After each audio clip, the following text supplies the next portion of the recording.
Please subscribe to my channel and click on the bell icon to get the regular updates of my channel, and do not forget to like, comment and share.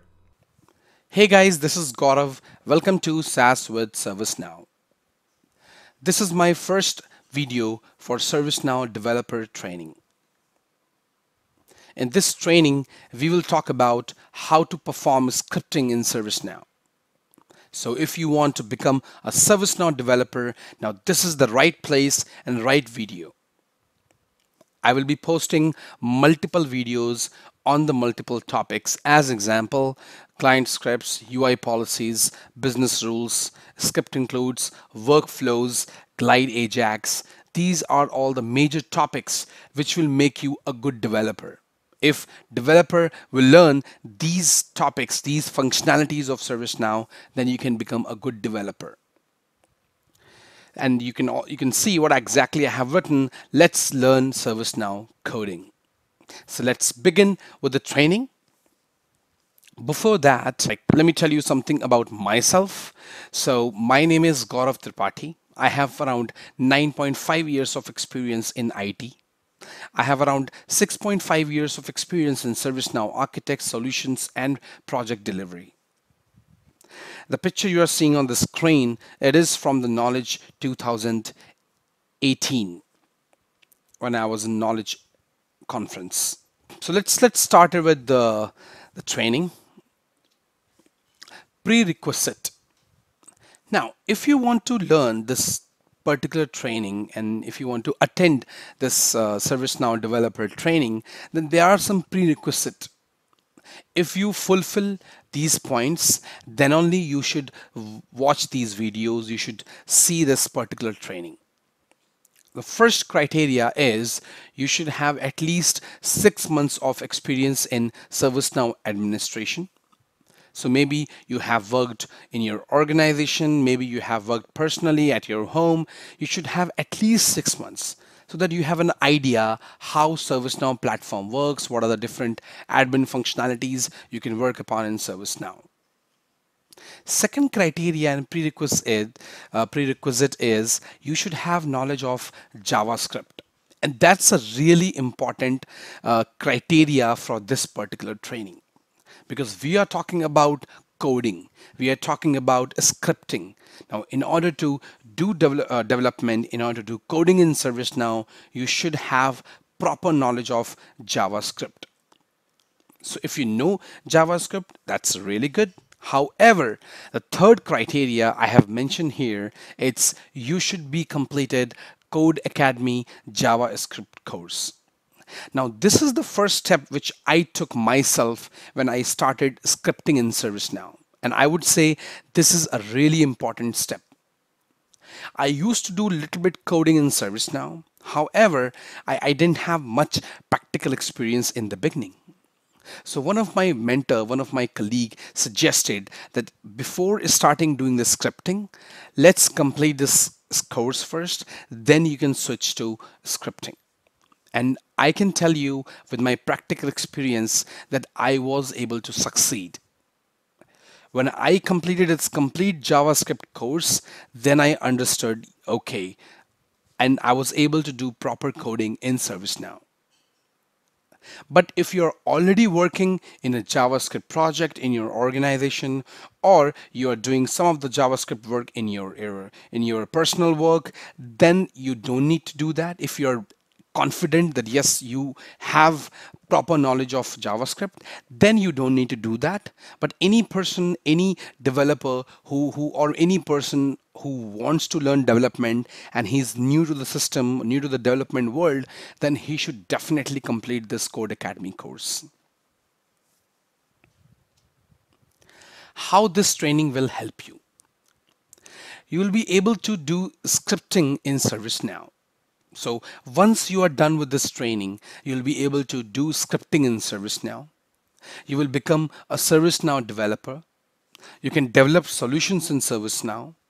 You can customize your instance with additional functionalities. So if you will learn or if you will watch this training, then if in your organization you get some new requirement which needs some coding, some scripting in ServiceNow apart from configuration, then you can definitely develop those solutions in ServiceNow after watching this training. Preparation for scripting. So this particular topic I mentioned, like for this training, our first topic would be preparation for scripting. We will learn that how exactly you can do scripting in ServiceNow. But before doing that scripting, what are the prerequisite? I'm not talking about the criterias. It's just a prerequisite, or just you can say it's kind of a baseline that you need to understand to prepare yourself for scripting. What are we going to learn? In this particular section and video, we are going to talk about what is scripting in ServiceNow, when to script, that means when exactly you need to do scripting in ServiceNow, where to script, where exactly you have to write these codes, and then type of scripts. That what are the different type of scripts you write in ServiceNow. This is what you're going to learn in this particular section. ServiceNow scripting.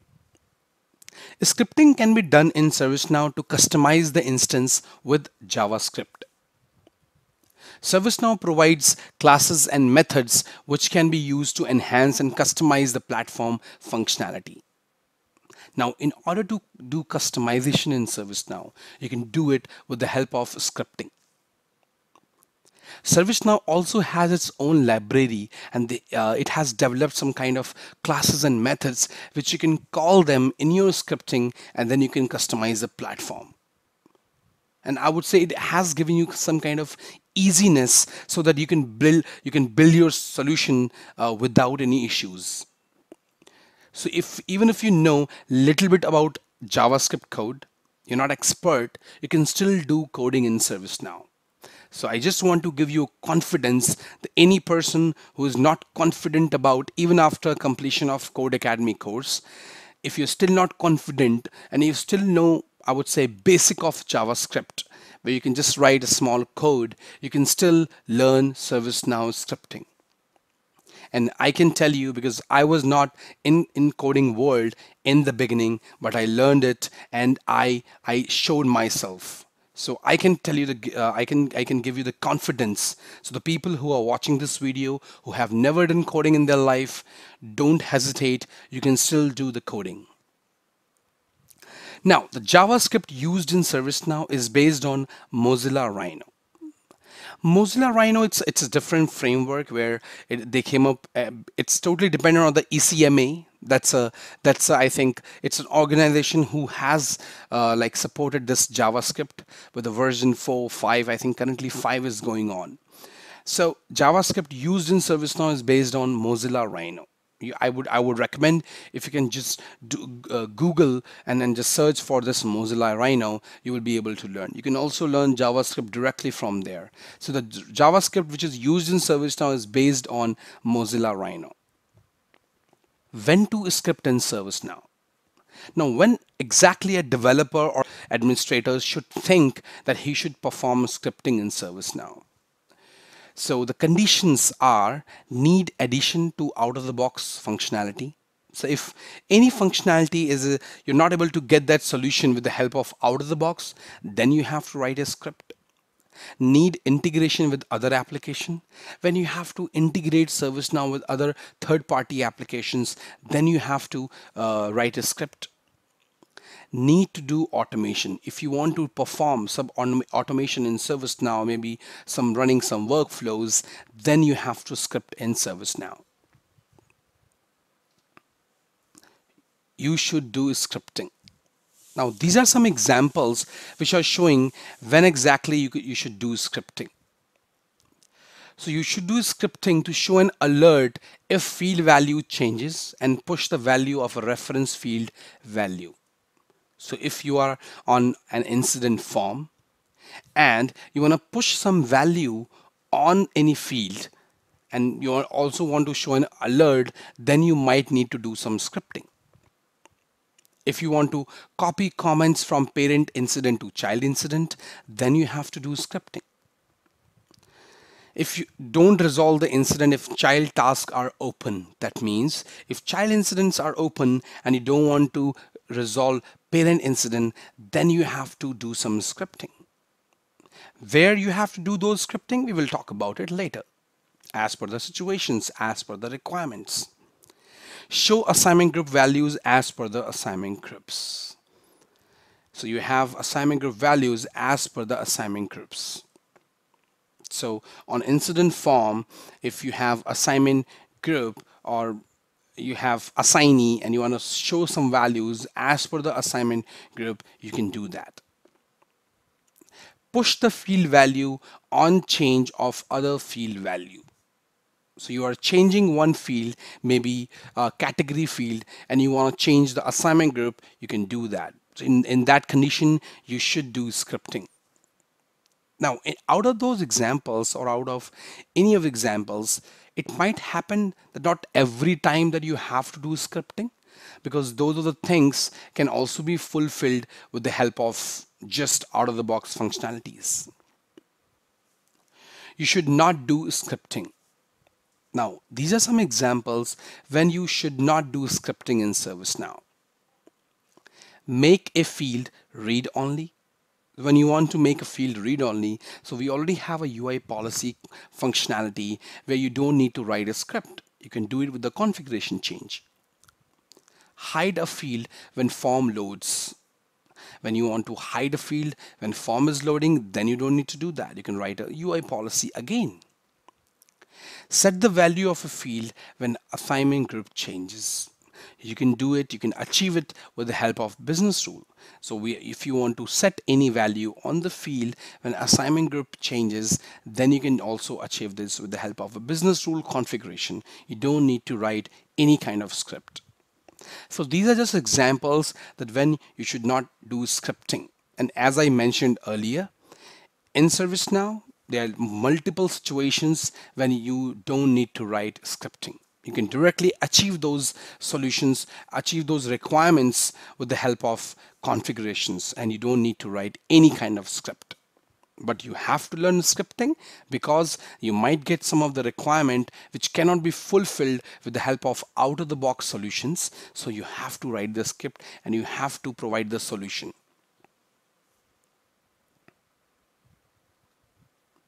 Where to script in ServiceNow? Now, in order to do scripting in ServiceNow, where exactly you write these codes? So ServiceNow provides a script editor. In ServiceNow, you will find a data type of a field as well called script, where you can write the code. So you can see, as it mentioned, ServiceNow provides script editor, which can be added a field on any form and script can be written in the field. I will show you in a little bit. The JavaScript is written in this script editor. The kind of script we have is like this. On the screen, you can see there's a blue box and it's kind of a script editor. So let's take a look. What is this script field and what is this script editor? So let's take a look on my personal developer instance. This is my personal developer instance. And I will show you where exactly we have that script field. So if I go to maybe UI policy and I click on UI policies, and if I click on this one,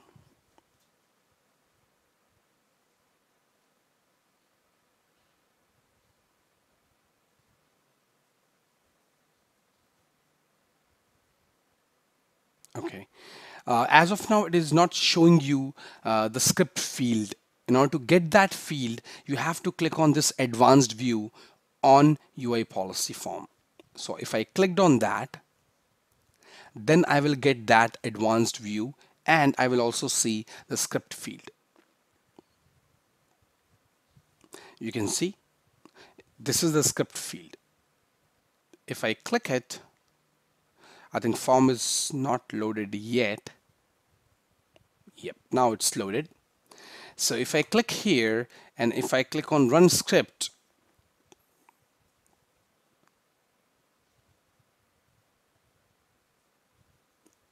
you can see this is the script field. So this one and this one, if I right click here, this is, and if I show you configure dictionary, and so as I mentioned earlier, if you remember, I mentioned where you write the script type, the type of the field would be a script. That is the one. And if you see, and if I click this list, and you must have read it in your ServiceNow administration training. So these are the type of fields we have.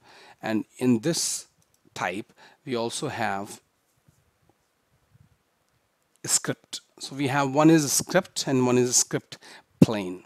So you can utilize both. So this is the script editor where you write the script. Types of scripting. Now, how many types of script we have in ServiceNow? So let's take a look. We have client-side scripting.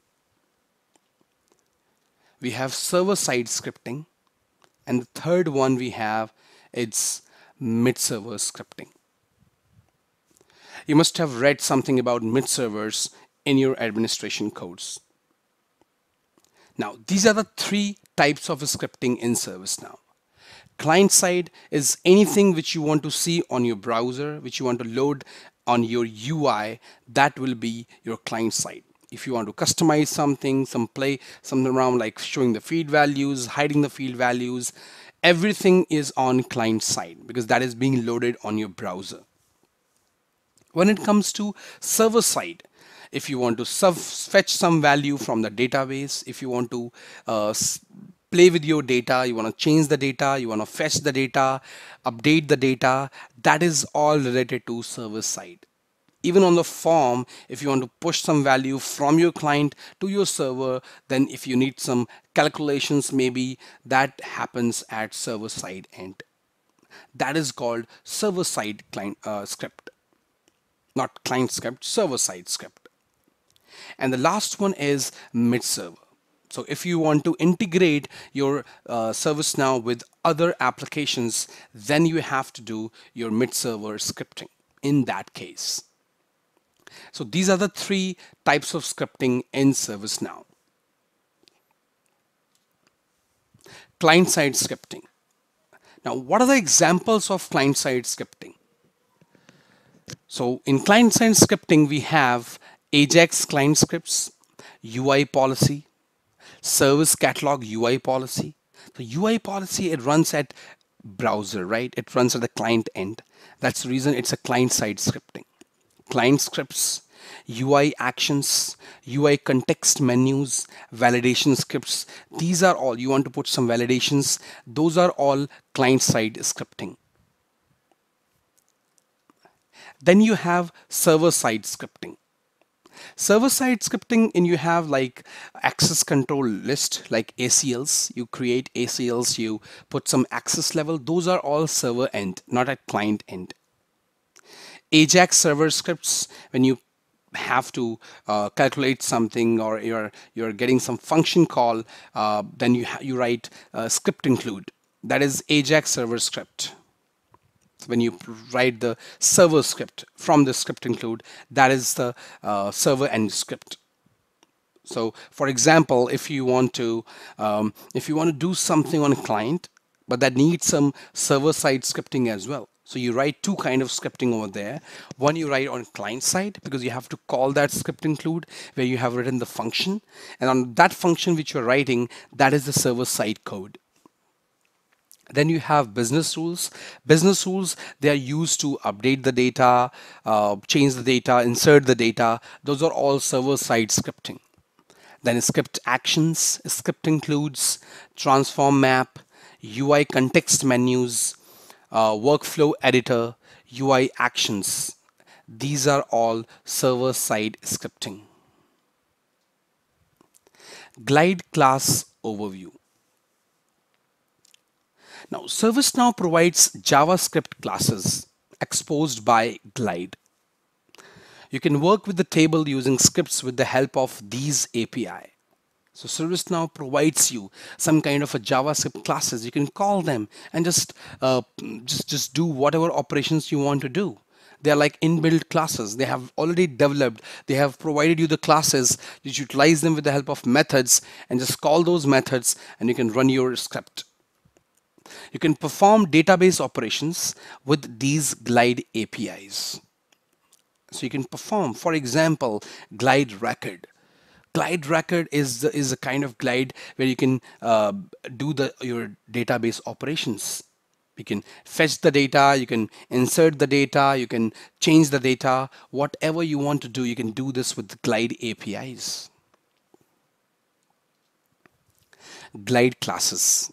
Now in Glide classes, we have two type of classes. One is server-side Glide classes, as I mentioned, Glide Record. Another one is Glide client-side Glide classes. That is the second one. So there are two Glide classes, server-side, client-side. Server-side Glide class. Now what is this? What are these server-side Glide class we have? Like Glide Record, which I just mentioned, Glide Element, Glide Datetime. So ServiceNow has already built in some functions to use for datetime as well. Glide Aggregate, if you want to like count some of the records, you can utilize this Glide Aggregate. You don't need to use Glide Record then. If you just want to count the records, aggregate. And then you have Glide System. These are all server-side Glide classes. Client-side Glide class. Client-side Glide classes, we have Glide Ajax, Glide User, Glide Menu, Glide List 2, Glide Form, and Glide Dialog Window. These are all server-side Glide class. So now you got the difference and what are those classes in server and client-side Glide. Script execution engine. Now this is one of the important, I would say, factor of scripting basically. Because so that you can understand, as you have seen, that we will have multiple type of scripting in ServiceNow. We will have business rules, UI policies, client scripts. There are a lot of scripting in ServiceNow. Now, if you have written some piece of code in every area, which one would run first? Because when you will hit to the system, when you will enter into the system, what kind of script will run first? And this is really important to know. I can tell you that this was one of my question in my interview. When I was giving an interview in one of the company, I got the same question as well. So that's the reason I have also added as an important topic to learn scripting. And this is all, you will also, if you will see ServiceNow documentation, this is also mentioned over there. So just check it. So as of, I think I have not mentioned every part of the complete execution engine, but I will mention the link in my description and you can just watch that and you can just see that how exactly the order of that script execution works. So if I talk about it, before business rule with order less than 1000, it runs first. Then before engine, for example, approvals, data policy, field normalization, workflow. Then before business rule with order more than 1000. Database operations, then insert, update, delete. After business rule with order less than 1000. After engines, table notifications, engine, update, sync engine, email notification. It is just kind of an order of script execution in one go. And then after business rule with order more than 1000. It's like a single table we have, and you have written multiple scripts. You have notifications, you have workflows, everything, approvals, data policy. What are the things will run first? That's how you can learn from here. Syntax editor. We just talked about the syntax editor, that where exactly you can write this script. That is your syntax editor, script editor. ServiceNow provides support to write JavaScript in syntax editor. It has features like syntax coloring, keyword search, automatic closure of braces, code assistance. It also gives you the code assistance as well. When you write the code, if you are writing the code correctly, it will give you what exactly you can write next. That's a code assistance we have. Like you must have seen a lot of IDEs you have, maybe in Java or .NET, anywhere. It's quite similar. Then you have script macros can be used in the editor. We will learn about script macros later. It's kind of predefined scripting where you can just mention and it will automatically give you the syntax with just one word. So at the bottom, you can see this is the script editor, syntax editor. And you can see some of the options and buttons at the top.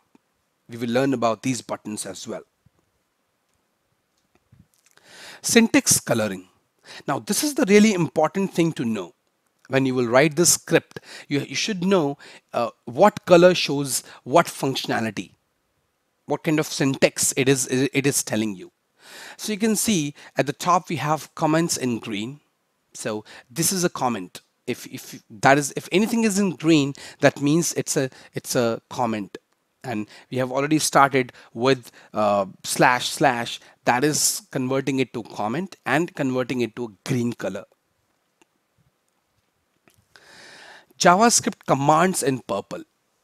Wherever you have this JavaScript commands and system knows that it is a JavaScript command, it will automatically convert it into purple. So that you will know, okay, if you will read a lot of lines in the scripting, you will come to know, okay, this particular thing is a JavaScript command. Strings in blue. So when you have script lines, and if you see anything in blue, as you can see on the screen, that this is a string in blue, that is your strings. It's not something directly in the JavaScript. It's just a coloring. If you have anything in the strings in braces, you have this blue color.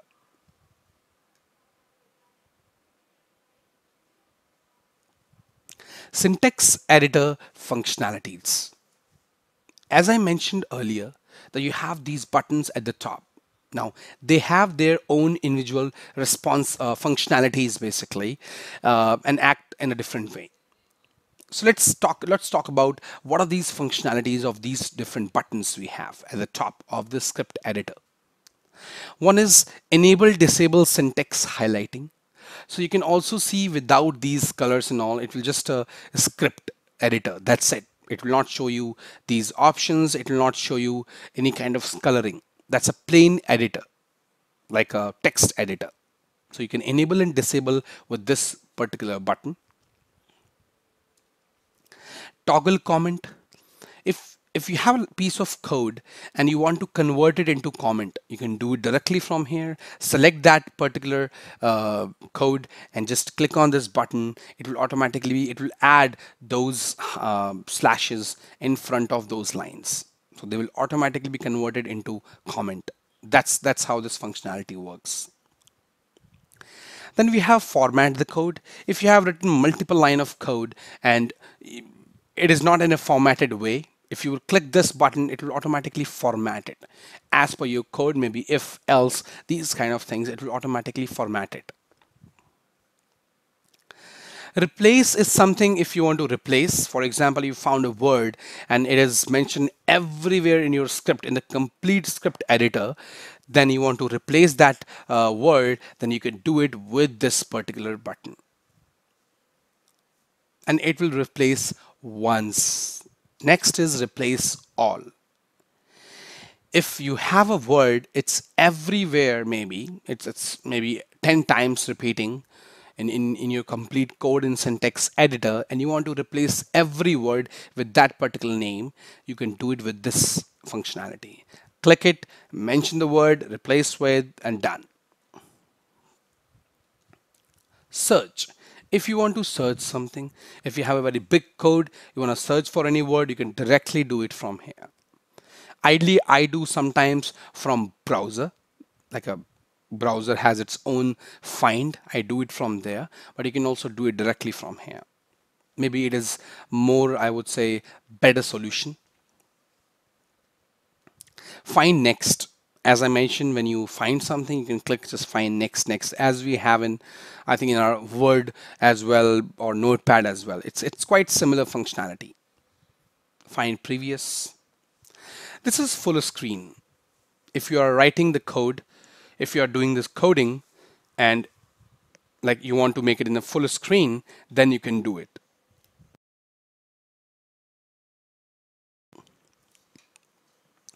So it will, when you will click this button, it will automatically make your script editor as full screen. This is help. It is just kind of a shortcuts. It will show you that what are the shortcuts we have for these functionalities. Maybe save or some other functionalities. You can do it with the help of help. I normally don't use it, but it depends on the users or developers. If you want to use it, you can directly do it from here. Then we have save button. So either you save that complete form where it will also save this script field, or you do it from here. It's same. There is no difference. It's just an additional functionality. You can directly do it from here rather than doing it from the form. Then you have syntax check. If you will click this button, it will try to analyze and screen your codes and check for any syntax error. It is very useful, so I always keep it open enabled. So you should also enable it so that it can check your syntax. And the last functionality we have is script debugger. Now, we didn't have debugger functionality in ServiceNow before. We did have, but with some different ways. But now, script debugger, we didn't have anything like that. But now, ServiceNow have recently introduced this functionality. I'm not sure, maybe it was in London or Kingston, but it was introduced. It's a really good functionality. You can do the break as well.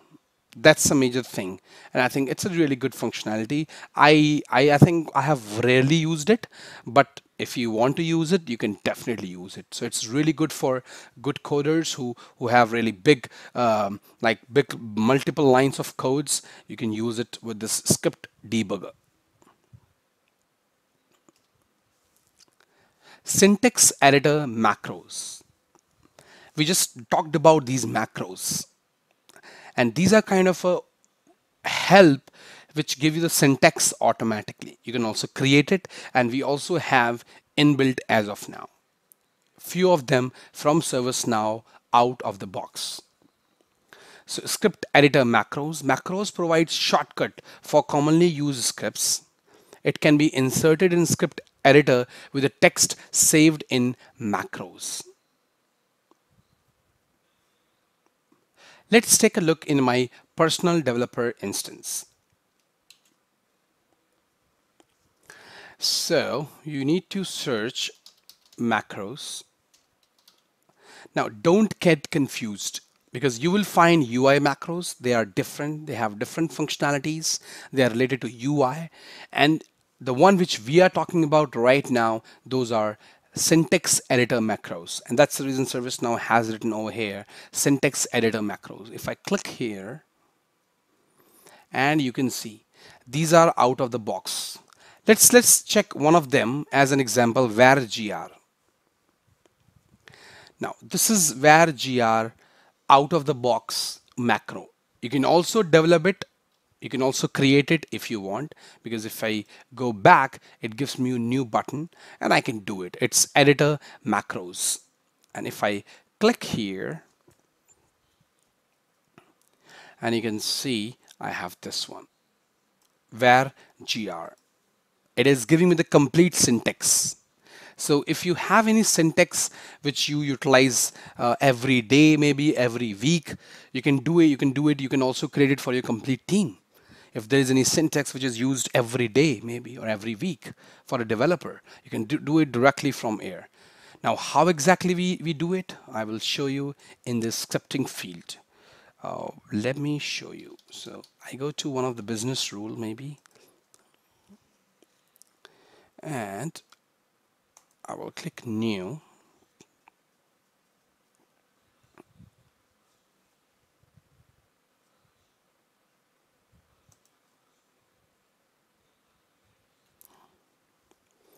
It is still loading. Okay, script field is not enabled. I will go to advanced. I will go here and I will var gr. Done. So you saw that I did not write all the codes. So what I did, I will show you again. I just wrote the same keyword which is mentioned in the syntax editor macros. I just went here, typed var gr, and I pressed the tab on my keyboard. When I press the tab, it will automatically show me the complete code. So I would say this is the really best functionality of ServiceNow. If you have really big code or any custom code you have which you want to utilize in multiple scripts, I would recommend to create it in your syntax editor macro and utilize it. So this was all about preparation for scripting in ServiceNow. Client-side scripting. Now this is our main topic for this particular session, that is client-side scripting.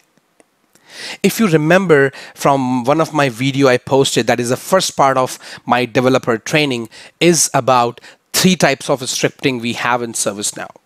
One is client-side scripting, another is server-side scripting, and third one is mid-server scripting.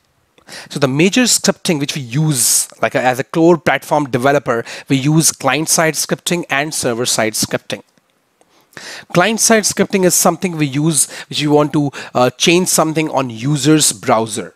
If you want to place something around user's browser, whatever he sees in the front end, and we want to modulate something, maybe show some data, that's how we use client-side scripting, which basically gets loaded on the client. That means user's browser. So what are we going to learn? So in this particular session, we are going to talk about client-side scripting, and the 4 topics which we will learn today is what is client-side scripting, where to use client-side scripting, client-side APIs and methods, use cases of client-side scripting. So I will show you some practical examples directly on my personal developer instance, that how exactly you code on client-side scripting in ServiceNow. Client-side scripting. Client-side scripts execute within a user's browser and are used to manage forms and form fields. So if anything which is running on user's browser, you are showing on the screen on the user's browser, you have to change something on the browser, then it comes client-side scripting.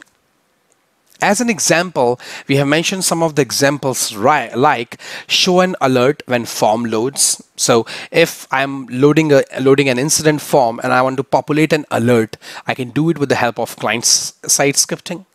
Validate form data. If I'm loading the form and the user is filling the form and I want to validate that data, I can do it directly from the front end. I can do it from the user's browser end with the help of client script. Then if I want to show and hide some choices of field, so if I have a choice field, it has 10 choices. Now I just want to make 5 choices visible for the users. In that case, I will utilize client-side scripting. If I want to hide or show a section on incident form or change form, then I will utilize client-side scripting. If I want to set a value on the form, then I will also again use client-side scripting. Confirmation on submit. So for example, if user has filled in the form and once he clicks on submit, I want to give a pop-up like a confirmation to the user. I can also do that, like, are you sure you want to submit this incident? Those are some examples in which we definitely need to do client-side scripting. Where to use client-side scripting? Now, where exactly you can write these client-side scripting in ServiceNow? So there are a lot of places in ServiceNow, like functionalities, where you can exactly write the client scripts in order to utilize in different functionalities.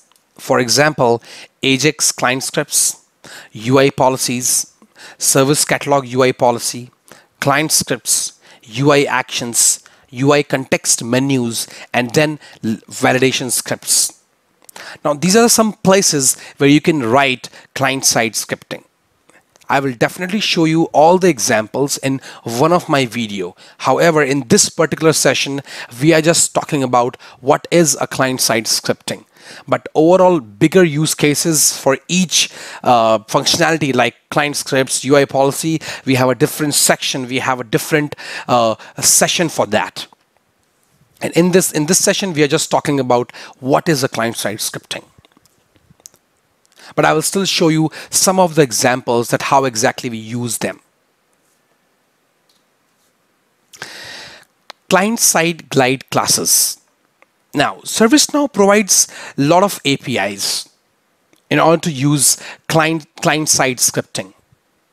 So if you want to change something on the form, if you want to fetch some data for the user, these are the things which you use as part of the APIs. For example, Glide Ajax you have, Glide User, these are the APIs which ServiceNow provides. They provide some APIs and methods so that you can utilize them to perform your client-side scripting, like Glide Ajax, Glide User, Glide Menu, Glide List 2, Glide Form, and Glide Dialog Window.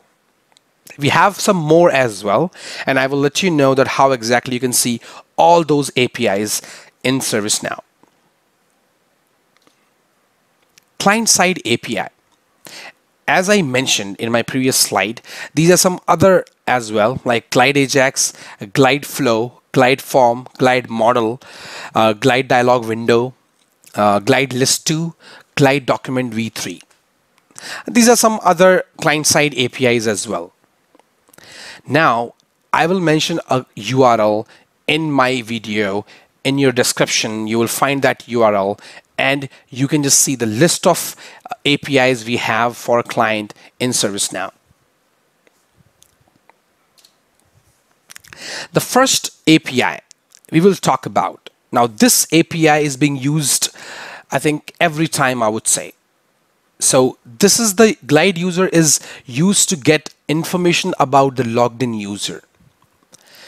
Now, if you want to get some information about the logged in user, then you have to use this API. So the object which is used to access Glide User methods is G_user. It is used only in client.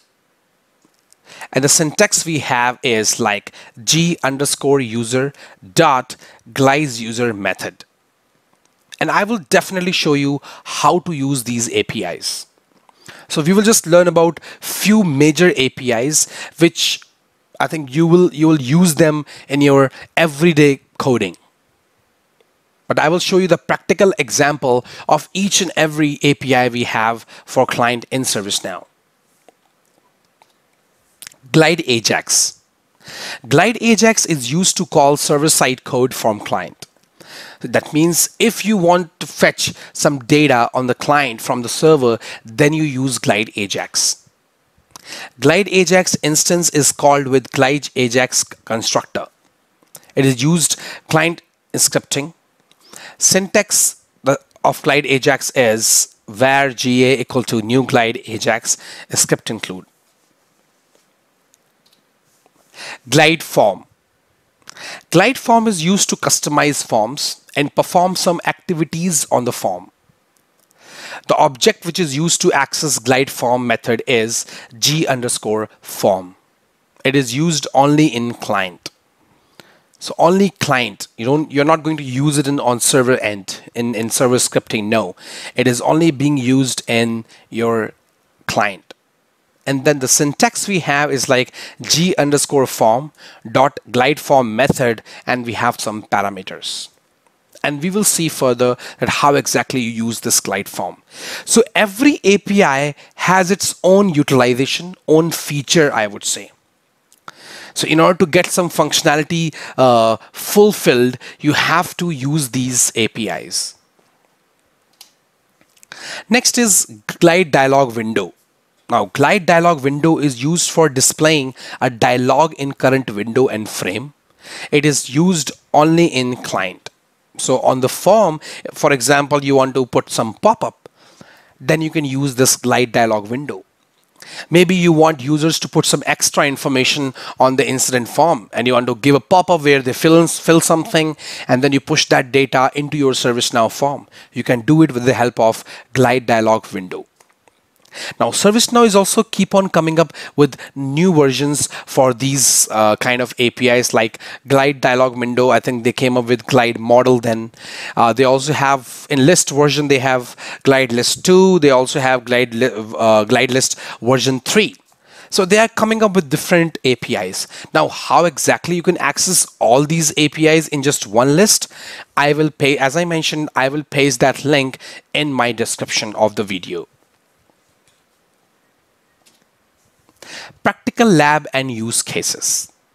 So we just talked about what exactly the client-side scripting is and where exactly you will use them. Now I will go to my personal developer instance and I will show you each and every example so that you can understand that what exactly client-side scripting is.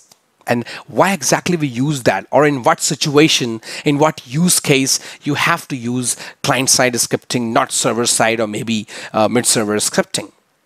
So let's take a look. This is my personal developer instance. Now, first I will show you about glide form. Now, glide form API provide methods to customize forms.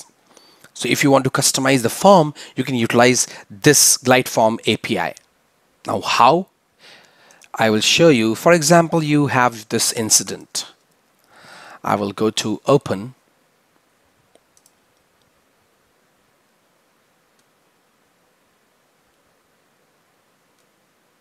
I will click on client script. Now, this is one of the places. So if you remember, we talked about where exactly you can use client-side scripting. So this is one of this place where we can write our client-side scripting. That is called client scripts. And I think you can definitely understand with the name we have, client scripts. So it is not a server script. It's just a client which runs on the browser, user's browser. So if I click on new, so I will show you this API and all the methods we have. So I just clicked on new.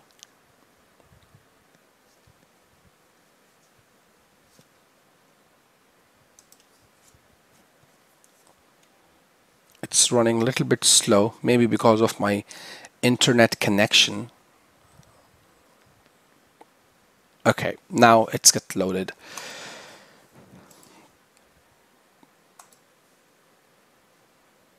So I will just create a test script basically, which runs on incident table, UI type desktop for now, and I will run it on load. So whenever incident form will load, we will run this script. Now this is what ServiceNow has kind of, I would say, power.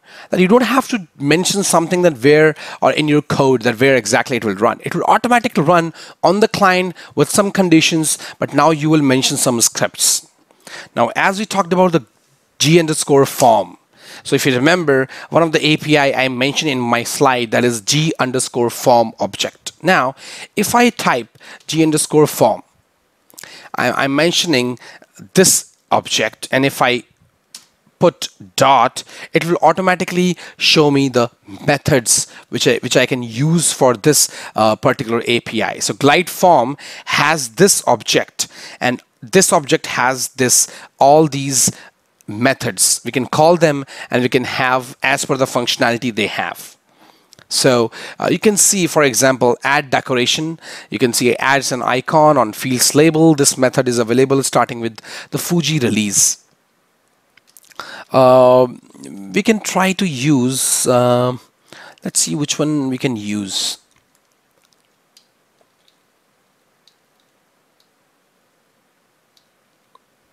Maybe we can put add error message for now.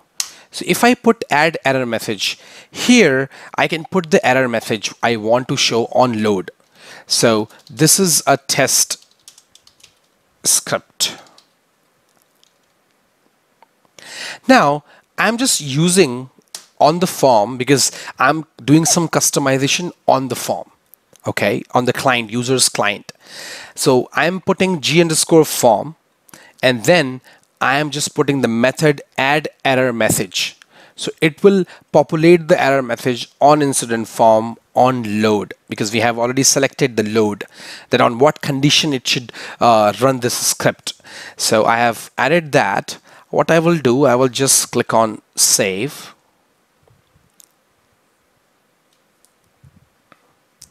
Now if you will go here, or maybe I can just click here and open the form, and once form is loaded, see, you can see this error message. This is a test script. So it's quite simple. You don't have to put a lot of efforts in showing this error. So that's the reason, as I mentioned, with the help of g underscore form, it is giving you different methods so that you can utilize it on your client, and you can use any function you want or any functionality you are looking for. But it has to be available with that particular object, or you should have that method for that scripting basically. If I go back to same climb script, so let me go over there.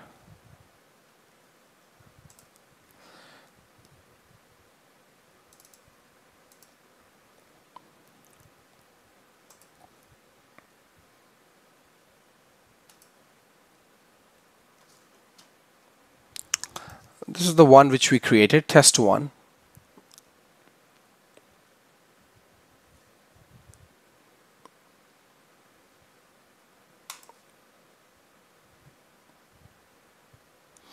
This is the script field we have, and here we have mentioned our object and method. Now, with the same way, you can use any method you want for g underscore form. Now, you also have some other APIs which we discussed, like glide user, which shows you the information about the user and how exactly it will show. So for example, if I do g underscore user dot, when I do dot, it says first name. So for example, I can mention var a equal to g underscore user dot get full name. That's it. I just put the colon and that's it. So I'm done with the semicolon, and with this way it will return the user's full name. How? I can show you right away. So for example, if I put g underscore form dot add, this time I'm not going to put error message, I'm going to put info message. So every different method has different functionality. So I'm going to use info message. I will put here, and I will put yeah, maybe you have logged in as, I'll put plus a. I will save it. So currently, as you know, I have logged in as system administrator. That's my name. So let's see what it says. If I click here and I open any form, cool. It says this is a test script that came from our previous script we had, like g underscore form. And the next one is g underscore user. We just mentioned get full name. I didn't put anything else. So now it is showing you have logged in as system administrator automatically. I didn't do anything else. I just used the out of the box ServiceNow API to show this, the logged in user's name. So this is how you can utilize g underscore user. Now I will have a separate session for all these major APIs we have, like g underscore form, g underscore user. How do we utilize them in the different use cases? So this is for g underscore user. So if you want to have any information related to user, You want to have first name, last name, full name, and there are some other methods as well. Just use them and get that information wherever you want to populate, push on the field, whatever you want to do on the client, you can do that. Let's talk about a use case for client-side scripting. Suppose your client or your customer reaches out to you and asks you to show a pop-up on the incident form when anyone changes the impacted urgency to high, or maybe the priority is high. So if I go to the form and if I'm creating a new incident and I make impact as high, urgency as high, and the priority will automatically become critical. So when it becomes critical, as an end user, I should see a pop-up that, hey, do you really want to submit priority 1 incident? That kind of pop-up your requirement like requester is looking for.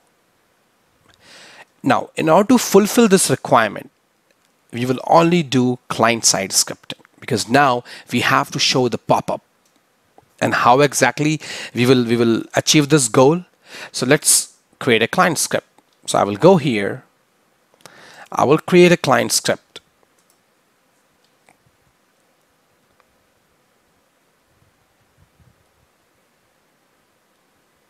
I will create another one maybe this time.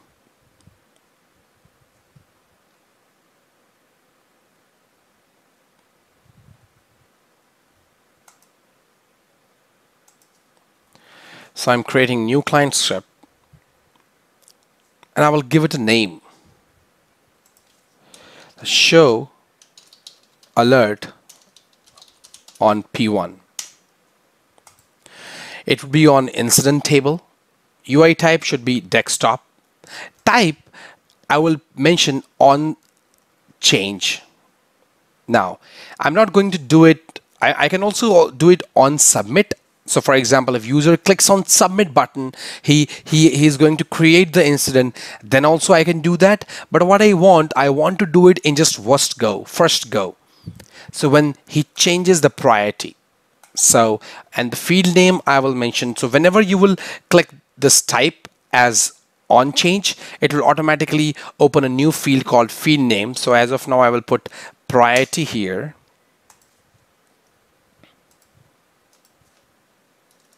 So what I will do, first I will get the value of priority. So I can do var a equal to g underscore form dot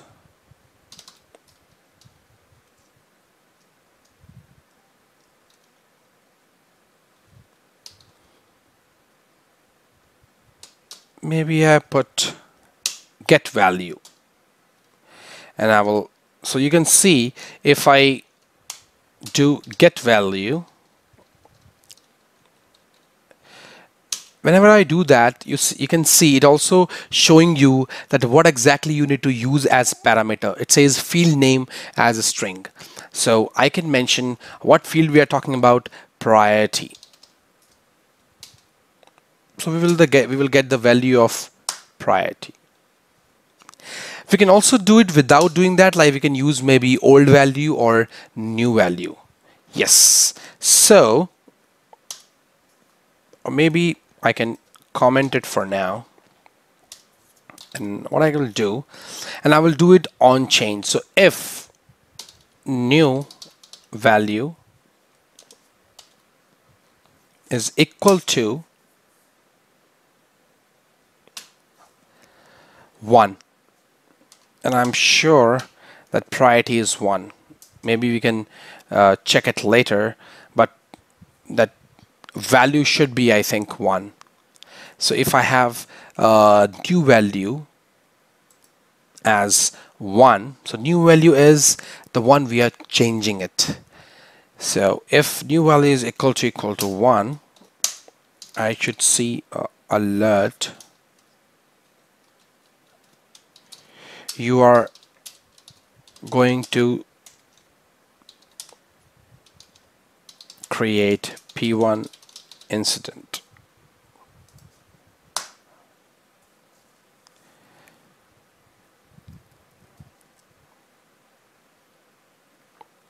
So I will save this.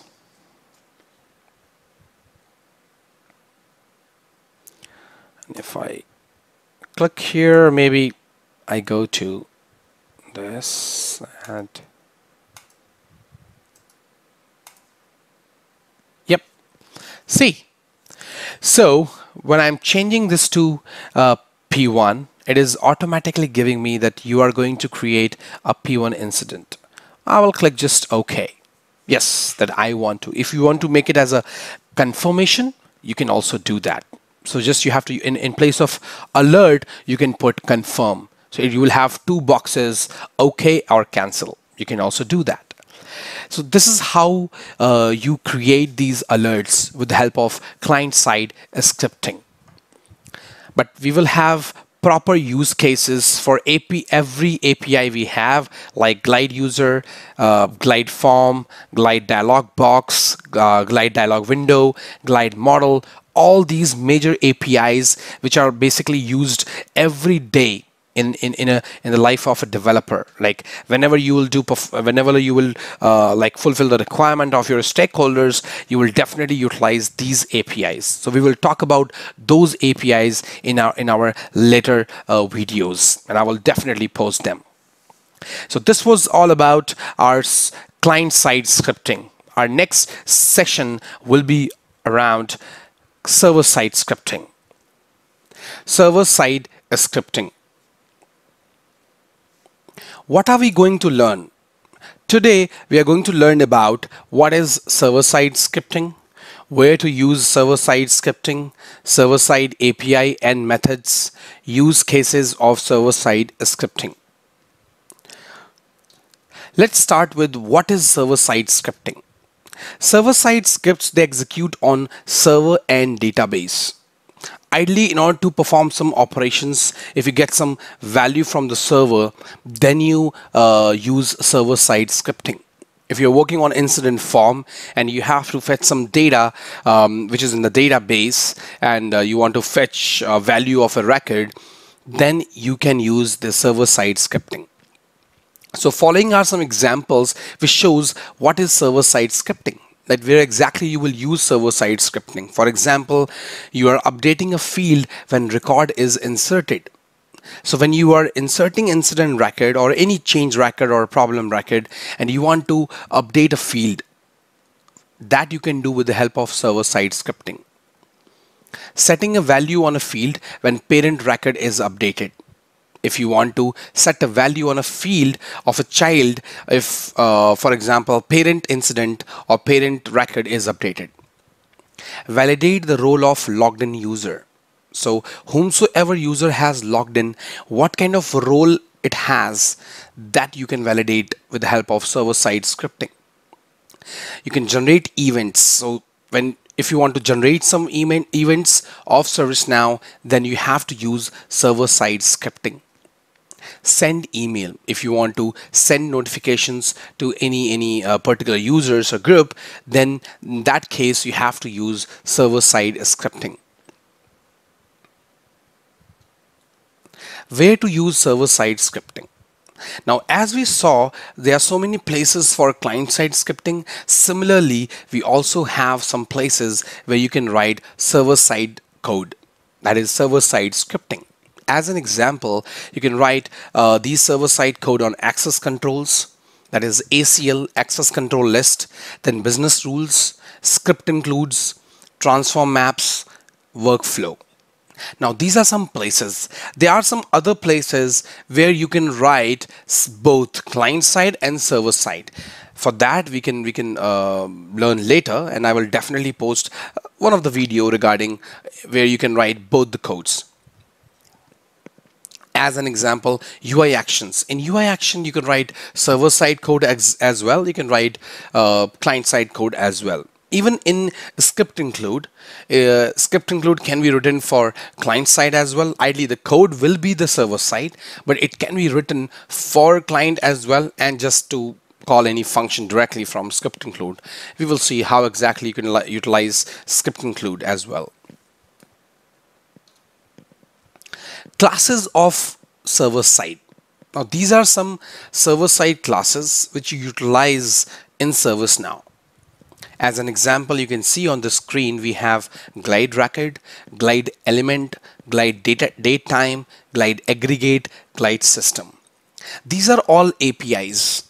Now, as I mentioned in my previous video, that ServiceNow provides a lot of classes for client side and server side, so that you can utilize those classes and just use them classes in your code and perform the operations. Or maybe if you have some functionalities, you can fulfill those functionalities with the help of these classes and APIs we have from ServiceNow.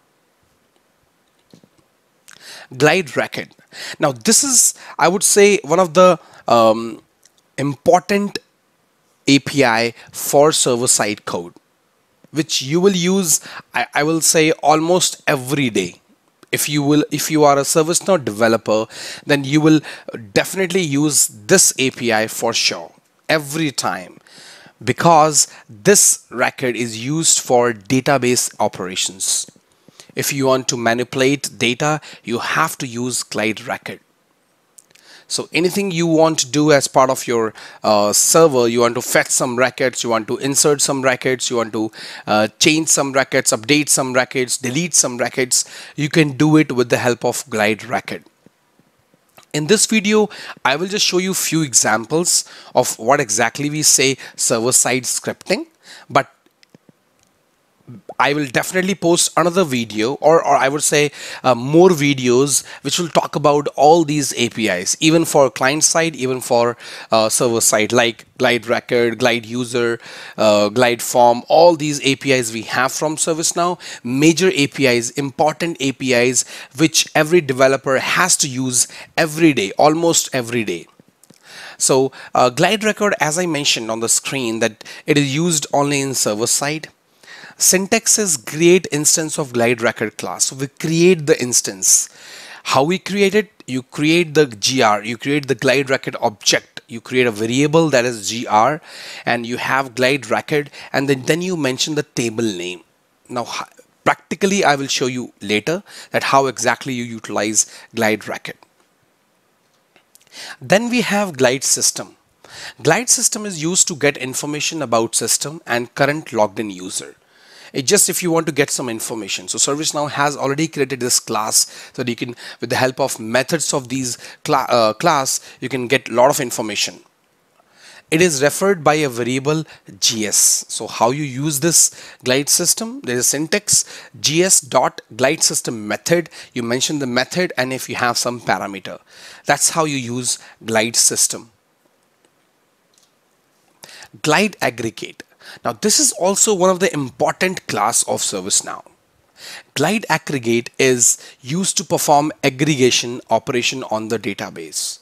That means if you want to do any kind of a count or a sum, that's how you do average. You do it with the help of glide aggregate. Now glide aggregate and glide record, they both do same kind of activity as part of the database operation. But in glide record, you fetch the record and you can do a lot of changes.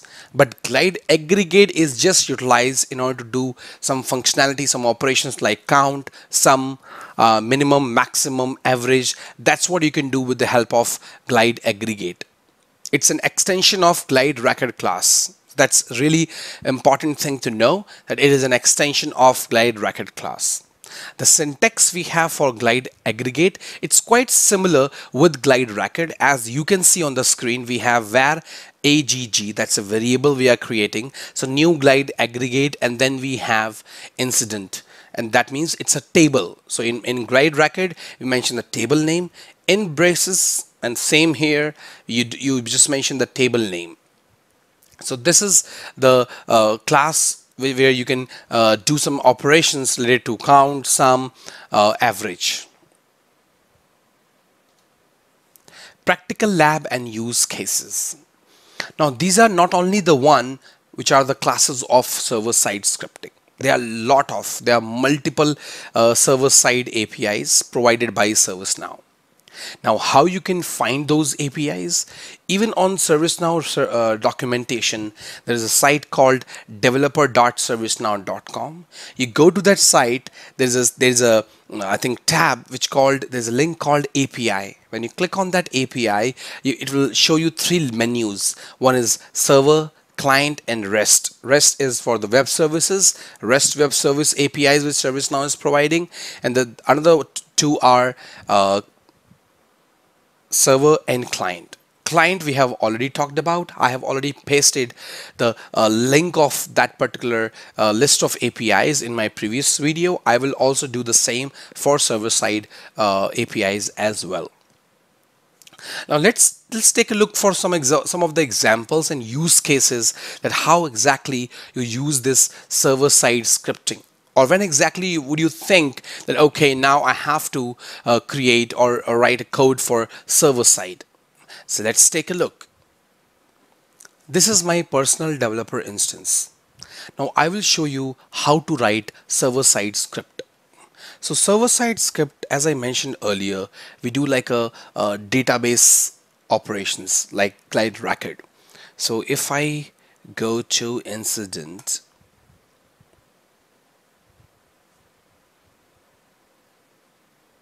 or maybe let me show you with the help of fix script, not directly on a table.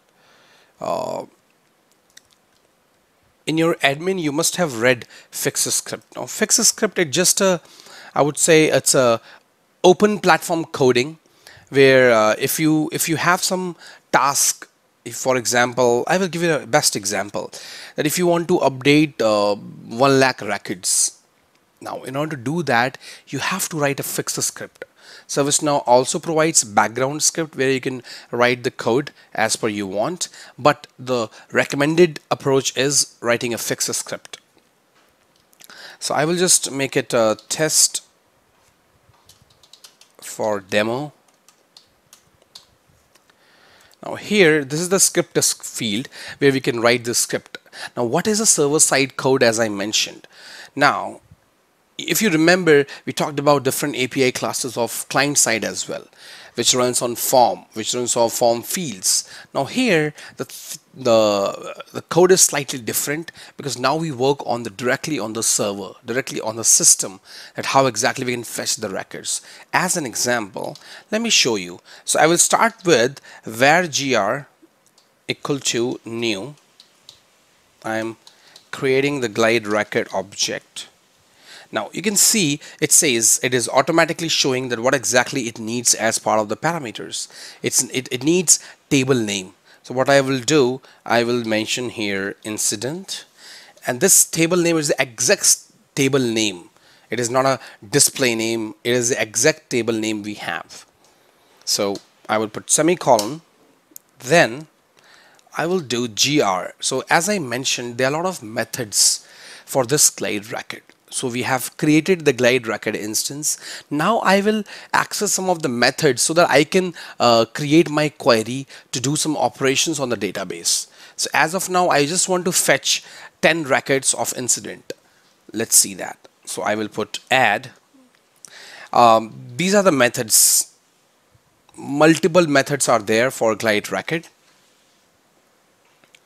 So we are using the same variable as we have created that instance. So what I will do, I will go for add active query. Now what this will do for me, this will pull all the active incidents.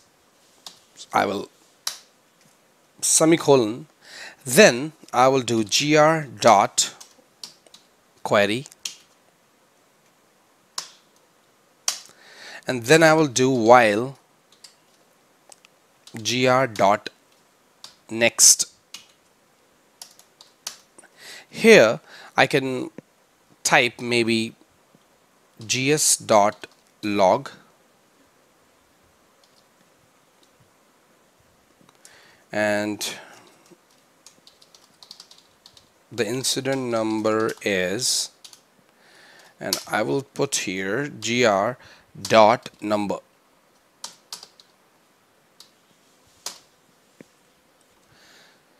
If I will save this fix script,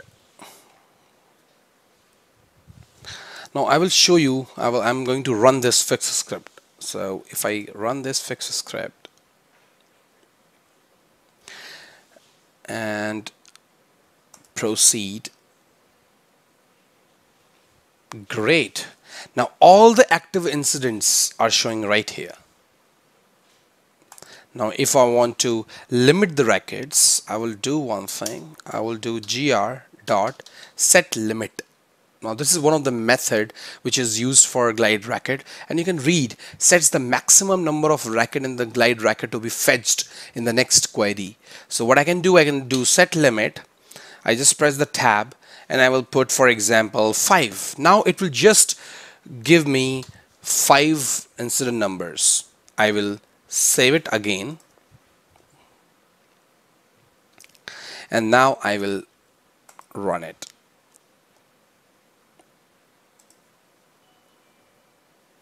As you can see, initially we were getting every incident which were active, but now it is showing me all the active incidents, but I have set the limit as 5, so now it is showing me just 5 incidents. So this is a server-side script. That's how you do. We have some other APIs, as I mentioned, glide aggregate, glide user as well. We do have glide user in client as well, but here it's totally different. Yes, we use it glide user with the help of glide system. I will show you, there will be a separate video for all the important APIs. I'm going to post as part of this developer training. I'm going to post separate videos for all the important APIs we have so that you have better understanding. Now in my next section, I am going to talk about all these codings, that how exactly we do these codings for different areas like server side or client side. Why we create that variable. This is basically part of the JavaScript. So as I mentioned earlier, that you should be aware of JavaScript as well. You should be completed Code Academy the Code Academy course. That's really important. So I would definitely recommend, if you're not able to understand that why I'm putting while or all these loops, why I'm doing that, the only reason that you're not able to understand because you have not completed or you're not aware of JavaScript yet. So I would definitely recommend that you should definitely read JavaScript. You should complete that Code Academy course and then watch developer training. So as of now, I'm going to end this video, this session. This was just all about server-side scripting, that what is a server-side scripting. But as I mentioned, I'm going to tell you each and every API which is mostly used. I will show you all the use cases. I'm also going to tell you what most of the organizations come with different requirements, so that as a developer, how exactly you can fulfill those requirements for your customers, for your clients. So today's topic would be client scripts. Now, in my previous videos, you must have learned about that where exactly we can do scripting in ServiceNow. And there were two types of scripting. One is client-side scripting and server-side scripting.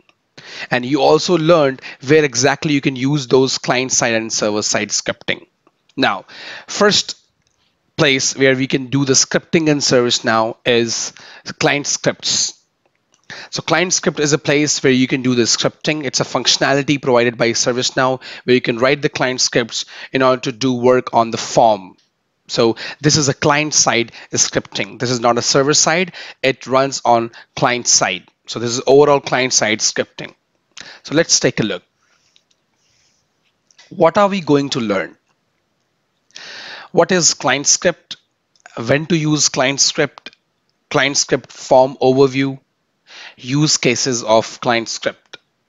This is what we are going to learn from end to end about client scripts.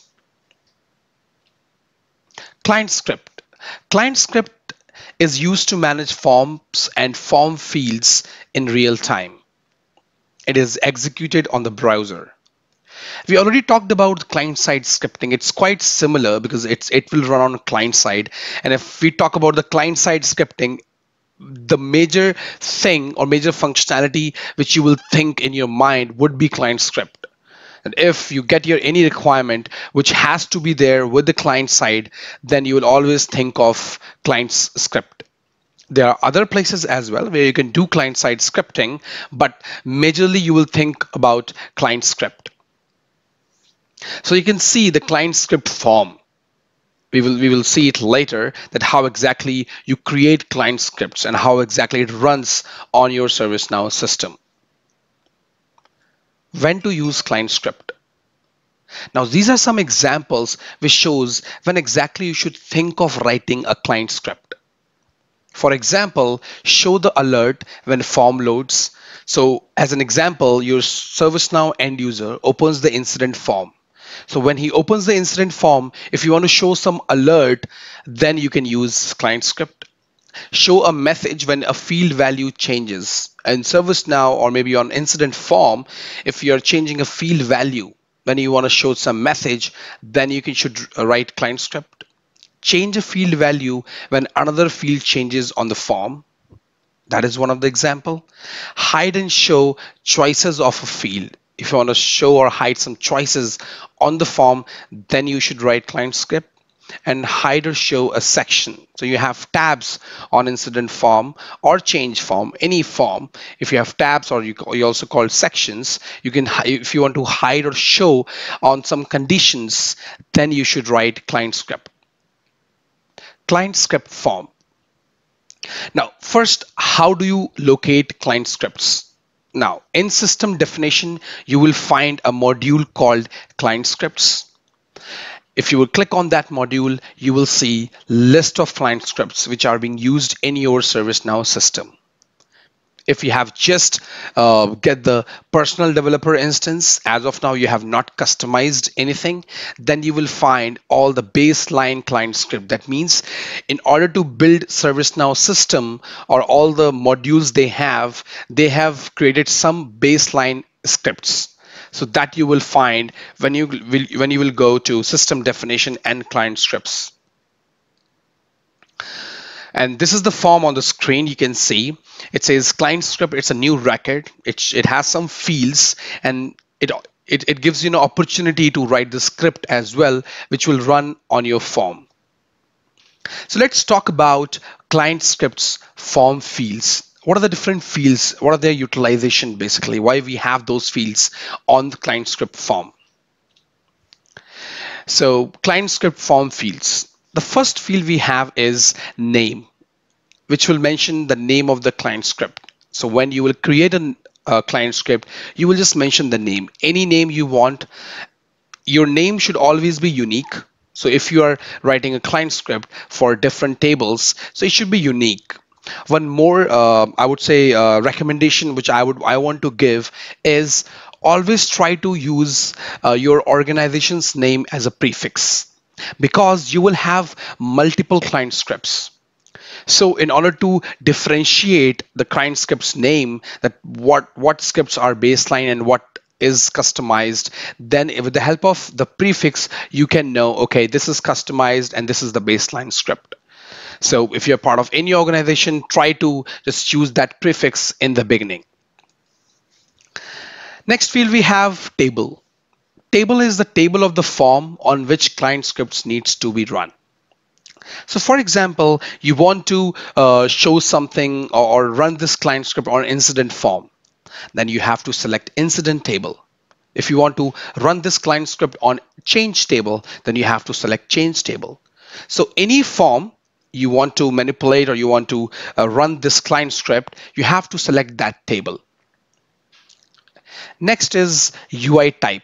On what type of UI it should run. So you have to select, there are some options like desktop, mobile, or portal, or both. That's what that's kind of options you get in this UI type. So for example, your users might use this form or might open this form on your mobile as well or on your desktop as well.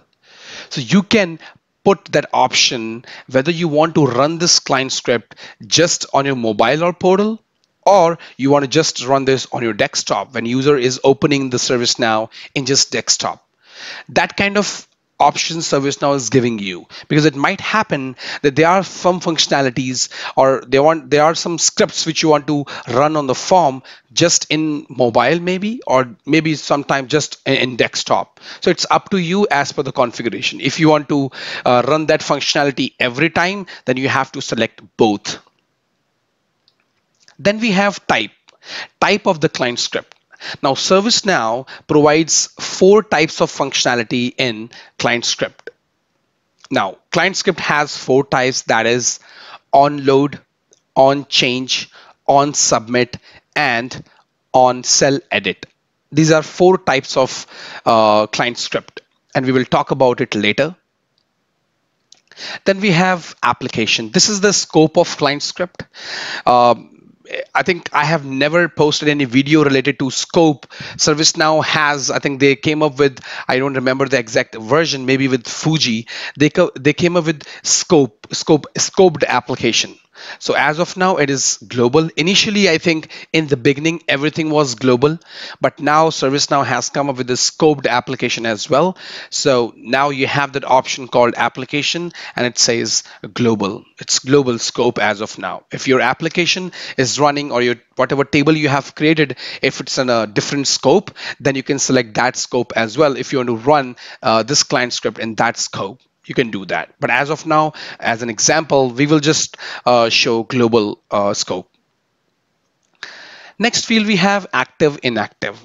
So for example, you created a client script, you got some error, and you for some time you want to deactivate that client script. So that is what it's just a flag for making this client script working or not working. If you want to make it working, you have to keep this active checkbox checked. If you don't want to make it working, you have to keep this checkbox unchecked. Inherited.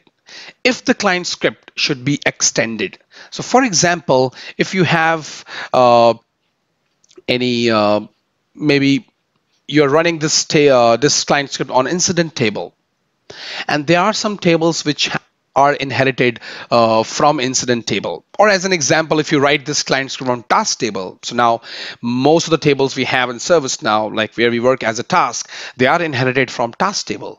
In that case, if you really want to cascade and extend that client script to other tables as well, you can just mention this checkbox. So if client script should be extended or not, you can check it.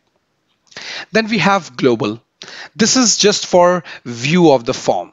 So as you know, in ServiceNow, we have different views. Now, if you want to run this client script on a particular view, then you can mention that view. But if you want to make it as global, that whatever view user opens, it should run everywhere, then you have to select global.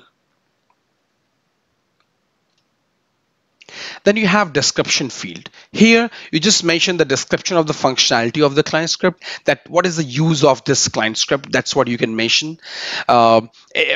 As I mentioned, when you put the name of the client script, you should mention somehow relevant to your functionality. As an example, set mandatory field or populate an alert when priority is P1, something like that. Its name shouldn't be that much long, but if you want to explain that, you can explain in description. Then you have messages. It is used to show message when client script runs. So basically, when your client script runs and you want to show some message, and you will put a method called get message, and then you can put the message here. It will automatically show that message. So you don't have to put that message in that particular parameter. You can use it directly from here. And the last field we have, which is the most important field of client script, that is script field. Now, we're already talking about the coding. We are already talking about scripting. So here you will write your script, which will run when different action, or basically it depends on the trigger. So if you will see the section, the above section, it totally talks about trigger, that these are the condition, not name, but all these things like table, UI type, then type, active or inactive. These are kind of triggers. But when you say script, it is just an action which will run. So if when form is loading, if your form is getting running the client script and it matches to the condition of this particular client script, then your script will run. This is how this process works. So the above section is trigger and the lower section is what have to be run. That's what you can mention over here, and that will run your script. Types of client script. As I mentioned earlier, there are 4 types of client scripts. One is on load, on change, on submit, on cell edit. Now, what are their functionalities? When exactly you have to select on load, on change, on submit, and on cell edit? So let's take a look. On load. Now, a script will run when form loads and before control is given to the user. Now, if you want to run the script when your form is loading and you will give the control to the user before that step, if that is the case, then you will use onload type. It is used when something needs to be changed on the form while it is loading.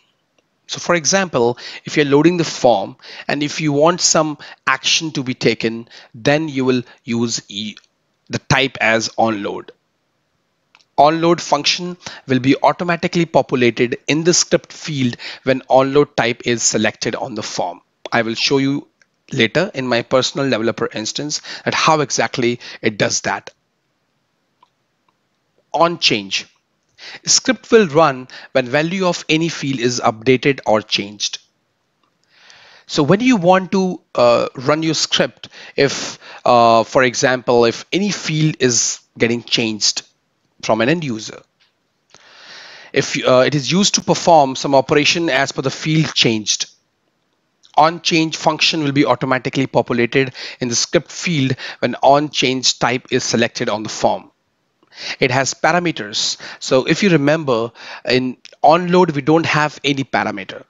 The onload function is just directly declared. That's it. It doesn't have any parameter. But on change function has some parameters, like you can see on the screen, that is control, old value, new value, is loading, is template. So these are some parameters. Now, what kind of values these parameters hold? So control is the name of the field whose value is changed. So if you will use this control, then it will automatically pull the name of the field which is changing. That's what it gets the value. Then we have old value. Old value is a field which you are changing. What its old value? This old value parameter will hold that value. Then we have new value. New value, if user is changing to the new value, this parameter will hold that value. Is loading. Is loading will check whether your form is loading or not. That's what. It's just kind of a confirmation. It is telling you true or false. And then we have is template. It will check whether this change, whatever change I'm doing, is it dependent on the template that you can see with the help of is template. So it's just a Boolean value indicating whether the change occurred due to the population of the field by a template. That's what it checks. So these are all parameters of on change, and we will see practically in my personal developer instance. On submit. On submit is something when you submit the form. So script will run when form is submitted or saved. It is used to perform validations before form is saved. That's what you do. So for example, if you are done with the change on the form and you want to click on submit, and but you want some validations before submit, then you can use on submit. Now on submit function will be automatically populated in the script field when on submit type is selected on the form. Next is on cell edit. Now, this client script type is quite different from other 3. Now, all other 3 client scripts type, they were for forms basically, when you work on the form. Now, this client script type is for list view. So script will run when a field value changes on list. So if your user is on the list, and from the list view, if he changes maybe priority or maybe some other field, and you want to run some script, you want to do some, you want to perform some actions, in that case, you will use on-cell edit. On-cell edit function will be automatically populated in the script field when on-cell edit type is selected on the form. Now, on-cell edit also has some parameters like sysids. So sysid of the edited item. So whatever item you are editing, it will automatically hold that value, that sysid of that particular record. Table, the table name of the edited item. Old values is the old value of the edited cell. New value is the value which your user is changing now. And then we have callback. A callback will continue the execution of other related cell edit scripts. That's what we have callback. We will see the practical examples of all these types of client scripts. Practical lab and use cases. Now, before we talk about use cases, let me show you whatever we talked about, these form fields, types of client scripts. Let me show you, give you a walkthrough that how exactly these options are visible on the client script form and how exactly you can use them. So let's take a look. This is my personal developer instance. So let me go to system definition. I will show you where we have this client script. So we have this here. You can also see it by typing here client script. It is under system definition. If I click client scripts, these are the baseline scripts. These one were created by me, but apart from that, all these client scripts are baseline client scripts. These are not customized client scripts. These are directly from ServiceNow. Now, if I click on create new, you will see the same form which we were talking about, that client script form, all these fields which we talked about. Now, the important thing which I told you, the table, if you click this button, you can select any table. If you select UI type, you can see desktop, mobile service portal, or all, that is both. And then you have UI type as on-cell edit, change, on load, on submit. If you remember, we talked about that auto population of the function. So you will see here, if I select on submit, you will see this script field will automatically show the on submit function. You don't have to type that. If I select on load, it will show me on load. If I select on change, this will show me on change function automatically with parameters which we talked about. Now, what is this? We will learn it later. Then we have on cell edit. If I select on cell edit, you can see it changed the function and it became on cell edit function with those parameters. So this is how you see a client script, and you can create a new client script with the help of these types of client script as per your requirement. Now let's see our use cases. So I have mentioned 2 or 3 use cases due to which you'll be able to understand that how this client script works, that why exactly we create client script, and in what case, basically, in what condition that you have to write these client scripts. So let's take a look. This is our first use case. Now in this use case, the requirement is that set the value of caller field with current logged in user when form loads. So as an example, if your client give you a requirement in which when an end user opens a ServiceNow incident form in order to submit the new incident, then it should populate the current logged in user, that user's name automatically in caller field. So that is the requirement. How exactly we can fulfill these requirements? We will take a look. Light, camera, action. So the first use case is set the value of caller field with current logged in user when form loads. So it is one of the requirement in which your client says that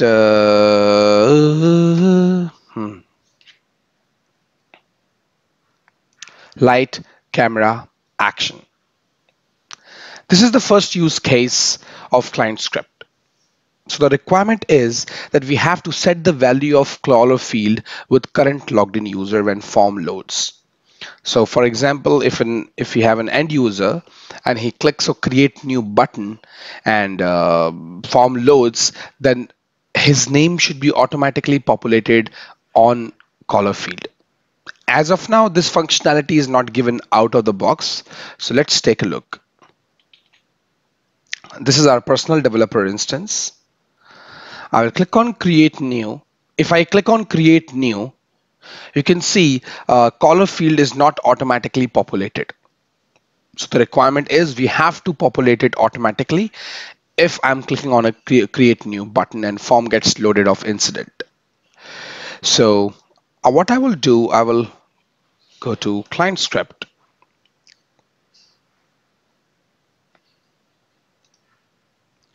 I will create a client script.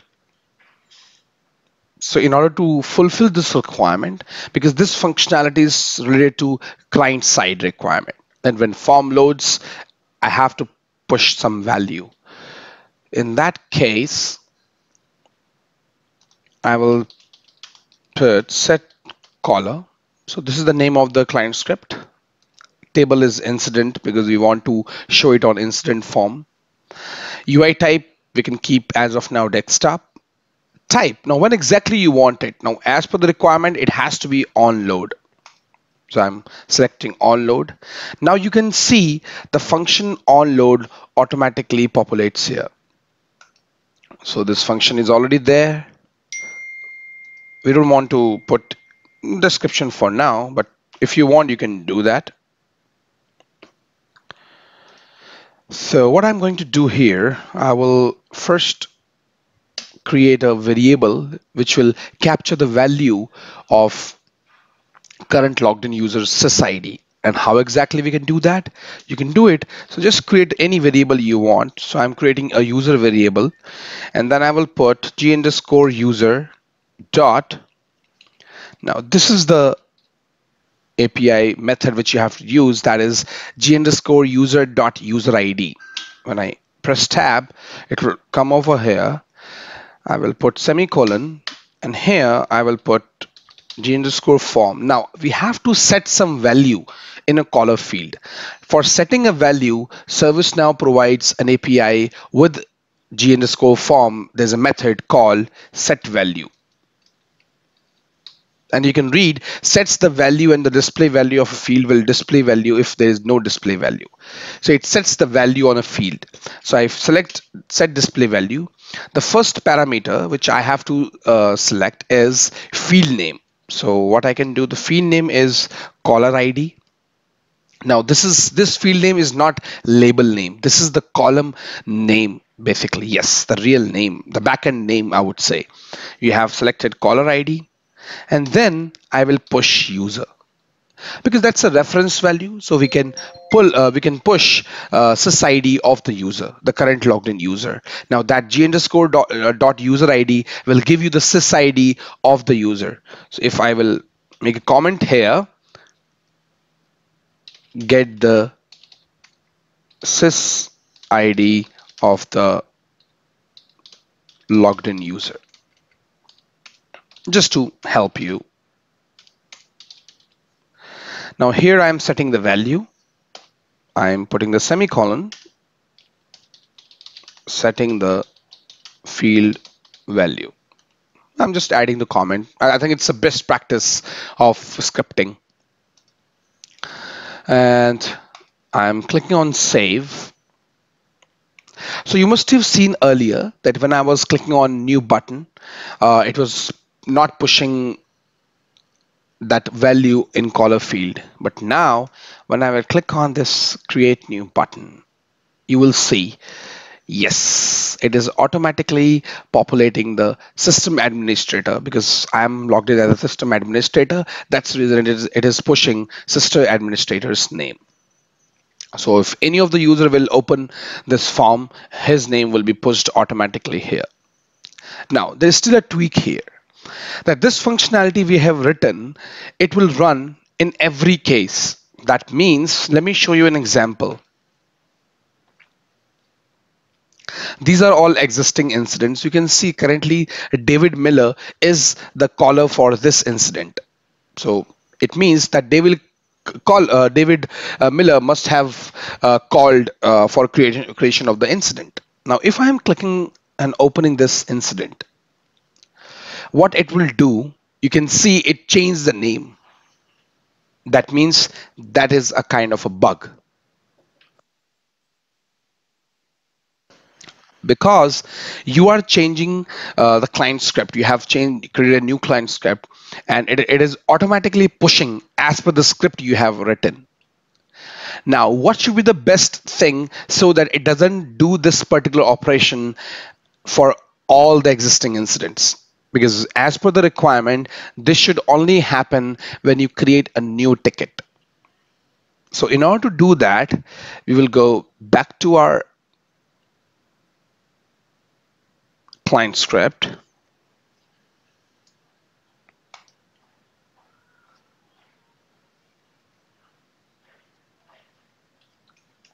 Now, the only option for this one is that this ticket is a new ticket. It's not a old ticket. It's not an existing ticket. In order to do that, what you can do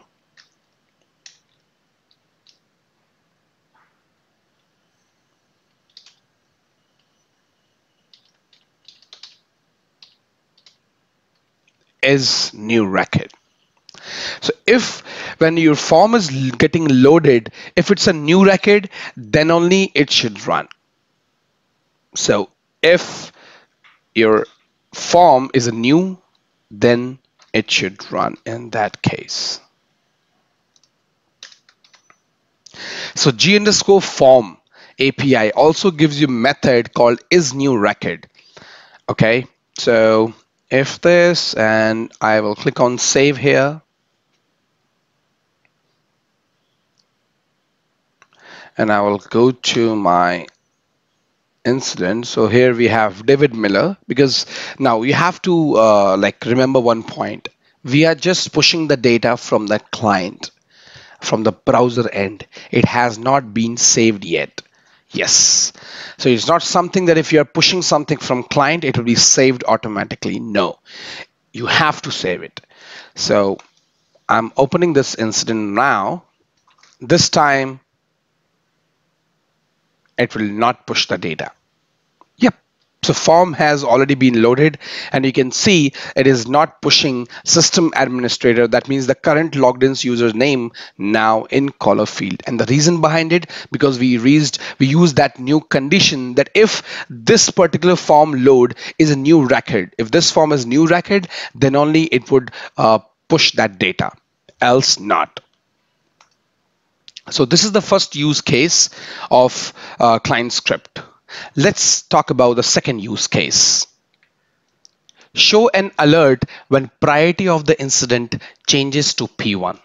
In this use case, the requirement is that if a user changes the priority of the incident to P1, then it should show an alert to the user that you are going to submit the P1 incident, something like that. That kind of alert message can be different as per the requirement, but this is what we want in this particular situation.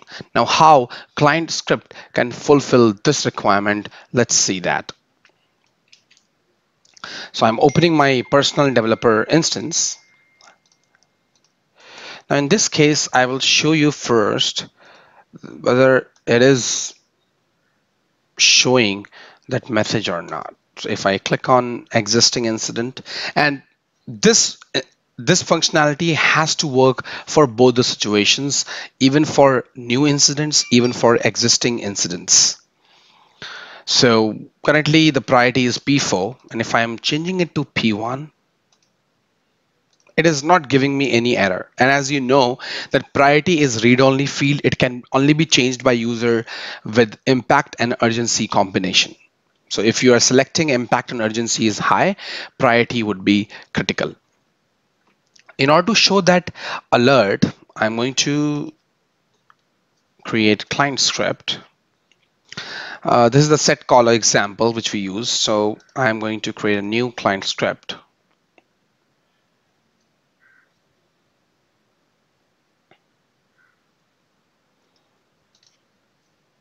And I can just mention alert on P1. It will run on desktop type. In this case, now this is something change of the field. So if user is changing a field, then only you have to run this script. You have to show that alert. In that case, you will not use on load. You will select on change because user is changing something. So what happens when user like perform some changes on the form fields, then what action you want? This is the one of the situation. Now, when you select on change type, it will automatically populate a new field called field name. So you have to select the field name, then what field this change should run. So I have selected priority. Now, as we talked earlier, that you can see that function of that particular type will automatically populate, but in an on change case, you must have seen some parameters which we talked about earlier, like control, old value, new value. And this is also the condition which we have. Now this condition automatically gets populated with the function, and the reason it just says that if is loading, so form is getting loaded and new value is empty, so we don't have any new value when somebody is changing. In that case, this will not return anything, so nothing will happen. But while you are changing something, as in the same go, you also want to put some action on the loading, then you can utilize this, else not. And apart from that, you will write your code right from here, not in that particular section. You can leave, but if you really want to, you want some action in loading, then you can do that. So in this case, we want to show an alert if priority changes to priority 1. So how exactly we will do that? We will just write if new value. Now new value holds the new value which has been changed to. So maybe initially it was priority 2, now it has become P1. Whenever new value will have that 1 as a value, then only it should work. So new value, we will select the backend value, that is 1. So if new value is 1, then we'll put alert, and alert would be you are going to submit P1 incident.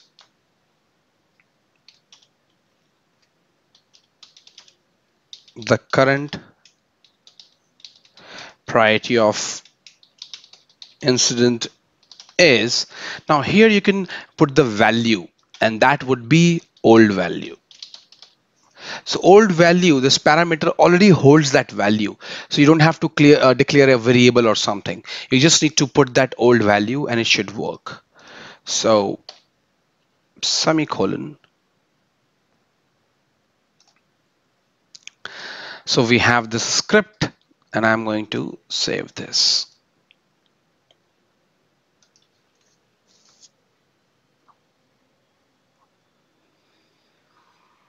So if I go to create new,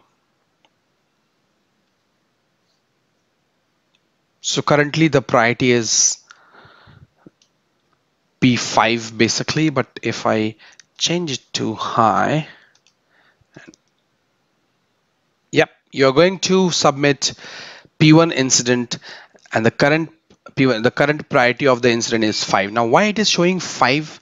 Because it is holding the value of that particular field. So if you want, you can also display the like display value, that label name, but you have to do some other like coding. You have to get that value. If that is 5, then you can populate it as well. So this is the use case in which you can show an alert with the help of client script. Let's check another use case we have. Set an alert on submission of incident. So in this use case, if I'm submitting an incident, I should get an alert.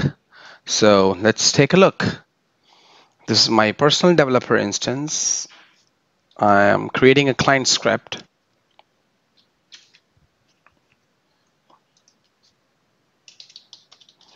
Alert on submit.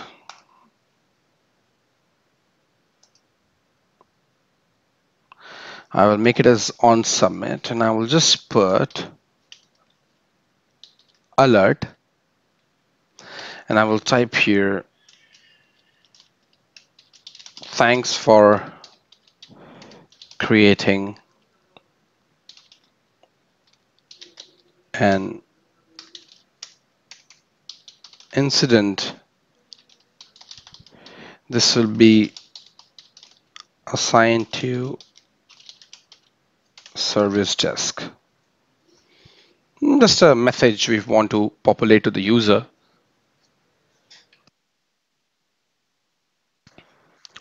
So I'm just saving this.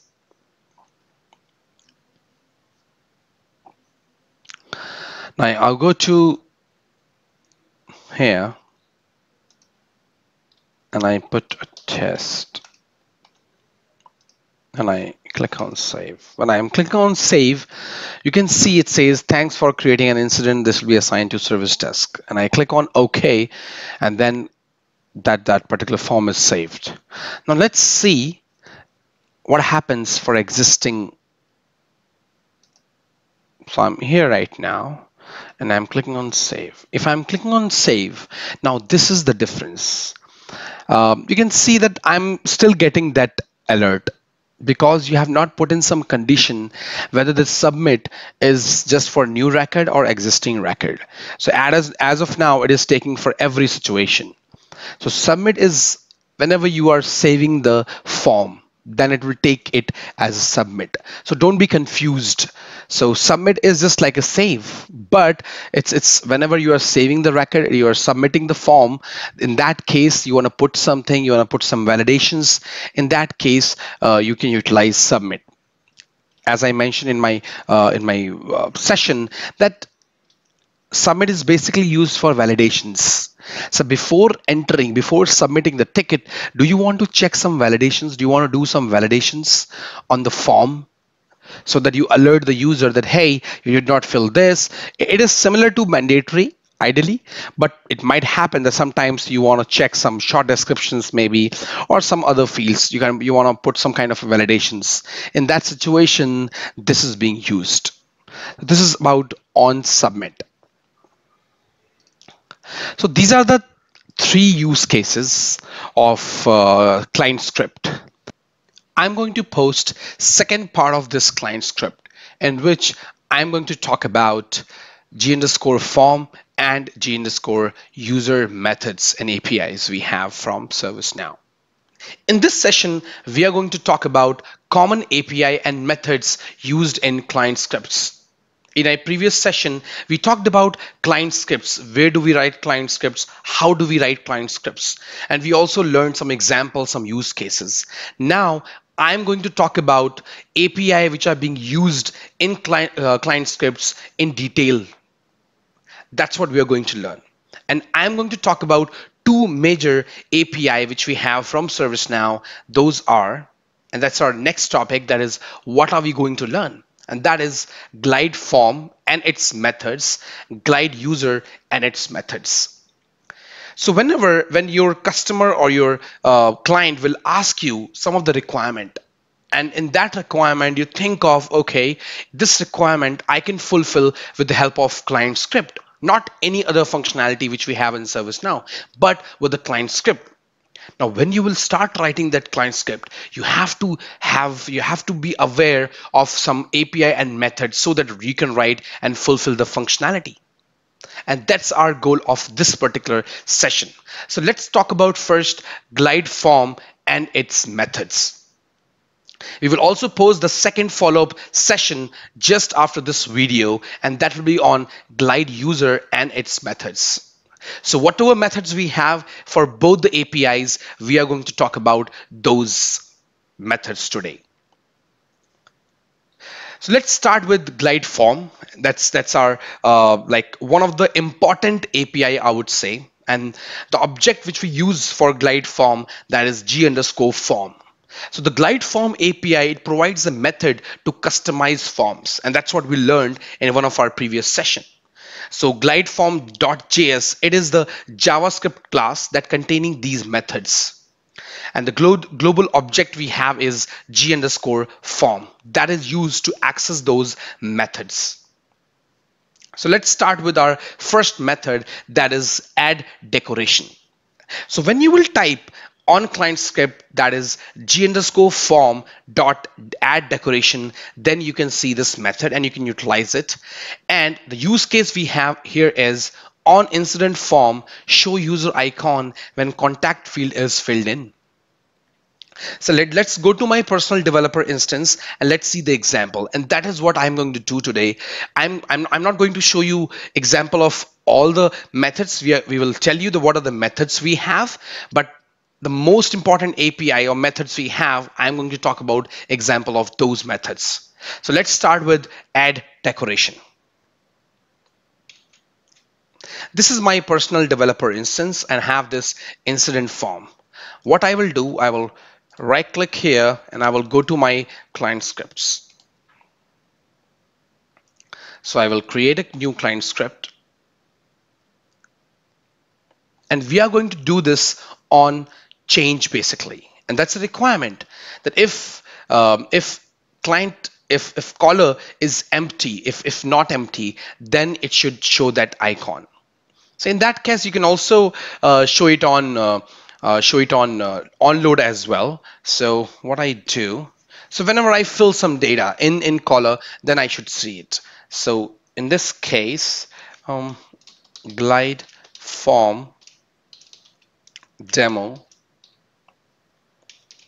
on change. So table is already selected. I have UI type as desktop. Here I can select on change because I'm going to utilize on change value. If I'm changing the caller,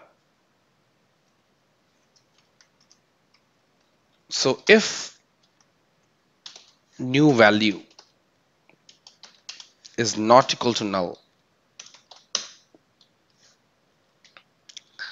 that's what we should have. And then I will type G underscore form dot add decoration. Now this is the method.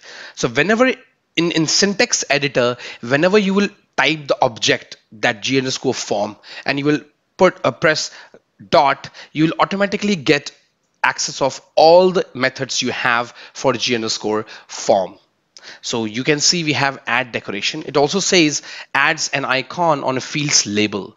I press tab, it will give me what kind of parameters are needed. So you can see we have field name, icon, that's a string, and then title of that icon.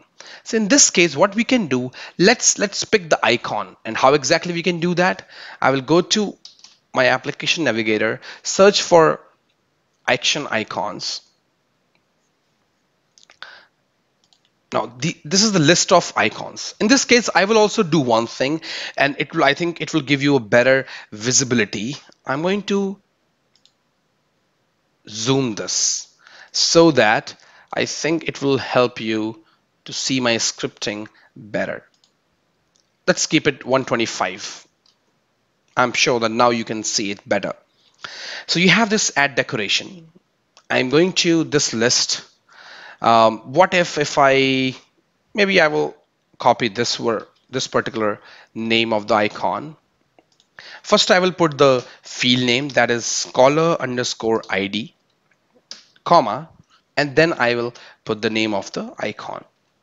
I'm not putting the last parameter. I'm just putting the 2 parameters here. Now I'm saving this form. So client script is saved. And you can see we have not selected the field just active. That's a mistake, I would say. So you have to select the caller field. And that's what we want. So I'm going to save this again. and I'm going to incident form. So if I go to incident form, now this will run only on change. So maybe we can do it for new incident. So if I open the new incident and I put the color, so as of now you can see we don't have any icon here, but if I select Abraham Lincoln, so whenever I will select Abraham Lincoln, it added that icon. So this is what it does: add decoration, add error message. Now add error message shows the error message or kind of alert on the top of the form. So the use case we have is on incident form, show alert message to user when priority is set to P1. So in that case, I will go to my instance and I want it on change. So what I will do, I will make it as a comment.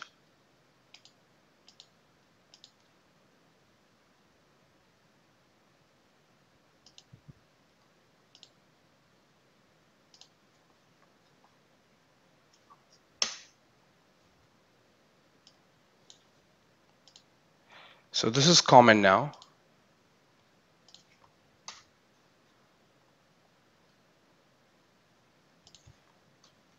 I want this one and I have to make it this one. Now it will not give me any error. I will make it down. So if the priority is getting changed to P1, I should see that error. So what I will do, first I will get the value of the priority. So I will do where inc priority equal to, I'm just creating the variable, underscore form get value. So I have to get the value of the priority. Now you can also do it, but ideally in this situation you don't need it basically. So let me make it comment. And why you don't need it? Because you can do it with the help of new value, because you already have that, you're already saving that value for that field. So in this case I will select it as priority, and then I will put if same new value is equal to 1, then g underscore form dot add error message. So if you remember, I mentioned I just press the dot and I have all the methods for g underscore form. So I have add error message. I will press tab. It will ask me one parameter, and that's a message I want to display. So I will mention hi, or you are going to create P1 incident. That's what message I will mention. And I'm going to click on save. And this will run on change basically. So I go here and I'm reloading the form. I'm changing the impact and urgency to high. So you can see the priority is 1 and I got that message. So you're going to create P1. So this is how you can utilize the g underscore form add error message. The next one is add info message. It is quite similar to add error message, but if you just want to display a message with just blue color, it's an informational message. It is not something like an alert message. In that case, you can use info message. So I can show you with the same example. So we have this one. What I will do, I will just change this to info message. If I change to info message and I save this, so the functionality is similar. There's no change in the functionality. But the only difference would be that was like an error message and this would look like an info message, informational message. So if I make it as a P1, so you can think of a situation when your client comes to you, then when exactly you have to mention the informational message or alert. or like an error message. I make it as a P1. You can see now it's in blue color. This means it's an informational message. It's not an alert or kind of error message. But if, for example, if your user is doing some mistakes or you want to stop the user, alert him, in that case, you can utilize that add error message. Add option. Now, add option is also really important method, which is used to add the option, the choice into your choice field. So as a use case, you can see I have written on incident form, add a choice to contact type field. So if I go to my instance, we have this contact type field, and as of now, I have 4 choices. But what if I want to add a new choice called portal? So in that case, I will go here. Now I want this to run on load, not exactly on change. In order to do that, I have to write a new client scripts. So I will go to my list of incidents, go to client scripts. This is client glide form demo on change, and I will create a new client script.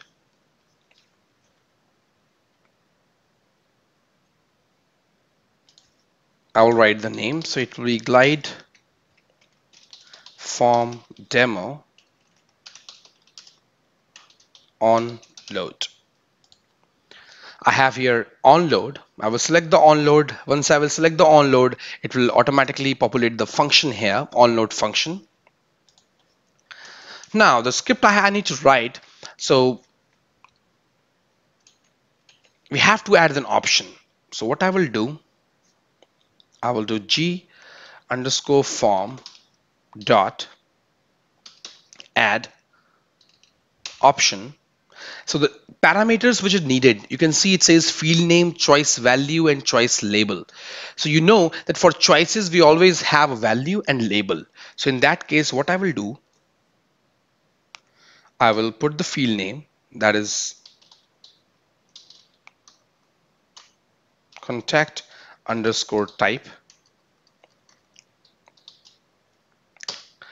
I will put the value I need to put, that is portal, and then I will put the label.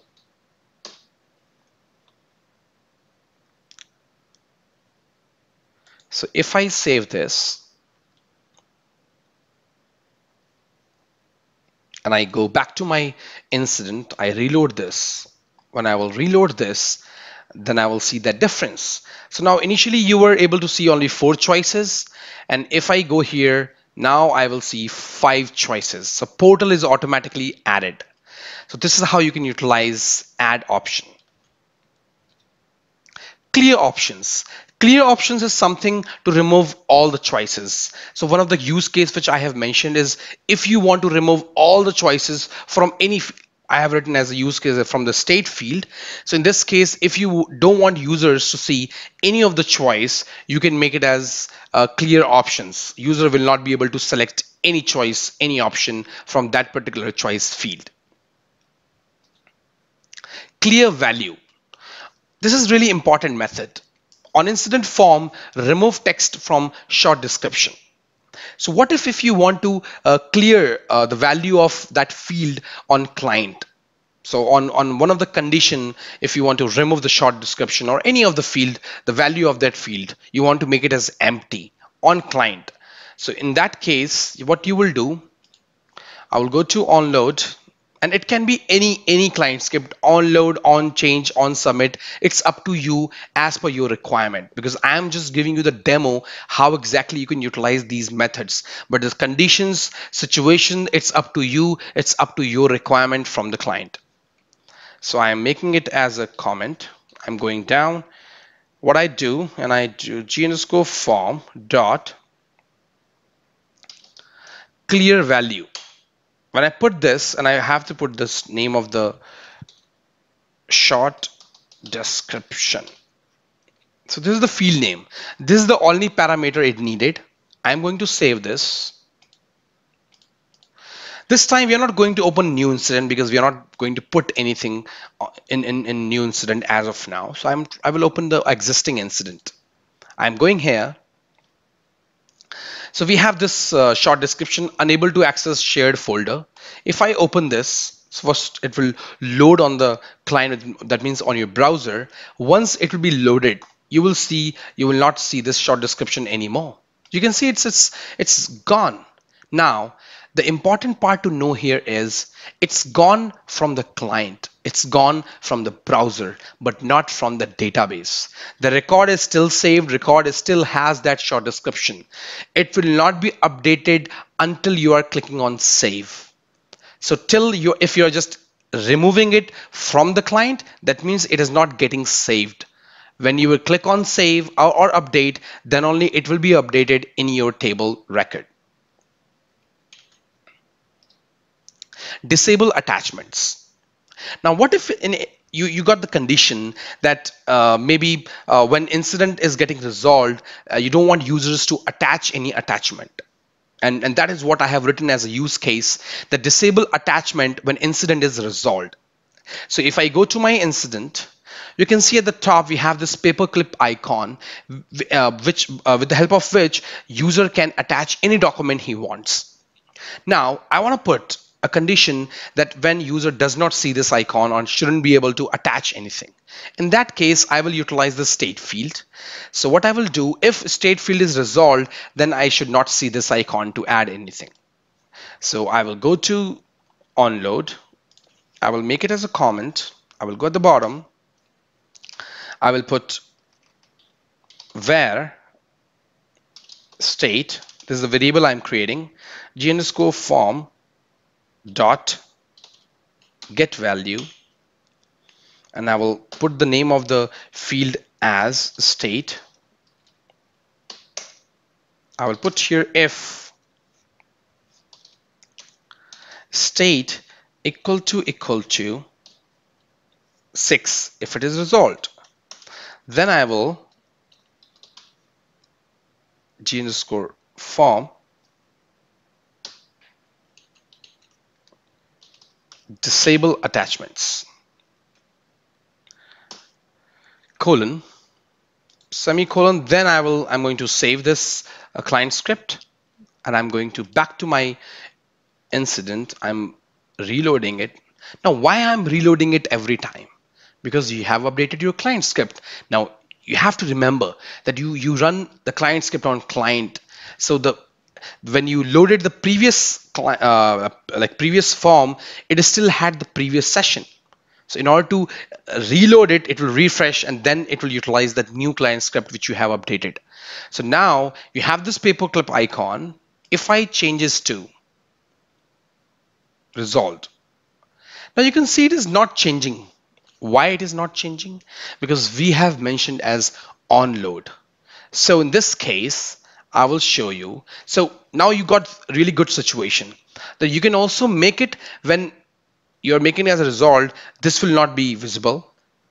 But what if I just open resolved incidents and I'm opening this when it is getting loaded, and that's what we have written on load. Once our form got loaded completely, and you can see the state is resolved, and now you cannot attach any document because you don't have that icon anymore. So that's the difference. So this is the functionality of disable attachments. Then we have enable attachments. So if you want to enable in another condition, then you can also do that. It will show that icon again. Flash. Now flash is also really good method if you want to get attention of your user in one of the field. So it's kind of a flash when it kind of I would say flash that particular field so that you can get the attention. So how exactly it can do that? Let's go for onload. I will go to my script. I'm making this as a comment, and I'm putting G_form dot flash.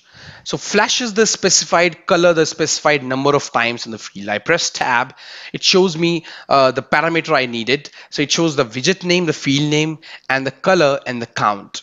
So what I will do, I will put priority.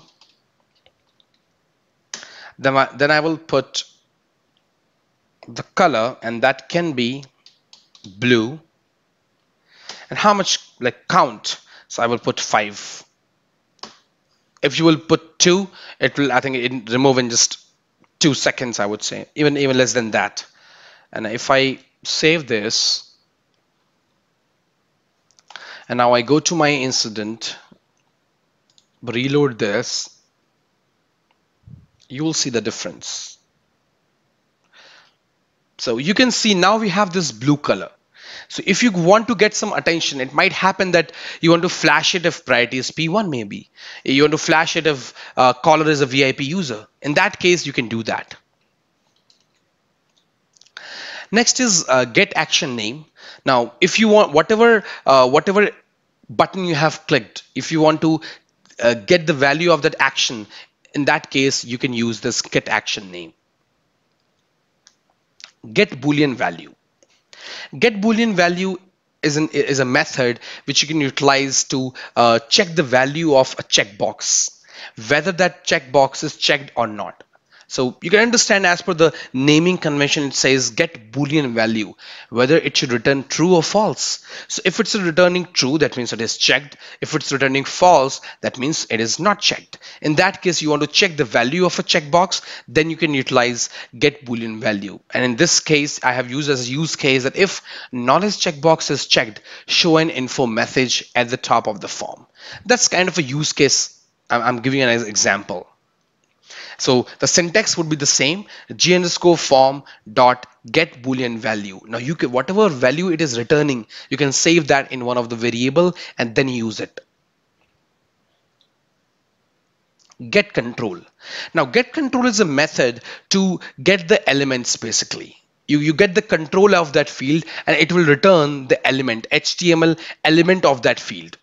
So for example, if you want to change the color of incident text maybe, or maybe any field like a short description, in that case, you can utilize this get control. Let me show you one of the example. So you can see we have this short description test. So I will make this as a comment. I go at the bottom, g_form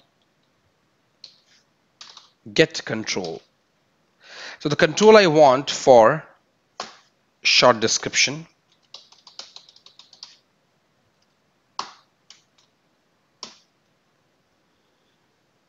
and I will save this value in a variable, as I mentioned, maybe where a equal to, and what I will do, a dot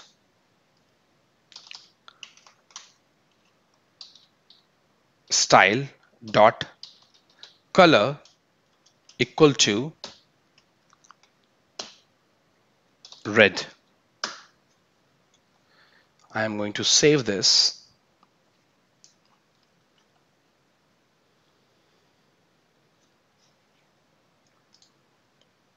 It is saved. I'm going to reload the form. Once this form will be reloaded, now you can see this short description color becomes red. Now, the reason behind it, because I'm getting the HTML element of that particular field, and now I want to display it. So if you remember, if you have learned HTML ever, then you'll be able to replicate it.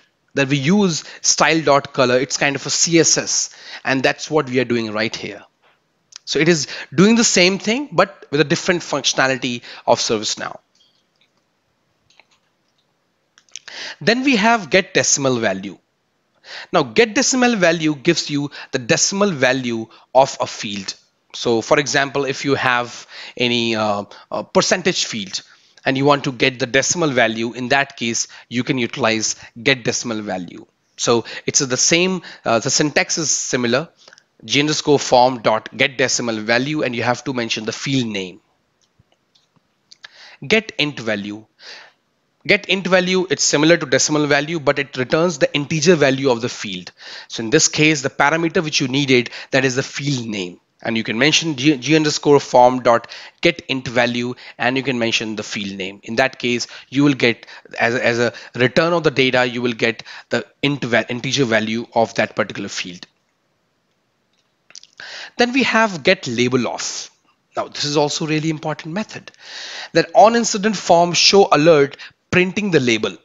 Now the use case you can think of as per the situation or the requirement you will have, but let me show you how exactly you can use this. So get label off, if I am here, I'm going to make it as comment, and I will do g underscore form get label off. As a parameter, I need to put the field name, and maybe I will do short description. Now this is the field value, the name of the field at the back end, not the label. So if I save this, I can get it, but I need to display something. So in order to do that, I have to make it an alert and save this. Once I will save this, I will go to the incident. I will reload this. When I will reload this, it will show me an alert with the name, the label name of the short description field. And now you can see it says short description. So this is how you can utilize get label off. Then we have get reference. Now this is the really important method for any developer, because you will utilize this method, I would say, most of the times. Yeah, I think it definitely depends on the requirement, but you will still, I think you definitely need to learn about this method. So let's take a look how exactly we can utilize this method. So as an example, as a use case, I have mentioned that on incident form, show alert if the caller is VIP. Now let me explain you a little bit in detail that what is the main use of this, this method. Now, as I talked about the VIP, now how do you know in ServiceNow the user is a VIP user? So we know it with the help of a field called VIP. That's the name of the field, VIP field. If that is checked, it's a checkbox field. If that is checked, that means that user is a VIP user. Now, if we are on our incident form, if I talk about the user detail I have, it's only in one of the field called caller field, and that just has the name in front of me on client. So how can I know that this caller is a VIP or not? If you get this kind of requirement, not only for just one reference field like a user, any reference field you have, in that situation, you can use this really powerful method called get reference. In that case, what exactly you can do? So let me go here. So what we need to do, if the user is a VIP, then I should show an alert. Now that's a requirement. Show alert if the caller is VIP. And that should happen on load. So what I will do g underscore. So first I will save that data. So I will put caller is equal to g underscore form dot get reference. Now the important part of get reference is parameters, and very important part. So when you press tab for get reference, it will ask you to put field name and then callback function. What if you don't put the callback function? It will still work, but that will be called as a synchronous call to the server. But you don't want synchronous call, because that is not recommendable. That will also impact the performance of the system. So in that case, we have to utilize asynchronous call, and that will be done with the help of callback function. So what we are going to do, I'm going to utilize that caller ID field name here. I will mention the name of the field. I will mention alert caller. So this is the function. Now I will declare that function alert caller, and I will give a parameter that is caller here, And here I will do if caller.vip equal to true. In that case, alert, hey, the reporter of this is VIP user. Now this is the alert I want to give to the user. I press save. Now let me search for VIP user incident. And I would really want to show you the difference. Now, if you will see this list, I have a lot of callers. Now, this is the VIP caller, but first I will show you the non-VIP caller. So if I open this incident, the form is getting loaded. I don't see any alert because the user is not VIP. Now, if I go to VIP user incident, I'm opening this. When form is getting loaded, you can see the message, hey, the reporter of this incident is a VIP user. That means it is able to check that value directly with the help of get reference. So you have to remember, you can definitely utilize this particular method. Ideally, you have some other methods and features as well from ServiceNow, like G_scratchpad. That also gives you the another functionality, but we will talk about it later. But anyhow, if you want to get the value of any reference field, in that case, you can utilize this method. It's a really powerful, but make sure you're not using it without callback function. You have to utilize the callback function in order to increase the performance of the system. Then we have get section names. Now in ServiceNow, if I go here, these are the name of the sections. Now if you will put g_form dot get section names, it will display all the section names you have with comma, all the section names. That's what it does. So if you want to see the result, do alert. Now every time, if you want to, and I think if you have learned JavaScript, you will definitely know that if you want to see some output, that what kind of output you are getting from any method of ServiceNow, always go for a log maybe, or I think in this case you can always utilize alert. I think that's the best way, I would say, in order to see what kind of output you are getting when you are putting that method. If you're not able to get any output like undefined or something else, at least you'll be able to know whether you're writing the right method or not, or maybe you're giving some right parameters or not. Then we have get sections. Now get sections, it's quite similar to get section names, but get section names give you directly the names of the sections with comma, but this one, it returns an array of form sections. So whatever form sections we have, it gives you those sections in array. That is the main functionality of this method. Get table name. Now get table name method returns the name of the table on which your record is on the record which you're working on. So for example, you have opened, you want to run the client script, and you want to know the table name while running it. Then you can utilize it. Ideally, this would be used. It might happen that you have to use that table name. In that case, you can use that. And the syntax is still the same. That is g_form dot get table name. Then we have get unique value. Now get unique value, now you can understand that it is returning the unique value, and that unique value is the sysID of the record.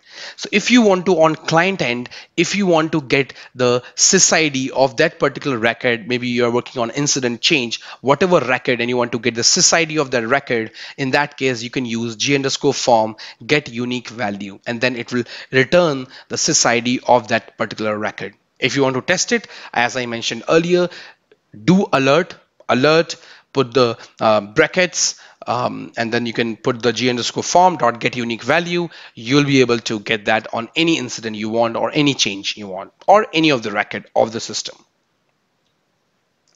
Then we have get value. Get value is also a really powerful method. So one of the use case we have, show alert message when priority is P1. So what is the use case of this get value? So I will go to my instance. So what I want, if the priority of the incident, so if I'm loading it, I want to show an alert message maybe whenever the priority is P1. So I'm going this, I'm just making it as comment.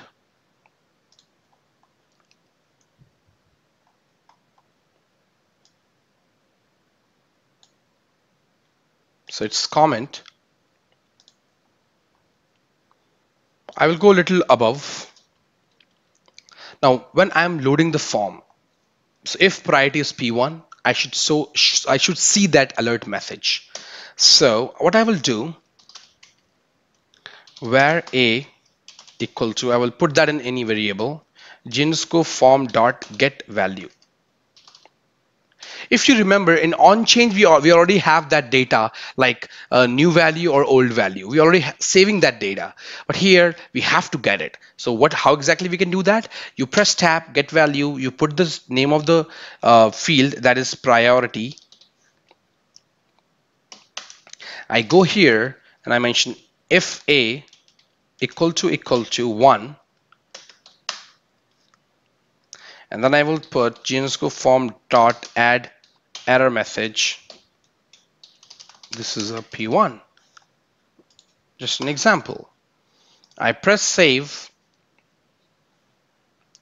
I go to my incident. So it is not a P1. So let's open a P1 incident. This one. If I'm loading it, so now you can see it says this is a P1 because the priority is P1. So it is able to get the value of this particular field, and then with the taking the value, you can utilize in your conditions. Then we have hide related list.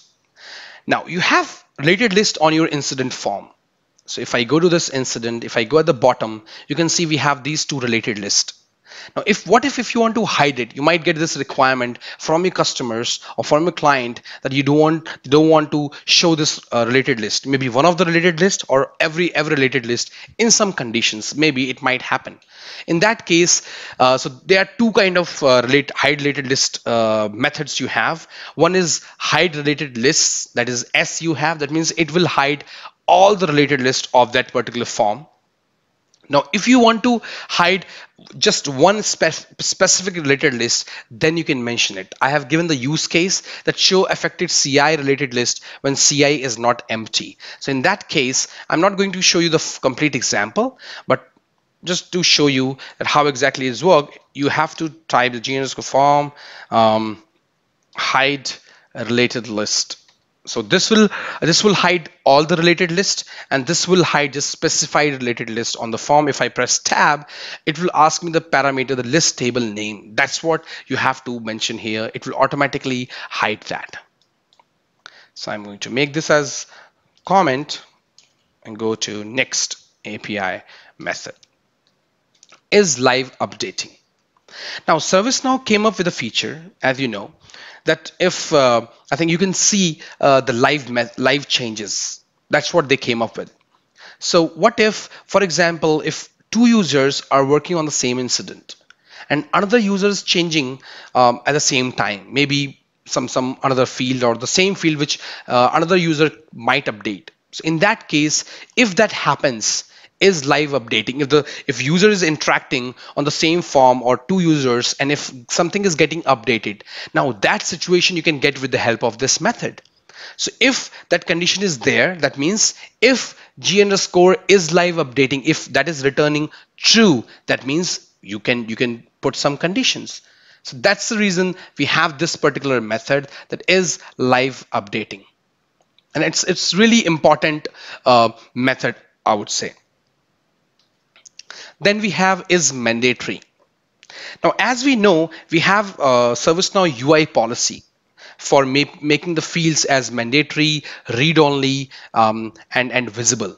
Now, you can also do these functionalities, and it might happen. There can be some situations that you can't do it just with UI policy, and you have to use a client script. That you have to do some scripting, and then only you can you have some conditions to make them as mandatory. In that case, that is what you have to mention. That is mandatory.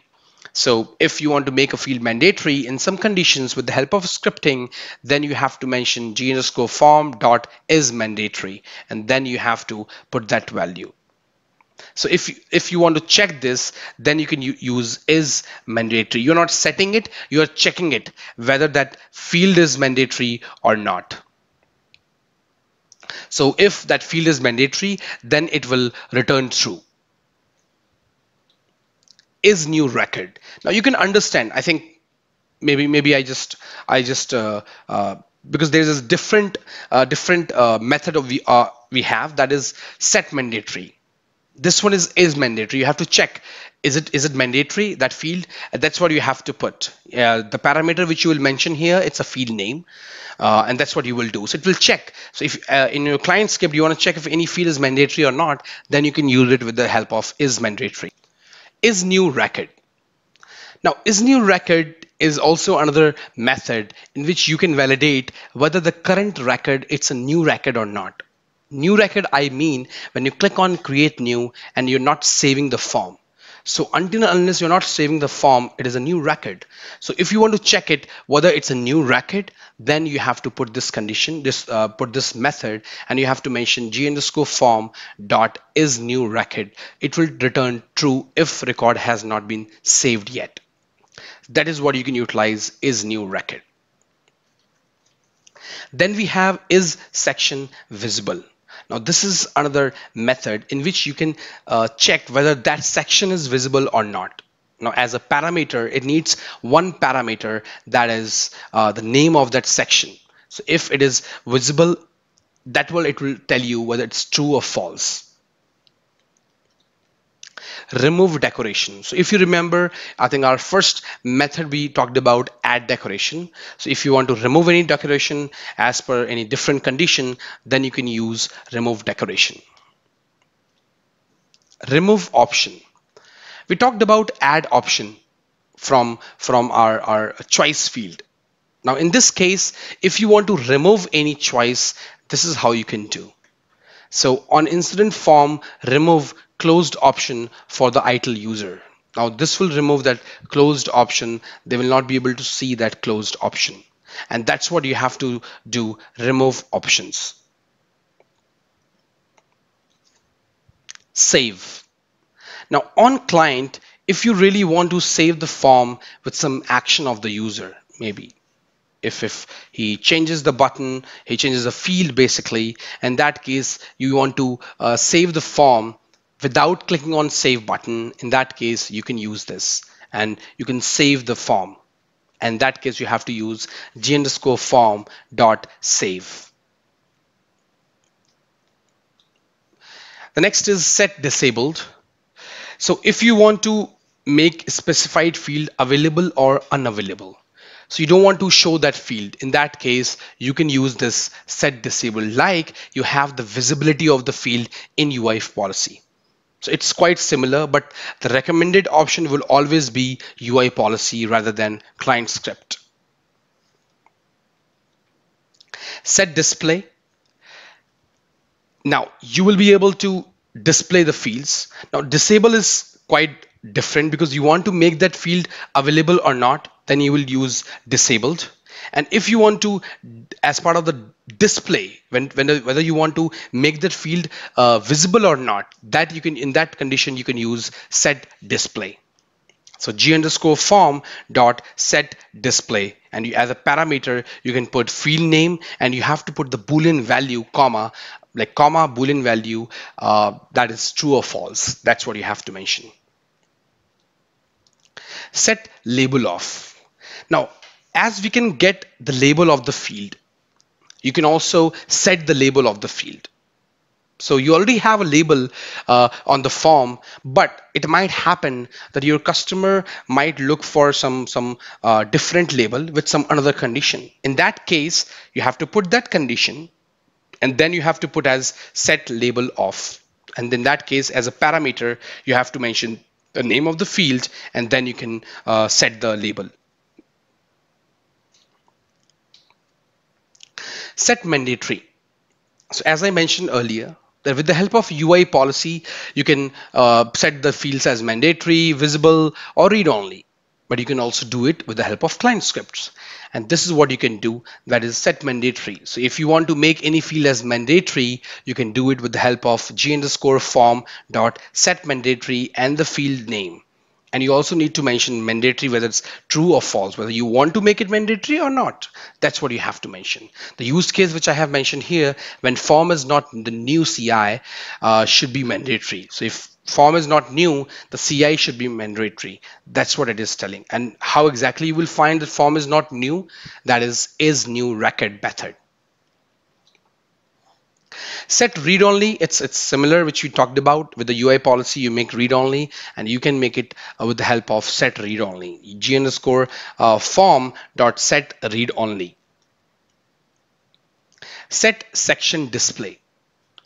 Now, as we talked about the sections of all the forms we have, if you want to make them display, if you want to display those sections as per some conditions, then you can use the set section display. And it will also take some parameters, that is section name, and then the Boolean value. The Boolean value which I'm talking about, the overall parameter would be the section name, then comma, and then you have to put the Boolean value, whether true or false, whether you want to display or not. Set value. Now, this is really important method of client script. So as a use case, you can see we have on incident form, set the value of current logged in user in caller field. So you want to set the current logged in user in the caller field, because automatically it doesn't come. So let me show you in my personal developer instance. So if I click on create new, and form is getting loaded, but now you can see it is asking me for the caller. Now, if your requirement comes in that you want to push this caller automatically, the whomsoever the user is logged in. So in that case, I will go to my client script. I will create a variable, because I have to get the user first, whomsoever has logged in, and I have to get the sys ID of that user. In that case, what I will do, I will create a variable user, and I will do g_user, not g_form. Now g_user is also another really important API, which we will talk about in our follow-up session. So we have g_user dot, I will select user ID. I press tab, semicolon, and here I will put g_form dot set value. I will put the name of the field we have, that is caller ID, comma, and here I'm going to put the value which you want to push, and that is we have saved in user variable. I'm going to click on save.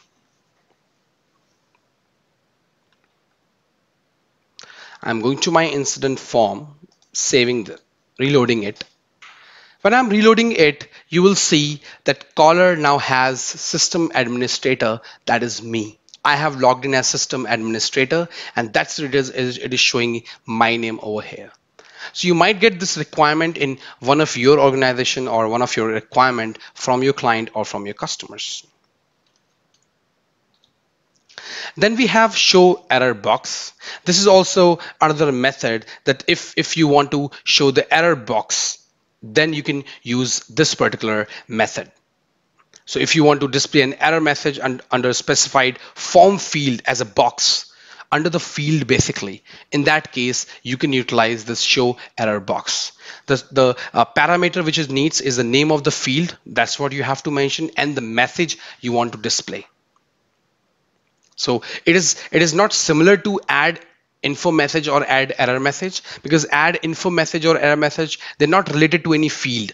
They just show those messages at the top of the form. This is somehow related with the field level. So if you want to show some kind of box or message on the field, then you can utilize this show error box. Show field message. Show field message is another method in which you can use if you want to show some field message. It will again come like in box. So if you want to show some message on the field, then you can utilize this particular show field message. Show related list. We already talked about hide related lists. And similarly, we have show related list. It's vice versa. So if you want to show related list, then you can use, and you have some names of the related list. In that case, you can utilize g underscore form dot show related list, and then you can put the name of the related list. Submit. This is another method when you want to perform some action, you want to submit the form. In that case, you can utilize this submit method. So if you want to save the record, you can use this particular method. That means g underscore form dot submit. Now, this particular submit method, you can utilize it with parameter and without parameter as well. If you will put without parameter, if you will put this method without parameter, then it will just save the record. But now, if you will put the UI action, if you want to click on any particular button, so if you want to perform the UI action is specified by the in the parameter, then you can use that particular. So that action name you want to click, that name of the UI action button you want to click, you have to utilize that. So while user is doing something and on some condition on the client, you want to click a button or click a UI action, in that case you can utilize submit g underscore form dot submit and the name of that particular action. In that case, you can utilize submit. So these are the all g underscore form methods in client scripts you can use. The follow-up session we have will be around g underscore user. That session will be really crisp and small because we have a lot of methods for this particular API g underscore form, but g underscore user we have only, I think, a small number of methods. So it won't be that much long. So these are all important APIs.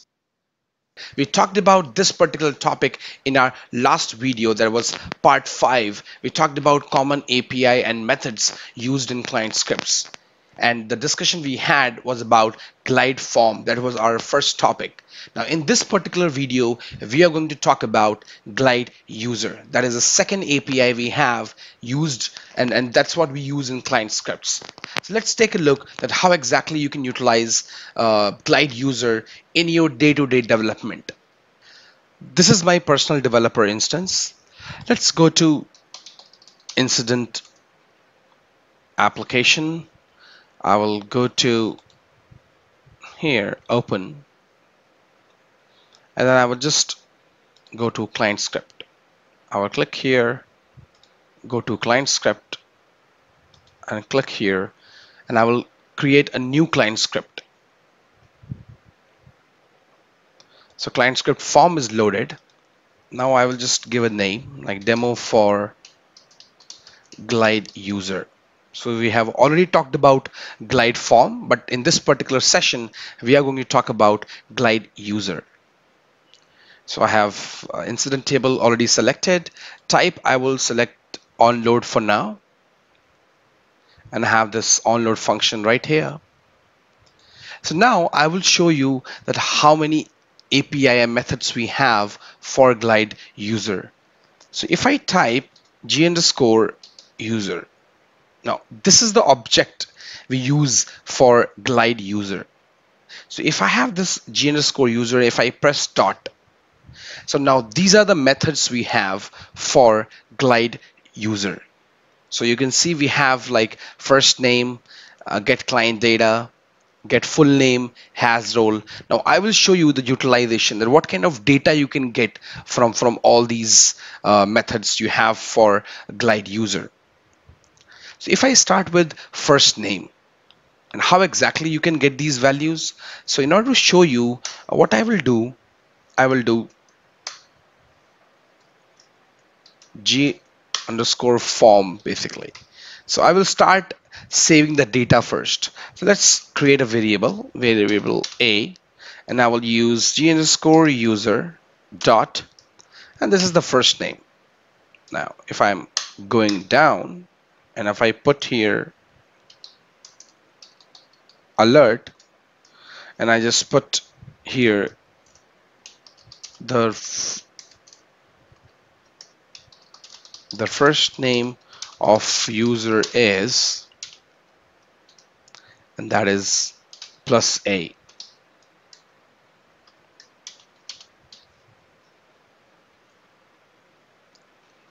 So I am saving this. I'm just putting the semicolon and I'm clicking on save. Now let's see what exactly it does. So you have this g underscore user dot first name. If I open any incident and I go here, now as you know, this will run on all the forms. That means that will be that will run on load basically. Every time form will load, whatever condition it has, it will just show it. So now you can see it says first name of user is system. Now how it is picking this particular first name. Now I am the current logged in user. So if you want to populate current logged in user's first name, then you can utilize this method. Now let's take another example. So I'm just making it as a comment. I will create another variable. I will put g underscore user dot. This time I will put get full name, and it says returns the first name and last name of the current user. I press tab, colon, and I am just saving the form.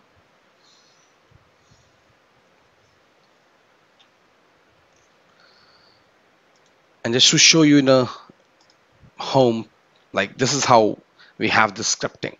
I just made like a full view basically. Now if I go to my form again and I reload it,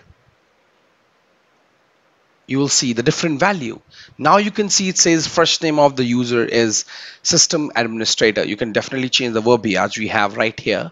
Now it is showing the current logged in user's complete name. Then we go back to our scripting. Now let's comment this as well. This time I will use another method. So I have g underscore user dot. Now we have this has role. So it says returns true if the current user has selected role or the admin. That means if this user has this role. So what we will do, we will put this. I can put the role which I'm looking for, maybe for example, ITIL.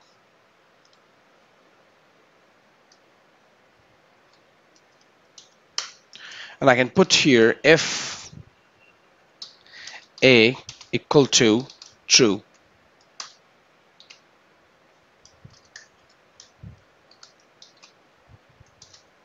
So if A equal to true, then it should show the first name of the car is, that's what. Let's see what value we get. The value of variable. If I save this, and I'm just reloading. Great. So that means it is returning the true. That means this system administrator has ITIL role. And if you want to confirm, what we can do, I can go to the profile. As of now, it is self-service view. I will go to default view. I go at the bottom. So it has admin role. So it is returning, as I mentioned, that basically it is not searching for the ITIL role, basically we mentioned. So it doesn't have ITIL role, but it still has admin role. And that's the reason it is returning true. But what if we mention maybe for a user who doesn't have admin? Let's try with any non-admin user. So if I impersonate just an ITIL, what do you think? Should it show that alert? So let's take a look. So if I click here, open any incident, like a similar incident we had, yep, it says value of variable true. Now the reason we are getting this particular true alert because this user has idle role. But let's see if any user who doesn't have idle role. So what I will do, I will just go to system administrator impersonation again. I will try to search for a user who doesn't have admin role. So maybe Abel Tutor. Yep, Abel Tutor is just like a self-service user. He doesn't have any kind of like ITIL role or something. So what I will do, I will impersonate him this time. But if I will do that, he will not be able to see the incident. So you might select any other role. So let's do one thing. If I go to my client script,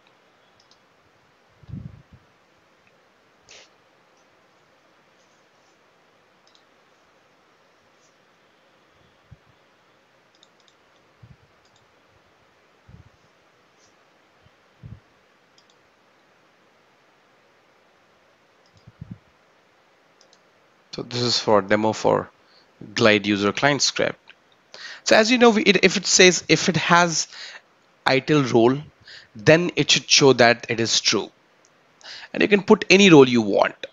That's how it works. That's the reason even for that ITIL user we impersonated, it showed as true. Now let's comment this one and try to create a new one. We will have var a equal to g underscore user dot. This time we have has role exactly. That means returns only true if the current user has this specified role. So it will check that this user has that role or not. So maybe this time we will put has role exactly, and we will put like maybe project manager or maybe knowledge. Let's put that knowledge role, but I should not make it as comment. Now it should check whether the user has this particular role. So if I have this if a equal to true, so let's make it false, and alert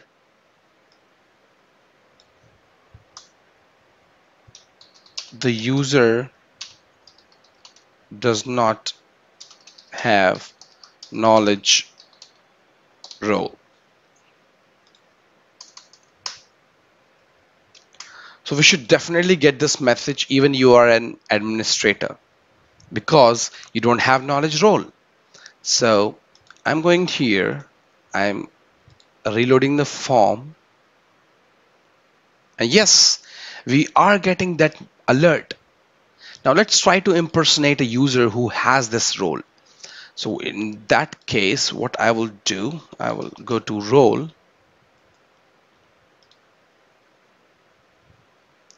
and I will search for knowledge role. So this is the role we have, and I'm just checking the user who has this role.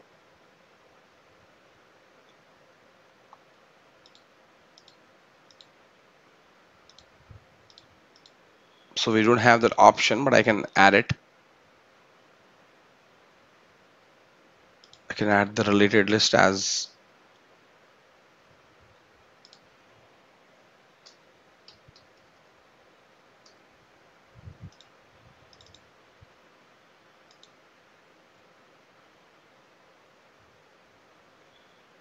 now it is showing me the users who has this role.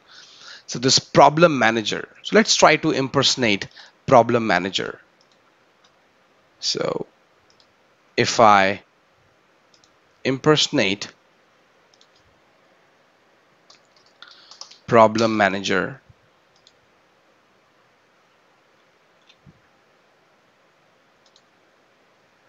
have this incident. I click here.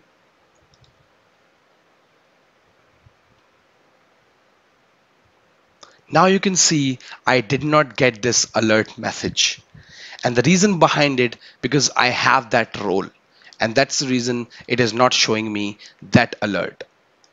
So this is the difference. I just wanted to show you that how exactly it is making the difference and checking the value, that whether that particular user has that role or not. So if your customer has any requirement which is somehow related, that they want to check some kind of roles, or with that roles they want to have some other conditions or some actions or some messages they want to display, you can do it with the help of g_user. So I will go to client script.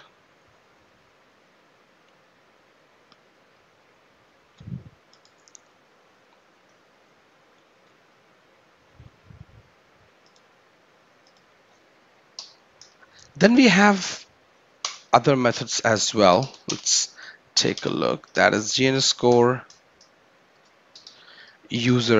dot. Now you can see we have has role from list.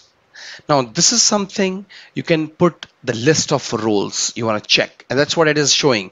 Returns true if the current user has at least one of the specified role in the comma separated list, or admin role.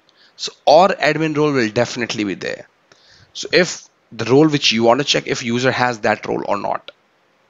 Then the next we have is has roles. Now you have self-service users who don't have any kind of roles. If you want to check it, then you can check with this particular method, that if the current logged in user has any single role, at least a single role, then it should return true, and then you can utilize that value of true as per the logic or conditions or situations you have as per the requirement. Then we have last name. So as we were able to get the value of first name, you can also get the value of last name. Then we have user ID. Now user ID will give you the SysID of that user record. So let's take a look. So this time I will put user ID. So I have this user ID. I press tab. And I will mention here, I will just remove it, and I will do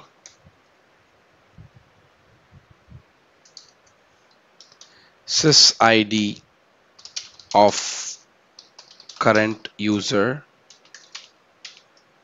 and that will be +A, and I am saving this. But before seeing the result, let's check the SysID of this. So if I go to my profile, it says copy SysID. I'm copying it, and I'm just like saving it for now. So you can see it starts with 6816 and with 441. And I'm going to the incident form. I'm reloading it. Now you can see we are able to get the same SysID. So if you want to get the SysID of the current logged in user and you want to utilize it in any of your scripting, then you can use g_user dot get user ID. Now if I go back to my scripting,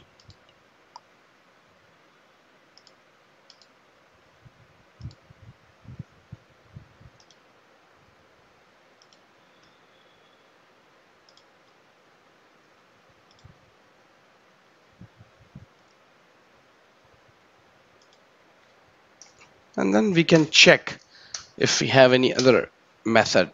Then we have just username, and this would just return the username, and that is also the part of your user profile. So if you go to the user profile and just select the default view,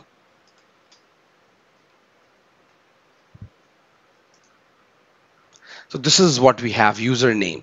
The label is user ID, but the name of the field is username. Now if you want to get the username of the current logged in user, then you can get it with the help of get username. So this is all about the G underscore user. That means glide user API we have in client script.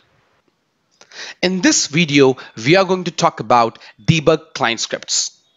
Now, as of now, you have learned how to write client scripts, what kind of methods, what kind of API you use in client scripts. Now, one of the important factor of a developer or performing a scripting is debugging. Because it's not mandatory that every time you write a script, it gives you the exact expected results.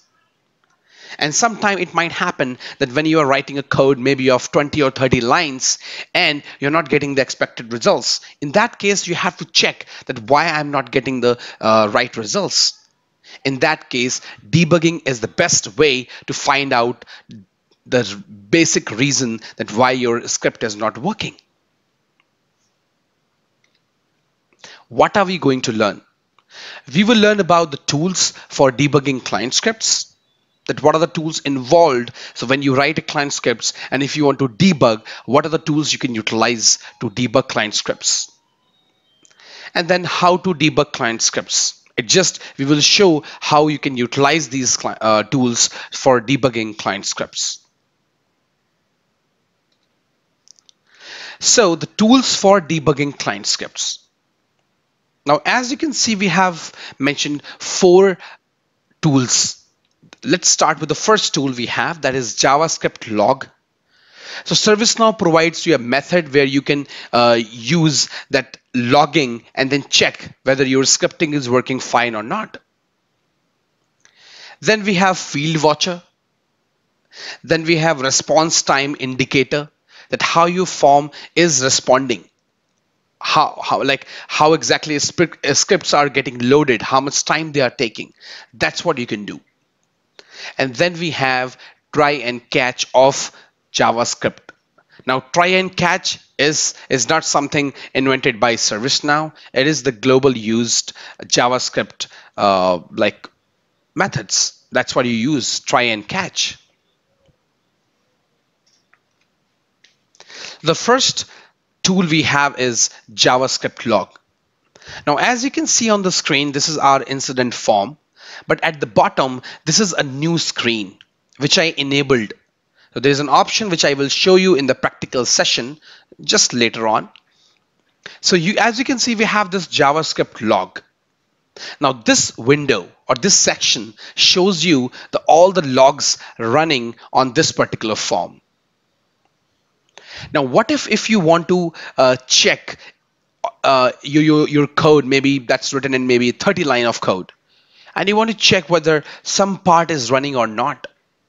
In that case, you can use the JavaScript method we have provided by ServiceNow, and that is JSLog. So if I go to my next slide, we have this how to write a JavaScript log. That how can you show that log in ServiceNow for client script, and that is JSLog. So JSLog is a method which you can utilize to write the JavaScript log and check whether your script is running or not. The next tool we have is field watcher. Now, in the same section of JavaScript logging, we have another tool. That's this next section. We have field watcher.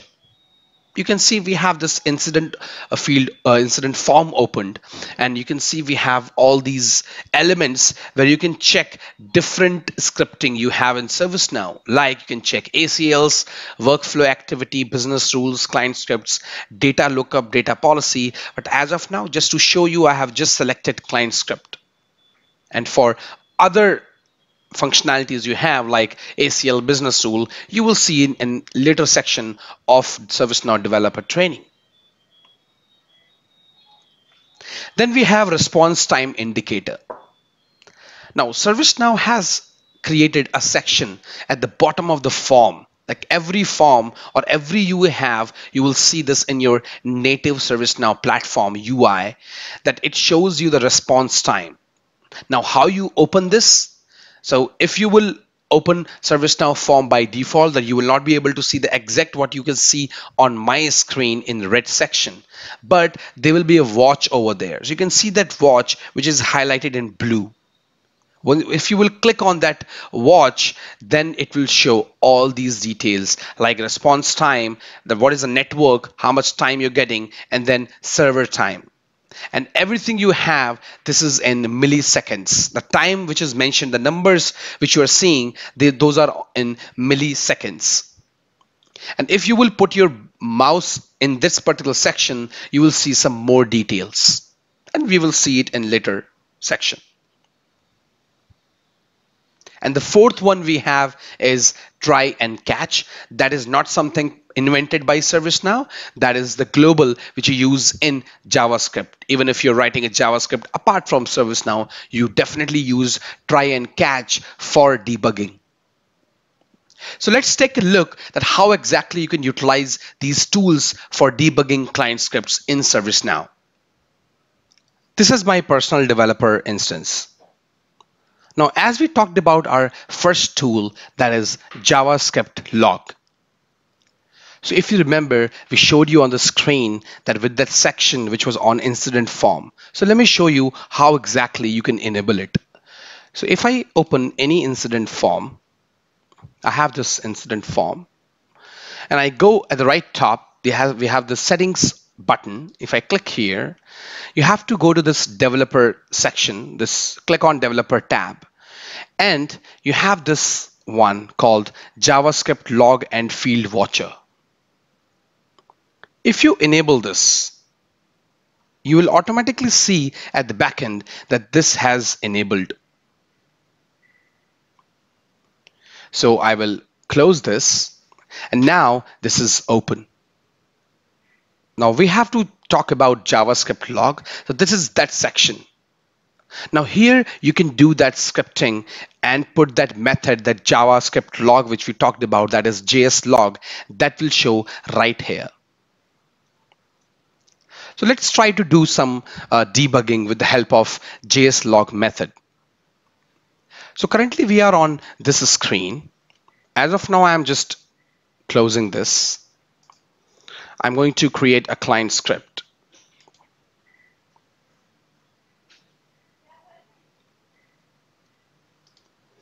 I will create a new client script.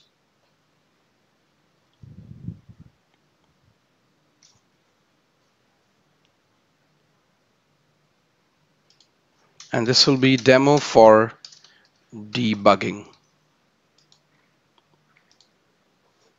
I will run it on load. Now let me show you how exactly that log comes. So if I go here and I put JS log and I put like this, this is the demo of client script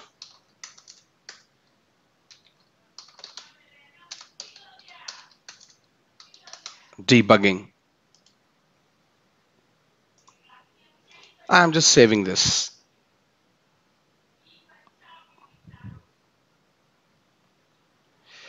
Now, if I open my form, I'm click here. Now, as you can see, we have put in on load. I have loaded this form, and if I enable it, so let's open in the same window. I am opening it. I have enabled JavaScript logging, and now I am opening the incident. So I have opened the incident, and if you will go at the bottom,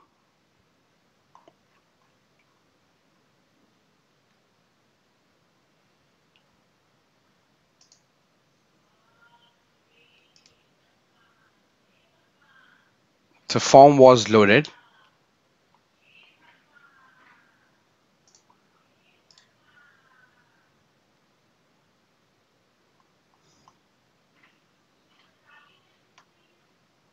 Now you can see we have this. This is the demo of client script debugging. and let me make it large. Now you can just like resize the window, small, medium, large. If you want to delete the logs, you can click here. It will remove all the logs. And what if I reload it again? Now it's loaded, but your log, which you mentioned in your method, it will be right here. Yep, we have this. This is the demo of client script debugging. But this is not just showing just for one log. It is showing every JavaScript log we have. That's what it is showing. It is also showing that we are running onload, this particular script. That's what it is showing. All the client scripts is running. So this is how you can check the logging for any kind of coding you're doing in your client script.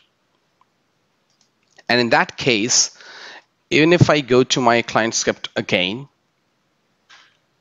and this is demo for debugging.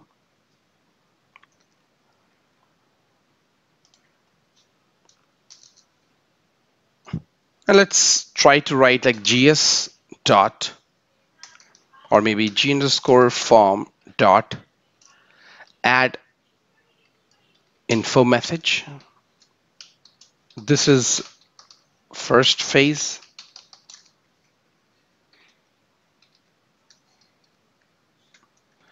So you can write like this. This is first phase.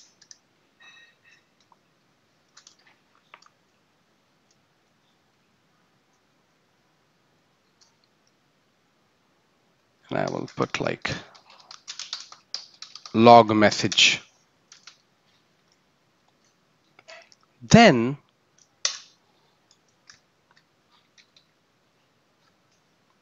I will put here g_form dot. Now it might happen that by mistake you have put in the wrong method. Like I have just removed E letter, and I'm just writing that log message. This is the second phase. Now let me remove this for now. And I'm putting the semicolon and here as well. And I'm saving this. Now, as a developer, you can see that it is not giving any kind of error message to me. Even I have removed that E from my method. So as a developer, I might do some mistakes. Now, let me run this and see if it is working. So if I go to my form,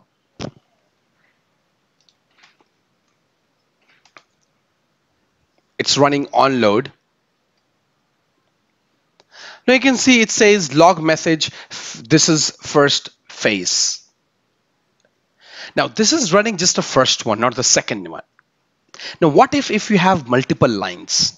As of now, just a demo, I have shown you that I have written only 2 lines. But it might happen in your client script. You might write 20 lines or 30 lines. And there can be some different functions or different sections as well. Maybe if-else statement, multiple if-else statement. How would you find out that which section is running, which not? So in that case, what I will do, I will go to my client script.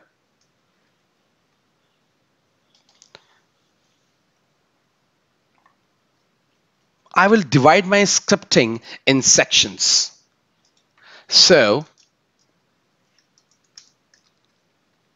I will put JS log here just to check if it's running.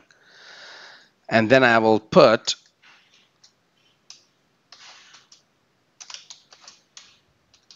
log message for first phase. And I'm going to write this for second section again. JS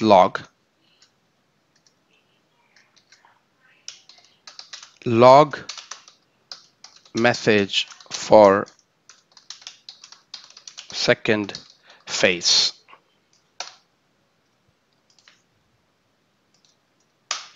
Now, as you know, a script always runs line by line. It will run this, then this, and then this. So let's save this and see the results.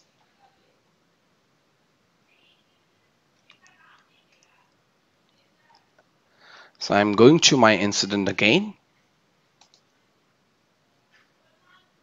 opening it. It's running, but I will enable JavaScript log. I will remove everything, and then I will reload it. I'm reloading it.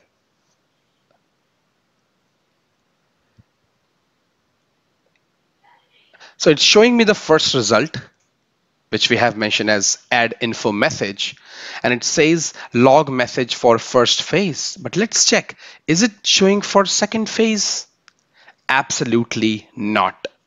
So as I mentioned, it is failing at the basically on the third line of scripting, and there we have some problem. So in that case, what you will do, you will go back to your script.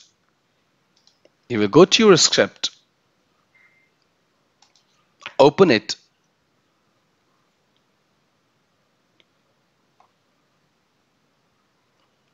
and check, okay, this one is not running. So that means there is some problem with this particular line. So I will check it again and I will see, okay, I have not written this E. I will write E here. I will save it.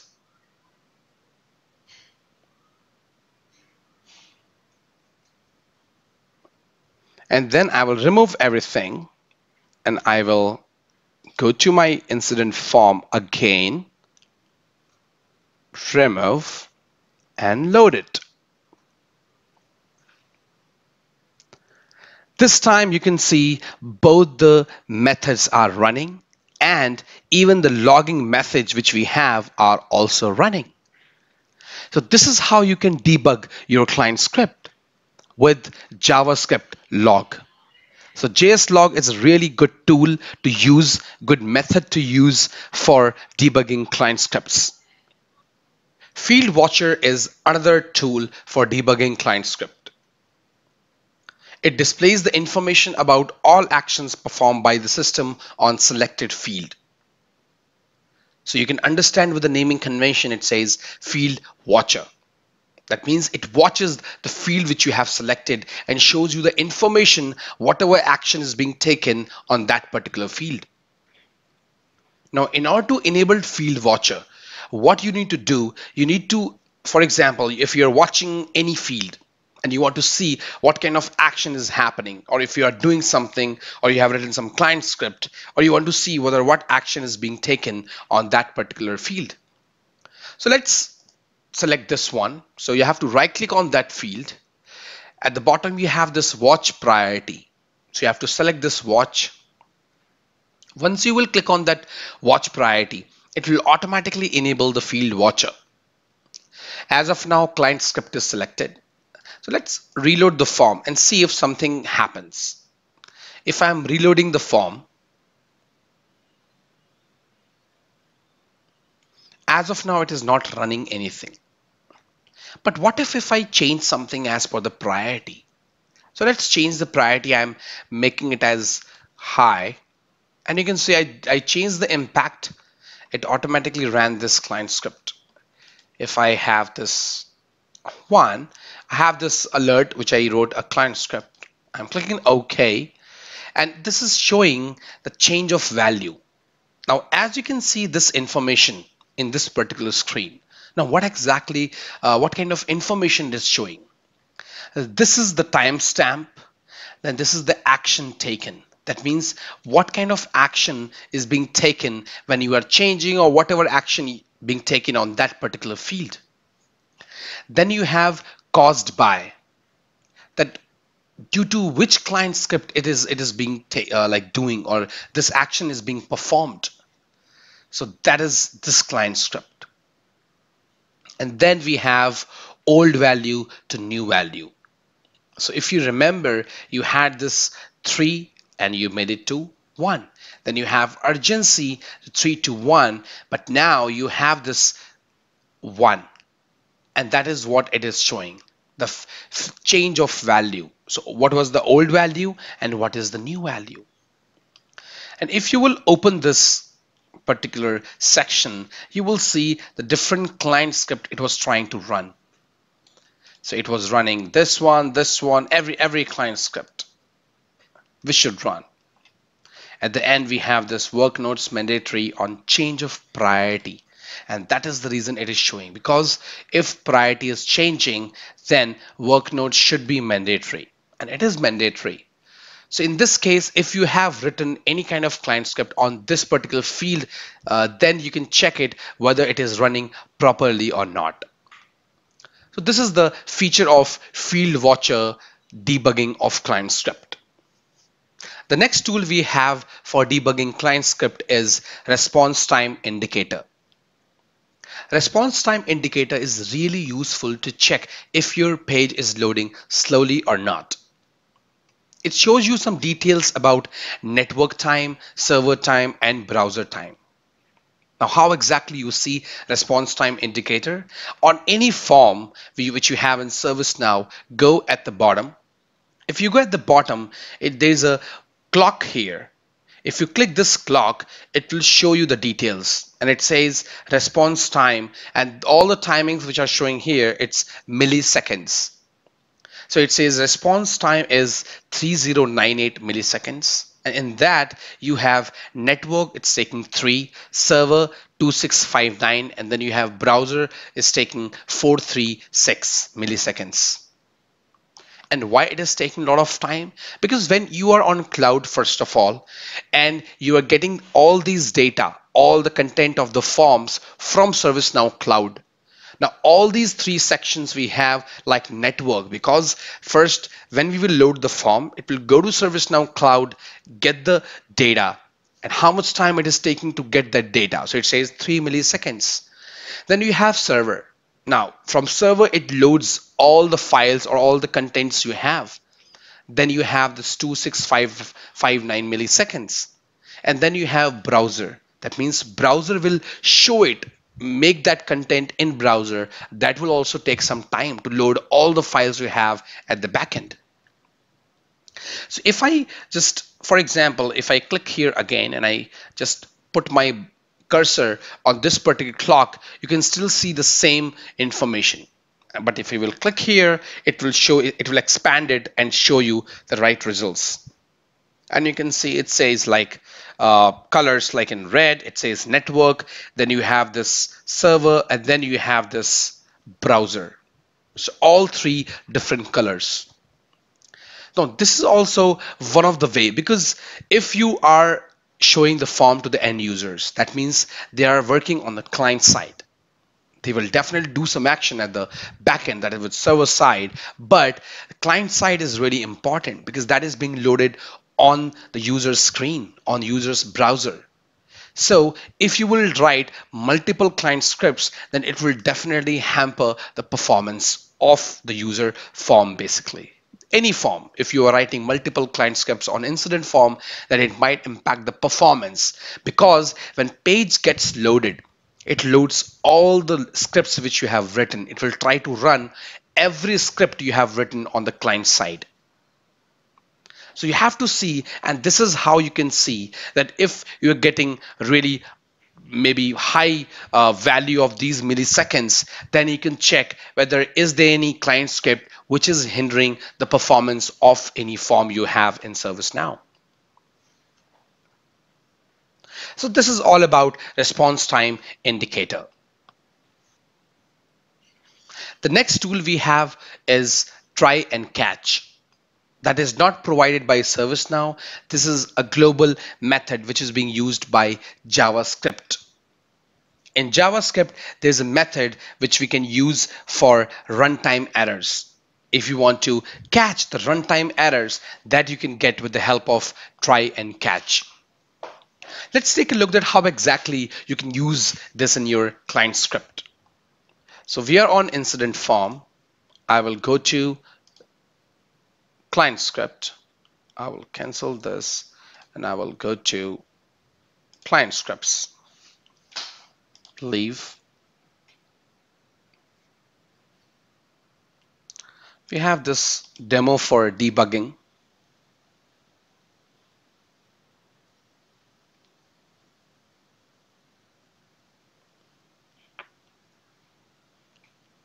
So we have this, if new value, alert this, if not. So what we can do, now it might happen that you have some errors in this scripting.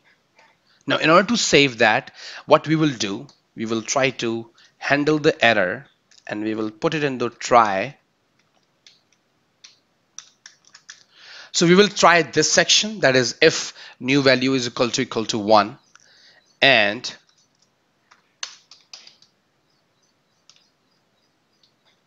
we will catch error, that is the error, and we will put here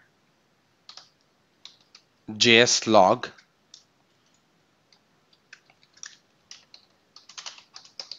log message. We do have an error.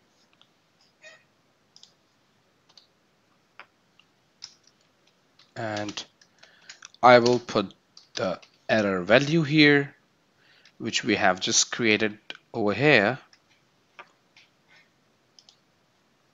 And that's it. Now I'm going to save this.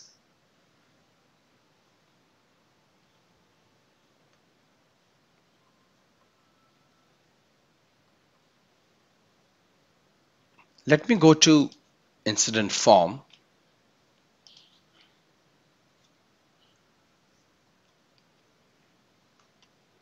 And I can open the JavaScript log as well.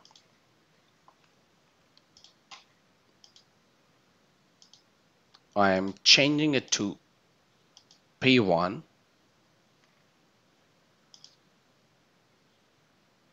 So we are running this. Now you can see we are not getting that log because the first line, that try, it is running without any issues. Now what if we definitely have some issues in that scripting?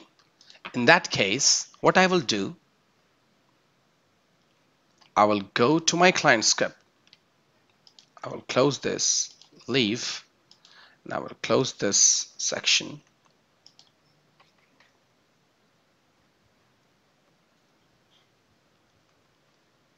This time I am making some error. Now it is not giving me any error. As a syntax it might give, but this is the JavaScript syntax. So I'm just writing alert. Now this should not run. And if this should not run, that means it should give me some error. And that's the reason we have written this catch. So I will save this.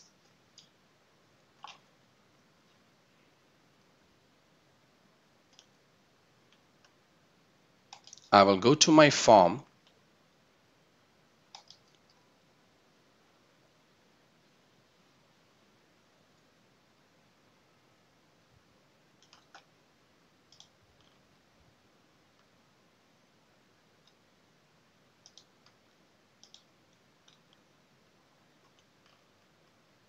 I will close this and I will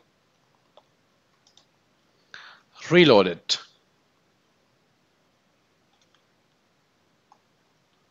I will change the value.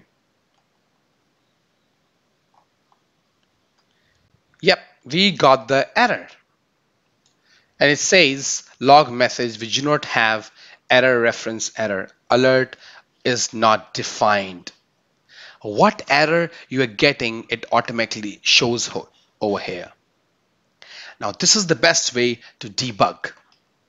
So when you were writing the script, you didn't know about the mistake you did because you were using rather than alert, you were using alert. But you don't know. You as a developer, when you are writing the script, you are not aware of it. But what we did, we just check with the help of try and catch that try this scripting. If it doesn't work, show me the error. And that's what you get it in catch. And that is what it is showing you. And this is how now you can go back to your scripting as a developer. If you got this error, you will close this. You will go back to your script.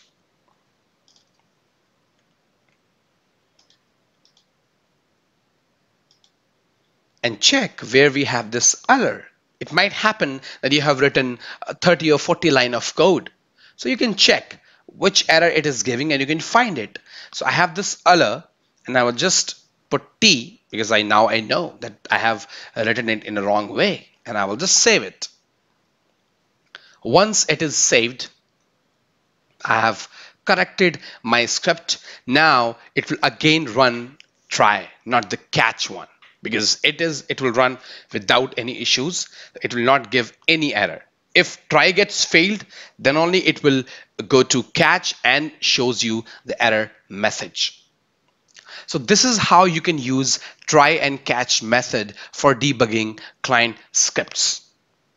In this video, we will talk about UI policy. You must have learned UI policy in your administration training.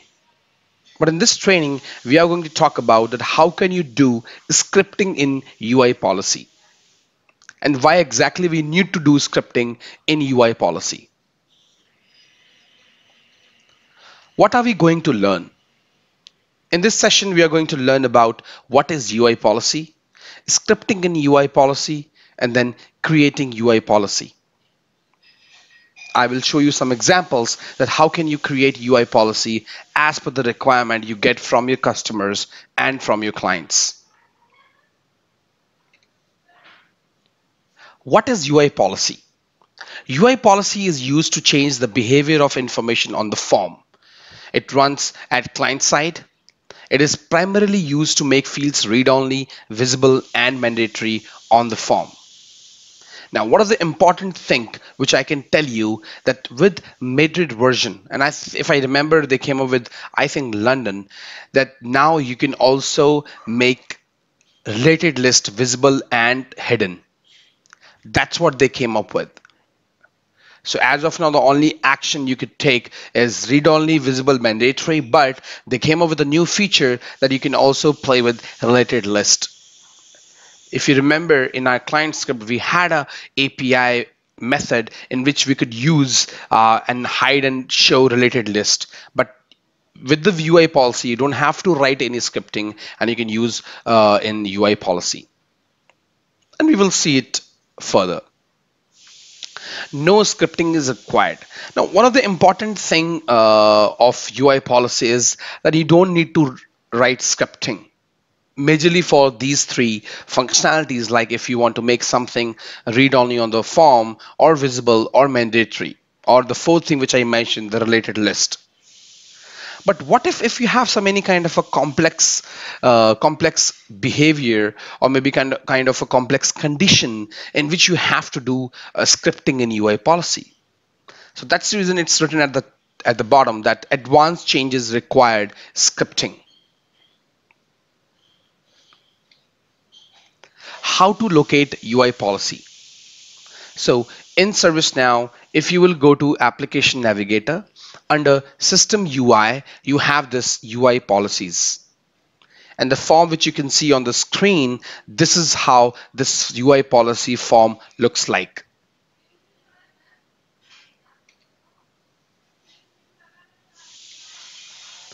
Scripting in UI policy.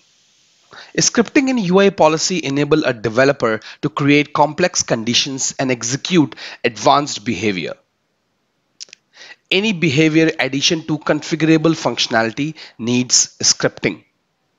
So for example, if you are making some fields mandatory or some read-only or visible, and in the same condition, you have some other situation which can only be done and you do that is apart from read-only, visible or mandatory, then in that case you can utilize scripting in ServiceNow for UI policy.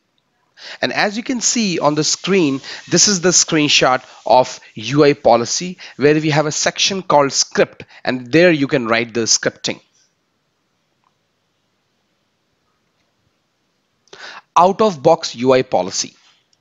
Now, as you know, when ServiceNow has developed this platform, they themselves came up with baseline functionalities.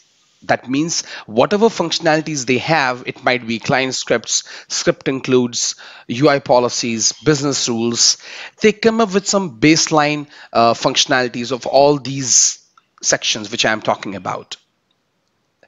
So they also have created UI policies. And if you would see, I just took this screenshot from the current baseline, which I have like Madrid version. So as of now, they have created 1387. So if you are getting ServiceNow, it might increase as per the enablement of the plugin. But as of now, as a baseline, they have this 1387. It might increase, as I mentioned, as per the plugin or any functionality you enable. So these are all baseline UI policies. Now, it might happen that your customer or your client sometime can ask you that, hey, I do not want this kind of feature. And that feature might be working with the existing UI policy. So in that case, you might need to disable that UI policy, or you have to edit it, or you have to create a new policy. So it's totally depend as per the situation and as per the customer requirement you have. How UI policy works with the scripting. Now, as you know, when you have learned in your administration training that when you create a UI policy, there is a trigger section, and that is when to apply. That means you will put some conditions then when exactly you want to run this UI policy. Now, same thing you have to do in your scripting part as well. And you can put some scripting conditions here, and then you can do the scripting. So as you can see, we have when to apply. There you can put the conditions which will run once that condition will met. And then you have to go to the next section that we have script, and there is a checkbox called run scripts. So it will not automatically show these scripting fields. Once you will click on that run script, it will automatically show these fields like run scripts and UI type, then execute if true, execute if false. Now what exactly it is showing that if you have this UI policy and you have mentioned some condition in when to apply, if it meets, then what it does, then it will see the scripting which you have mentioned in true part and in false part. If the condition doesn't met, then what it should run if you have that situation, and if it meets, then what you have to do. That you can mention in both the fields. So let's take a look and see the practical example that how can you create a UI policy and how exactly it works with scripting. So let's take a look. This is my personal developer instance. Now I will show you how to create a UI policy with scripting.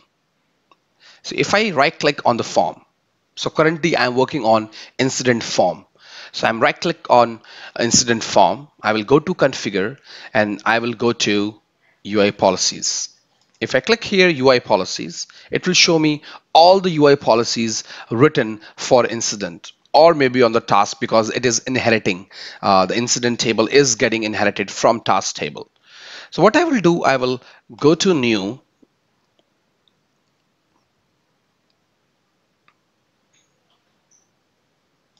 So here we have scripting and we have this when to apply. Now let me give you the situation. That means the use case. So the use case is, what if the priority is P1, then short description should be mandatory. But at the same time, it should show an alert at the top of the form. Now, ServiceNow does not give that direct functionality. So that that means without scripting with UI policy, because with UI policy you can only do visible, mandatory, read only, and related list, which we talked about. So let's show the message. So description as or make description as mandatory and show message. So if you remember in client script we had that name, but here you don't. You just have to write short description. So I have this table selected, incident. This is active. It is we are working on global scope. For scope, I will have a different section that why we have this application scopes and how ServiceNow came up with. Then we have this when to apply. Now this is the trigger point we were talking about.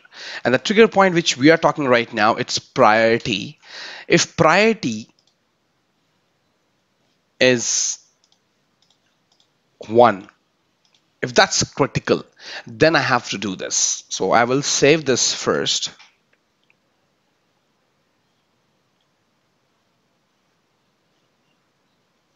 And then I have this UI policy action in the related list. And then I also have UI policy related list action.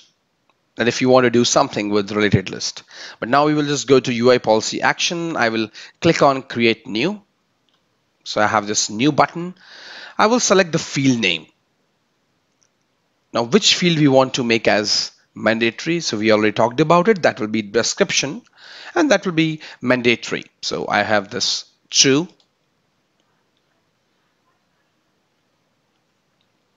And then I'm going to click on submit. Now, as you know, I have to do it at the same time. So in that case, I will go to scripting. I will checkbox this particular field. Now, if the priority changes to P1, so that means I want to show that message when it's true. So I will write here, what I will do, I will do g underscore form dot add info message. You are going to make a P1 incident. I just mentioned as an info message right now. Now you can see I have utilized the similar what we used in client scripts because UI script, UI policy runs on client. And that's the reason this G underscore form, this is the API for glide form is an API for client side scripting. So you can definitely use it. So whatever API we have for client side, you can definitely use it in UI policy as well. Majorly like glide form, glide user, and G underscore scratch pad. We will talk about it later that for about G underscore scratch pad. But as you saw, the examples which we worked upon like G underscore form and G underscore user, you can utilize both right here. Let's use G underscore user as well so that you can understand better. So we will have G underscore user dot. I will put full name and I will put it as an alert. So you will understand that in what situation you might need. And the reason I'm showing you with mandatory because in that situation only you will utilize this. And ServiceNow always recommends to use UI policy before client scripts. I think most of the things should be done by client script if it is exactly related to client and you have to write the scripting in client. But if something is related to UI policy where you are making things mandatory and at the same time you have to do something else or maybe some other conditions or behavior, in that case you can use UI policy scripting. So I have given this. I will just save this.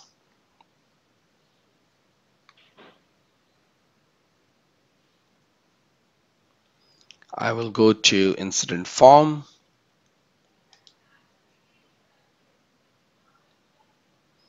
I'm opening this.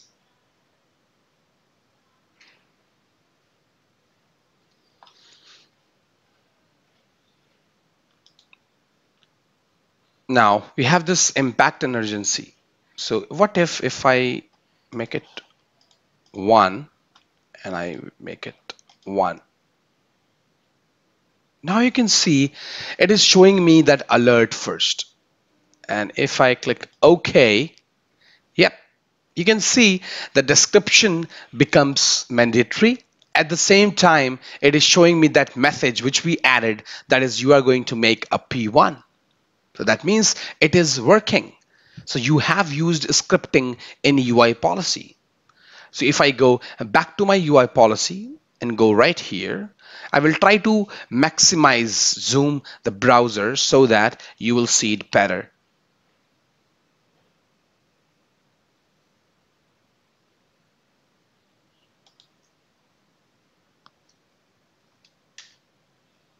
So this is the scripting we have written, this one. And this is the function which automatically shows when you select this. So you don't need to add anything. And what exactly it is doing? It is just fetching on condition. That means the trigger value which you have given here. So this function is automatically fetching the value that is it basically the condition which you have given, has it met yet or not? That's what it checks. So this is how you can create UI policy. There are other situations there. There might be some different use cases from your customer, but you are, as a developer, you are the best person to decide whether you have to write scripting in UI policy or not. But as I mentioned, in most of the cases, like as we learned, like in client scripts, we had some APIs which can also make fields mandatory, visible, read only, but you should not use it. I would say, like, I would definitely recommend that you should not use them, because if ServiceNow has already given you this UI policy, which can be done without scripting, but if you need to have some complex behavior or advanced behavior, then you can definitely use scripting. So this is overall, I think UI policy is like a small topic, and mostly people don't use it, but it can be used, but in some situation, not every situation. So this is how you can create UI policy. In this session, we are going to talk about business rules. Business rules are the really important functionalities in ServiceNow. I would say as a developer, you would definitely need multiple times this functionality. Your client or your customer can come up with different functionalities, and you will always go for business rule. It's not something you will always go. I'm just telling you the situation. Mostly it happens that you will definitely create business rules, because this is something which plays with the data, with your database. And that's the reason you need this business rules. What are we going to learn? We will talk about what is a business rule, how business rule work, creating a business rule, then scripting in business rule. This is what you are going to learn in this particular session. So once you will watch this session, you will be able to create and execute business rule in your ServiceNow system. And if your client, your customer has given any kind of requirement, and you can definitely decide whether that requirement should be fulfilled by business rules or client scripts, that you can take the decision. So till now, we have created client scripts and UI policy. Those were related to client-side scripting. But now we are talking about server-side scripting. That means now you can decide, once you will watch this session, then you will be able to decide whether you have to write client script, whether you have to write UI policy, whether you have to write business rule. Business rule. The first question when we talk about business rule is, what is a business rule? And that is the really important thing to know. So the server-side script that runs when record is displayed, inserted, or deleted, or updated, or when label is queried. This is what business rule is. It's kind of a script which runs when these operations happens. So whenever you are inserting, updating, deleting, or you are hitting the table or hitting the database, in those conditions, in those operations, if you want some actions to be taken, In that case, you will use business rule because this script run during that time. It is used to change values in the fields when specific condition is met. So if you want to change some value while inserting the data, while updating the data, while deleting the data, or maybe if you're querying, you want to do some action, in that case, you will use business rule. The important point is it runs on server side. As we talked about earlier, UI policy and client scripts, they run on client side, but here this run on server side. It runs with all the ways where record is accessed like list, form, or web services. Now what it means, if you are updating the data from list view, or you are updating the data from form view, or you are updating the data from web services, or maybe you are creating the data, you are inserting the data, or you are updating the data from web services or deleting the data, in that case, business rule will definitely run. Locate business rule. Now, how you will find out this business rules in your ServiceNow system? So under system definition application menu, you have a module called business rules. Once you will click on that business rules module, you will see the list of business rules created in your ServiceNow system. If you have just bought or just have a new instance, then you will see all the baseline or out of the box business rules which have been created by ServiceNow. Business rule form. Now, before creating business rule, it is really important to know what all fields it has. Because without knowing the business rule form and field, you will not be able to create it. That what field is required when. So the first field we have is name of the business rule, and that's a name field. So if you are creating a business rule and you want to recognize, then you can use the name field and you can put the name. And just to give you a suggestion, if you are working in your organization, whenever you create client script, UI policy, because you already have baseline business rules or these functionalities from ServiceNow, I would recommend you to always start the prefix with your organization's name. Whatever organization name you have, just put it as kind of the acronyms in the beginning as a prefix, so that you can recognize in the future that which one is out of the box and which one is created or customized by your team. That's what you can recognize. So the next is table. Now table field where you want to run this business rule. So we have multiple tables in ServiceNow, like incident, change, problem. Now you want to perform that operation, you want to take some action on incident table, then you can use and you can select incident table here, or any table you want where you want to run the business rule, or you want to run that logic which you are looking for or which your client has given. Then you have application. This is just a scope of the application. As of now, it's global. So for example, if you have any customized scope, then it will just run in that scope. But as of now, it is showing global scope, or it shows you which scope you are in. Then you have this active and inactive business rule. That means this checkbox tells you whether you want to activate this business rule or deactivate this. So if this checkbox is checked, that means it's active. It's not checked, it's not active. Then we have advanced. This just enables the advanced sections, advanced functionality with scripting.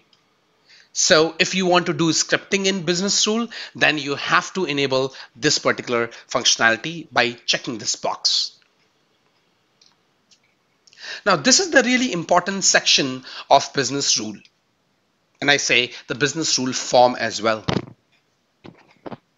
and that is trigger of business rule. Now your business rule will not run every time. You have to define some conditions. It might run every time, but if you will put some conditions, that it might not. So this is the trigger point of business rule. And that's the reason the section's name is when to run. so that as a developer, you can define when exactly you want to trigger this business rule. So the field we have here is insert or update. So when to trigger, on update or an insert. So if any user is inserting the data, do you want to take some action? If user is updating the data, do you want to take some action? In that case, you can run this business rule. Now the important point here is if you will select the table, for example, incident, and if you are selecting insert, in that case, and you are just saving this business rule, then please remember it will run that business rule every time. And don't think that if you're not putting any action, that means even if you're not putting any action, and if you are just running this business rule, then you are taking some, or you're degrading the performance of your system because you are utilizing some resource, because business rule will also take some time to run. So that's what we have. This is the operation where you can select what kind of operation you want. When, that's what you selected here. So if user inserts some data or user updates some data, or maybe both, so you can select both. Then you have filter conditions. That means condition after insert or update operation. So if you are inserting the data, but you don't want to run this business rule every time. You want if the state is maybe new, or maybe short description is not empty. These are some conditions, and this will be decided as per the requirement you have from your customers. Then we have role conditions. Now here you decide the role of the user who generates that event basically. So user should have that mentioned role. So if there's a business rule which is specifically for particular role, and if the logged in user does not have that role, then you will not run this rule. Then we have actions. So we talked about as of now when to run the business rule. Now once you have decided when to run and that condition has met, now what exactly it should do? That you will decide with actions. And out of the box we have the set field values, add messages, and then abort action. So the first field we have is set field values. As of now you're not able to see what values you can select. It will be visible once you will select the table. Then you will see more option, you can see the list of fields, and you can also select the values, what value you want to put. Then we have add message. This is something message to be populated during the action. If you want to show a message to the user while he's doing that action, maybe he's updating the data and the condition has been met, and you want to show something, in that case you can check this box. It will open, it will show a new field, and there you can mention the message you want to display to the user. Then we have abort action. Now this is the really important feature of ServiceNow platform via business rule. Now you must have some conditions where you can't allow every user to take some action every time without some maybe data validation. In that case, you can do this abort action. Just to give you an example, that if you have incident table or maybe any other table which are saving some records, maybe employee name. Now, what if user is filling their data and they are using the employee number similar which is already there in the record? So you want to stop the user that, hey, it seems like this number is already there in the system. So you have to select the another employee number. In that case, you can abort the action of the user. So user is opening the form, filling up the data, but he has selected some same number. He's hitting the submit button. Once he's hitting the submit button, it will check, is it meeting the condition? Yes. That means that the number is similar. In that case, you can abort the action, and user will not be able to create the record at that particular time. He has to open the form again and create the record again. Then we have this advanced checkbox. So as I mentioned, when you check this checkbox, it opens up the new functionalities, some hidden functionalities, and also give you the opportunity to do scripting in business rule. So we have this when, order, delete, query. These fields, if you remember, they were not visible in the first go when this advanced checkbox was not checked. But now it is checked, so you can see these new fields. And if I talk about these fields, the first option we have is when. Now, as we already saw, the overall section is when to run. Now, this is also really important field that when exactly you want to run this business rule.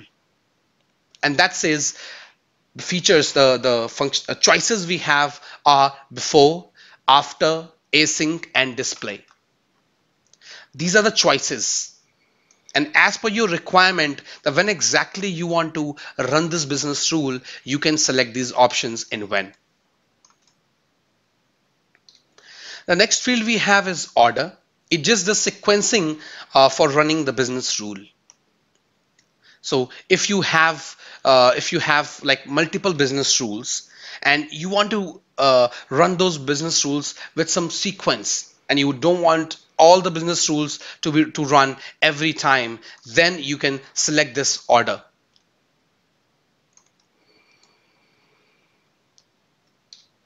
Then you have delete the record. Now this is similar as we had insert, update. They are the operations like database operations. So similarly, you have this delete because user might select delete because they might delete the record as well. In that case, you can put this and if user is deleting a record and you want some action to be taken, then you can select this particular field. And you want all of them, then you can select all of them. Then you have query. Now, if you click on a module which shows you the list of incidents, it's similar the query you are doing. So what if you want some kind of a check when user is querying the data? In that case, you can utilize this query. As an example, if I click on incident, and I don't want some specific users to see all the data. In that case, you can put the query and you can put the condition. That's what you can do here. Or maybe you can put some action as well. Whenever I am hitting the data, whenever I am querying it, maybe I see a message. It's totally up to you as per the condition, as per the requirement you have.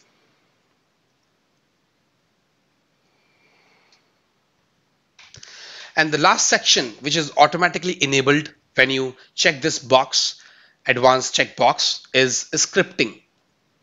And it will have two fields. One is condition and then script. In condition, it's similar to the script condition you have to mention here.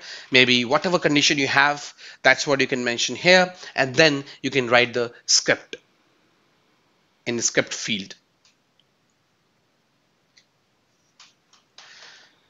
Now, as you learned about how this business rule forms looks like, how fields work, what are their usage. Now, the next topic is really important to learn, that how business rule work, how exactly they get executed. As you saw, some of the sections like when to run, it's quite similar. And then what action that business rule has to take, it's quite similar, that how exactly it works. But I will explain you a little bit in details. So the first thing is we put when to run. So when whatever conditions you have put in when, that's what it checks. That do I need to run that business rule right now, or have I met the condition yet? That's what it will check as per the operation. So first, if you have checked the insert operation, for example, first it will check the operation. Once it is checked, it will see, okay, I have inserted the record. It seems like there is a business rule which is written on insert on the same table. I will check what is the condition, and that is when to run. Once that condition has been met, it will check what action I need to take. Once that action is checked, then it takes that action in that particular table. And that's how your process works. Starting from the operation to when to run, and then action is taken. So the first is trigger point. So you are triggering the event and that business rule as per the operation user is taking. Then you have action. It checks what action I need to take. Once it is decided, yes, that action I need to take, then it takes that action, and that is action taken on that particular table. So this is how business rules work. Let's talk more about when to run business rule.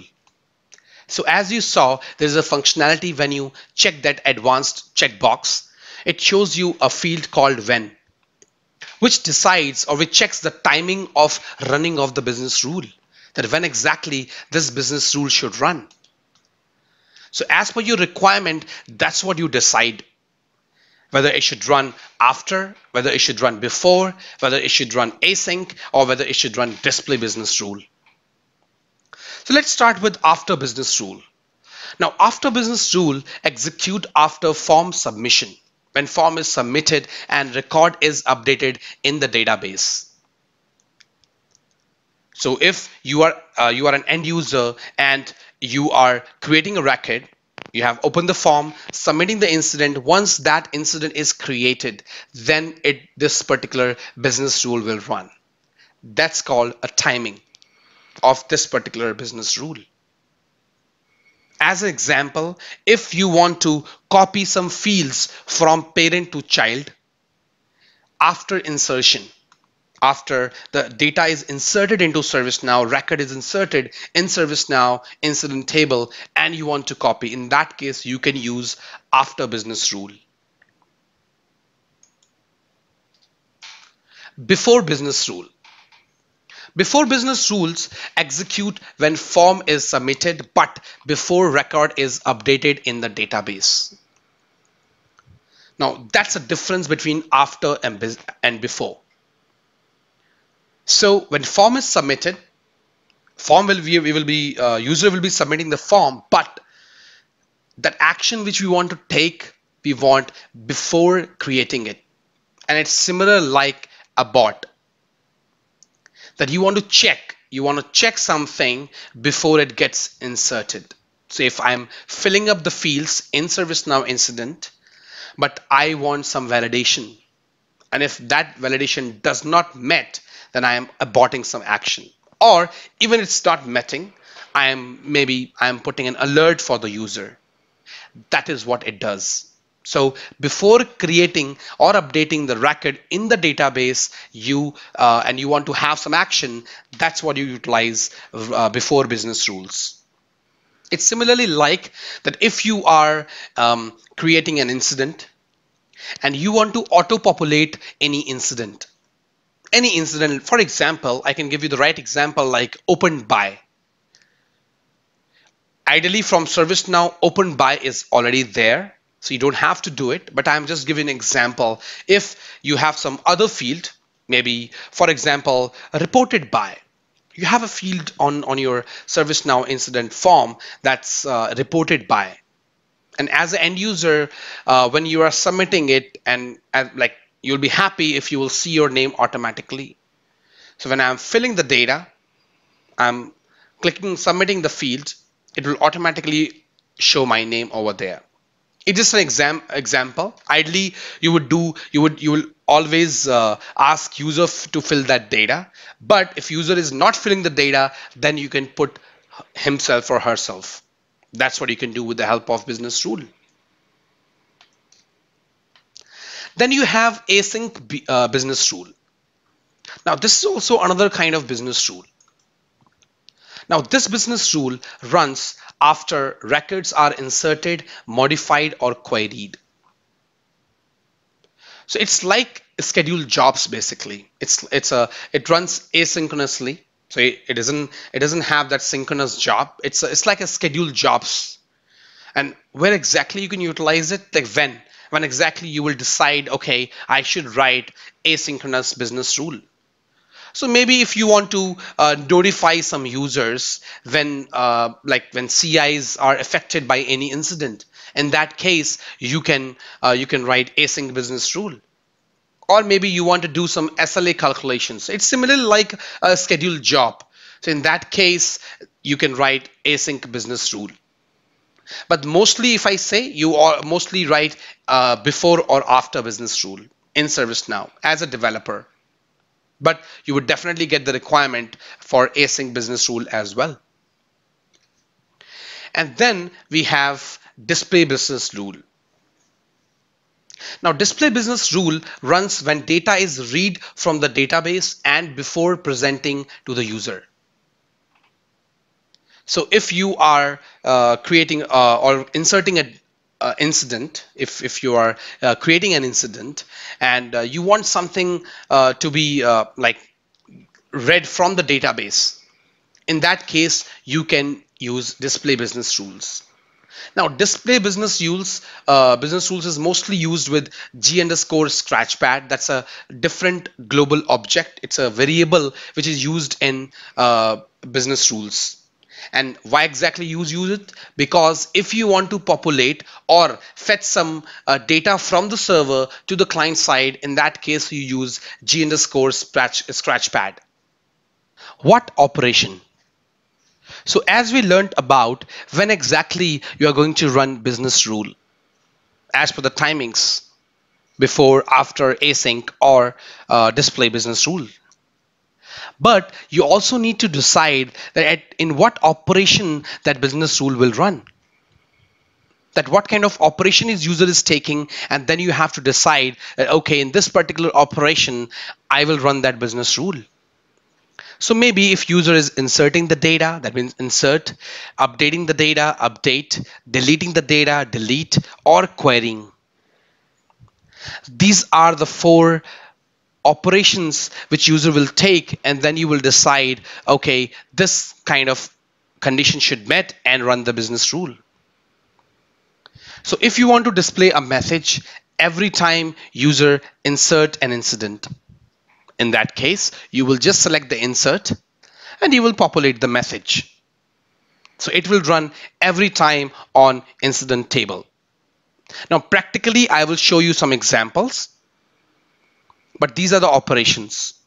And I will show you each and every example for when and what operation both, how exactly they work. Basically, I will show you by changing all the different fields we have in business rule and their functionality practically in ServiceNow. Global variables of business rule. Now, ServiceNow provides some declared global variables.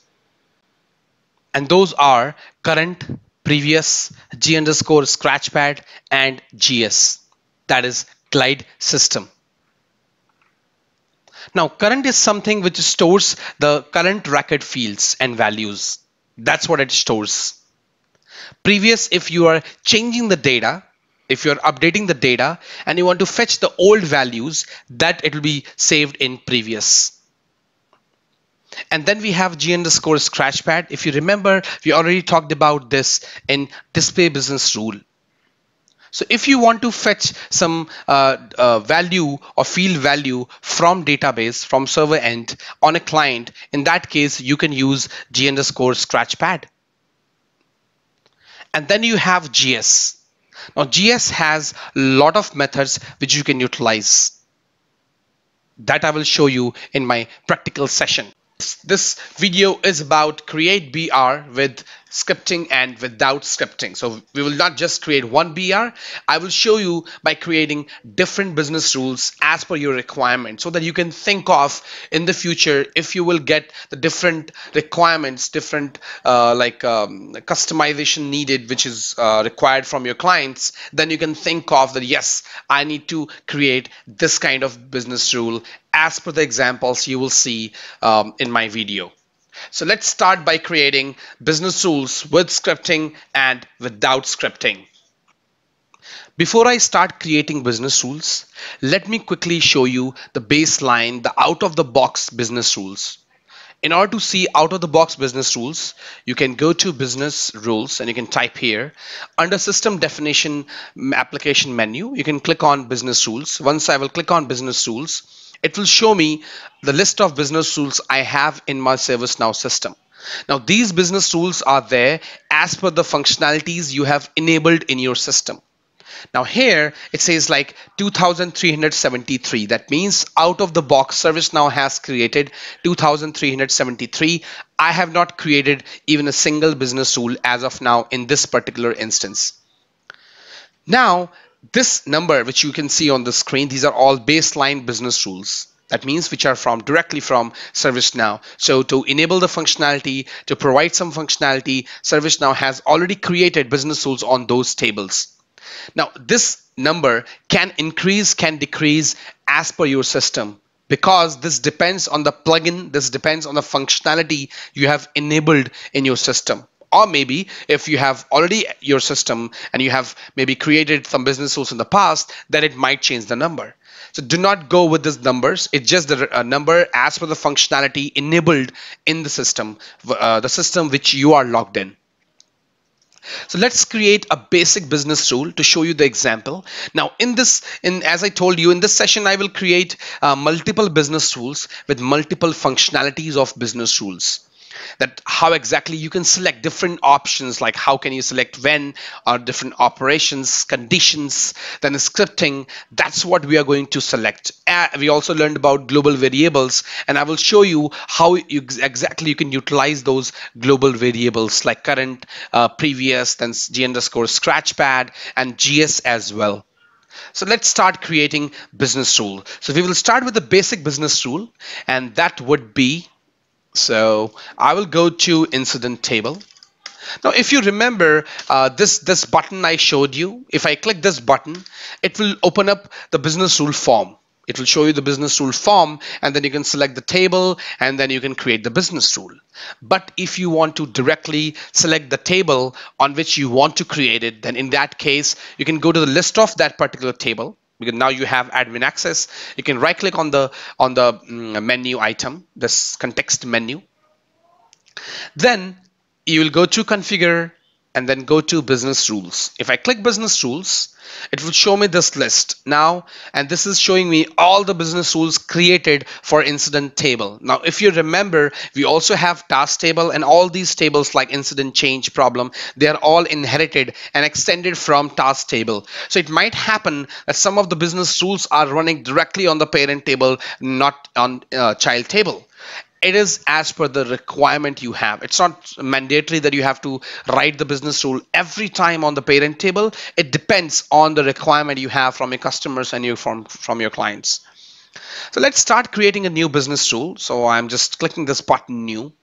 When I will click this button, you will see one thing which we didn't see in the system definition business rules. That table is automatically selected, which you don't see in system definition, because that shows you business rules for all the tables. Here, because you came with that option like configure and business rules on that particular table, and that's the reason it automatically selected table.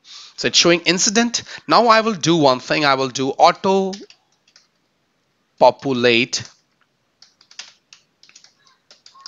description if empty. So what exactly we want?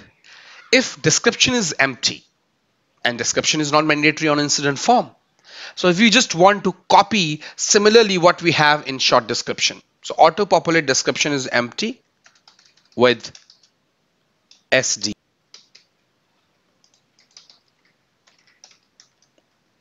If empty, let's copy short description. Now it's not taking more characters right now. So I will do when to run first. In when to run, I will do it in insert. Just a basic we are not going to do any scripting. I'm making it an insert. Filter condition. So condition is description is empty. Yes, that's what we want. Description is empty, then only we want to do that. So if it's empty, I will go to action. I will do description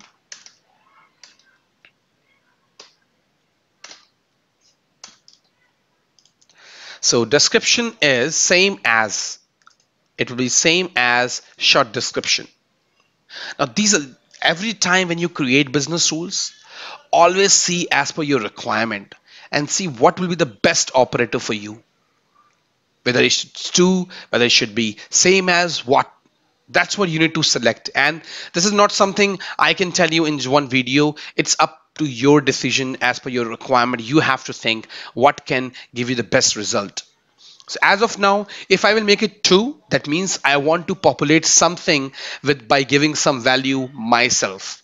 But as per the requirement we mentioned, I want to copy the short description directly in description if it is empty. So that's the reason I will select same as, and I will select short description. I don't need anything else as a set values, and I don't need to select advanced because I'm not doing anything. And if you want to check whether it is doing before insert, after insert, that you can select. But as of now, I'm not selecting it, just to show you. And I am going to save this. Once I have saved this, I will create a new incident. I have opened up the form. So this is the incident form. I am selecting the caller, and I am test data to copy to description. I am just inserting the incident right now. Save. Done. So as you can see, incident is created, and I have similar data which I have in short description. So it automatically copied it. I don't have to type anything. Now let's see if I'm not, if description it has something. So I go to create new again, and I am opening the incident. So I have this form, and I put test data. Now this time, this is my this. Now this time it should not run. It should not run that business rule, because the condition we have mentioned to run that business rule is the description is empty. So if I save this, let's save this. Yep. Now it did not work because that business rule is not triggered. Whatever action user is taking, it is doing as it is. That's the difference. So this is how you create a basic business rule. Let's take some another example and try to configure some more options. We will still continue to do it without scripting. We will do some scripting later. So I'm back to my business rule. I'm deactivating it right now.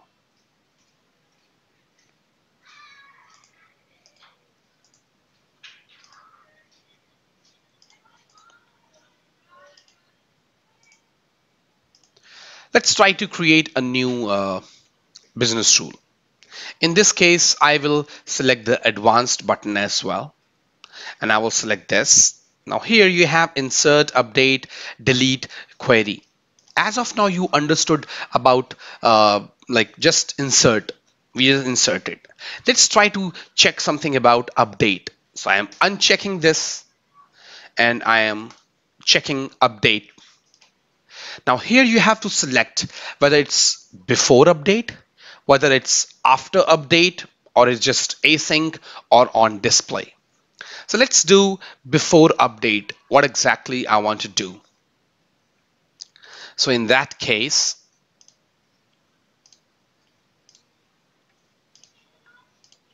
I will select. So I will do one thing. I will select if description is empty. Let's continue with this. If description is empty, but I want something. I know description is not mandatory, but if I put just empty for now, just to trigger this. So before update, it checks if description is empty. Now what exactly we want? We will abort the action this time. So we will abort the action. We will add a message, and we will tell, hey, you need to fill description as well. Now, I'm sure you don't want this update before insert, right? Or before update, because this is something you're aborting the action. You don't want user to create that ticket. So if I update and it sees this particular option, description is empty, action would take, hey, you need to fill description as well, and I'm aborting the action. So I'm inserting and stay. I have already kept the previous business rule it's inactive, but it's still like there in the system. So I'm not deleting that. I'm just creating a new. So I have done insert and stay. Name is still same, but this time I can change it if you want. I will do it abort if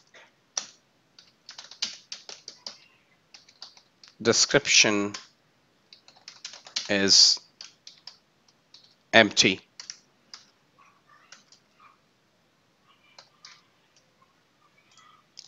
I'm just saving this.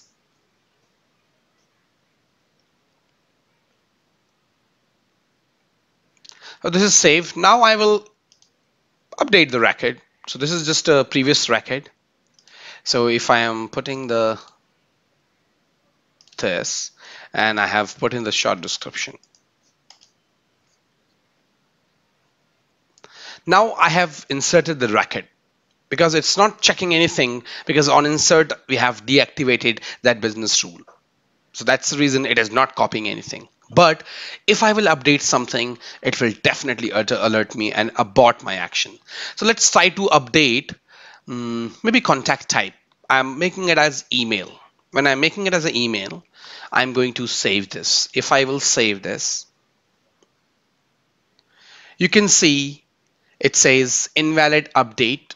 Hey, you need to fill description as well. It copied it. It copied the description basically because action was already there. So if I reload the form, I still have this as none because it has not saved the data. So if I go to back to my business rule and I have this in action, that was already there. But I think we don't have anything in the action. It is still showing because we are aborting the, but let me do one thing. Yes, that's the reason. It is still there. So what I will do, I will cancel this. Now I will add the message. I will abort it. I will save this. Now you will see some difference. So this incident is already there. I'm again making as a in progress. Now this will abort it again. It will not update the state. I am saving it. It will give me the alert, invalid update. Hey, you need to fill the description as well. That's what it is doing. Now, why is it is taking me to the that business rule form? Because it just went over there. I have to go to again. I will open up any incident. I will go here. It's just like it did update and just went back to the previous form. So I have this incident. I will make it in progress and try to update. Let it load first. Yeah, I am going to save this. And it's saying me, hey, invalid update, and showing me the message. This time it is not copying anything because we did insert and stay, but even we never removed that action. Now we have removed that because it was saved in another business rule, a second business rule we created. So this time it is not copied and it's not enabled. So, and I don't have anything here. Even this, you can see it is only on the client. If I will reload this form, you will see it is back to the new because that was invalid update. So it aborted, it stopped that action. So whatever user is taking any action, it aborted it. Let's try to deactivate this business rule again. So I'm deactivating it. Let's try to set some field values like choice field values. So before that, I will see the functionality. So if I go here, out of the box, if I select this, I put something here. This is new. And if I select any assignment group and I save it, you can see it is still in like new state. It's still new. Now, if you want to put it in progress, for example, if assign to is there, that means if assign to has some value, this state should automatically be changed to in progress. How can you do that? So the requirement is your client comes to you that, hey, whenever I see assign to, whenever assign to is converted from empty to something, then state should become in progress.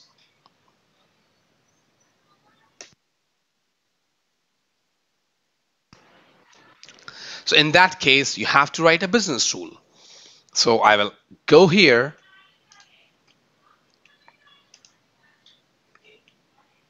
I will create a business rule.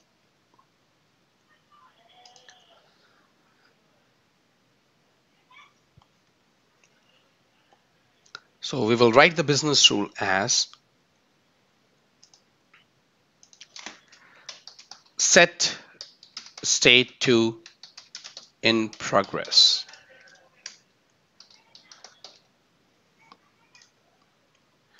And when exactly we need to run it, we have to run it on update or maybe insert as well, because you might change the assignee as well. So in that case, you have to put, so the condition for this is assignment group is not empty, because that's really needed, right? So assignment group is not empty, and at the same time assignee assigned to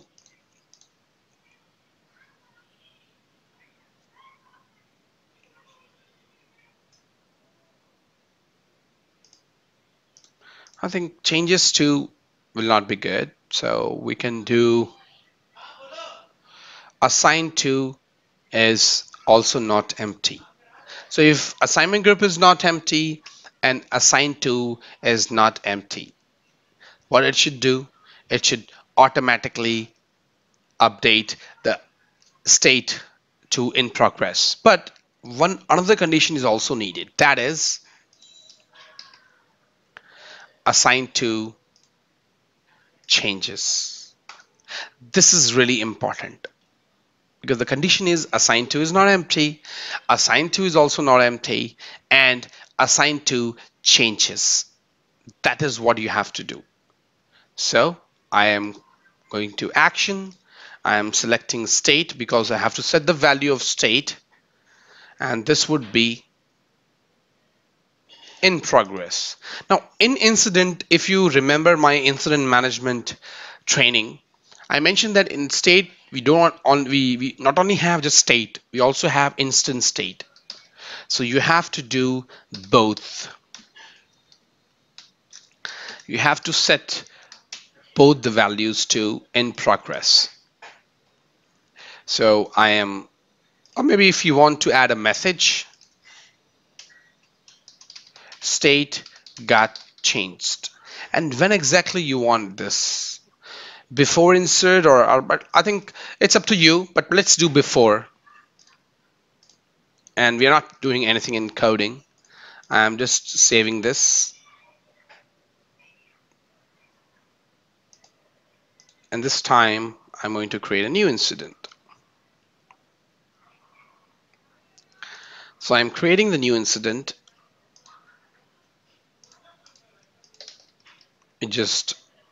And I'm putting an assignment group.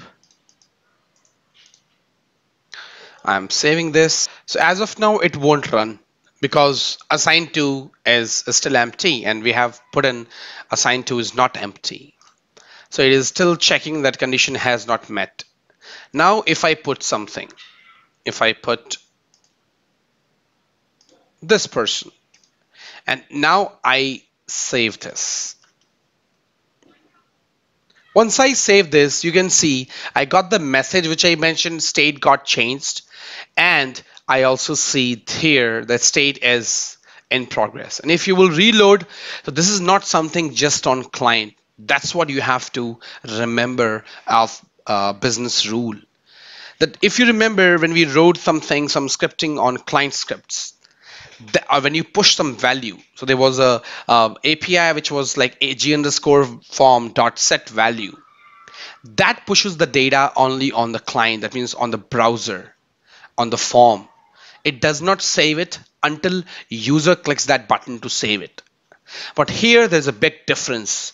When you are setting a value in business rule, then you do not have to wait for like saving. User doesn't have to save it again. If you will set the value, it will automatically change the state and also save it in the database directly.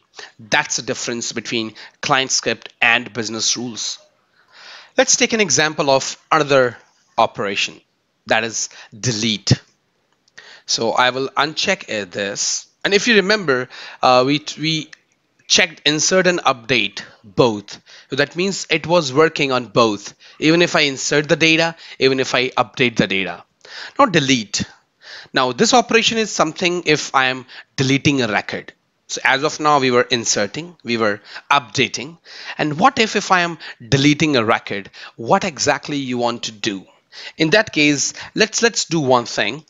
That if I have let me give you the requirement that your customer comes in and say to you that if any user tries to, ideally you won't give users to delete the incident, but I'm just giving you an example that if customer says to you that if any user is trying to delete the incident, it should check whether it has any parent like parent record, and then if it has, then it should not delete it.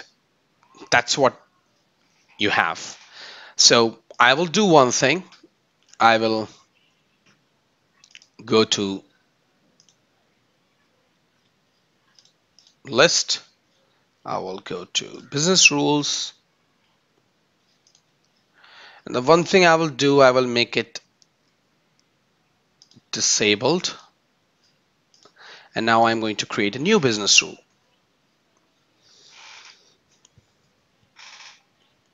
And we will abort it basically. Now abort deletion if parent is not empty. So the condition is, if you remember, we have a parent incident. So if I go to incident, I open this, we have a related record. Yeah, that says parent incident. So I go back to my business rule. I will select parent incident. So if parent incident is not empty, and I'm doing it on before delete. So if parent incident is not empty, then I want to abort this action because I don't want user to delete it. So I am saving this. This is saved, and this is before delete, because you don't want this action to be taken after delete, right? You have to do it before delete. You want to abort that action. So it's something, if you definitely might create some of the business rules after delete, but it depends on the requirement. Maybe after delete you want to send a notification to all the users or something like that, whatever. It depends on the requirement. But mostly in this case, we want to abort the action, so we can't put it after delete. We have to do it before delete, before that this operation. So if this is before and it's before delete, now I will go to my incident, and this is saved. I will go to my incident. I will try to put a parent incident here, and this will be, so I'm going to put this one here. I think I can't keep the same one. It has opened the same incident. I will open another one. I will open 29, and now I will put the parent. I will save it. So parent is saved. Parent incident says invalid update.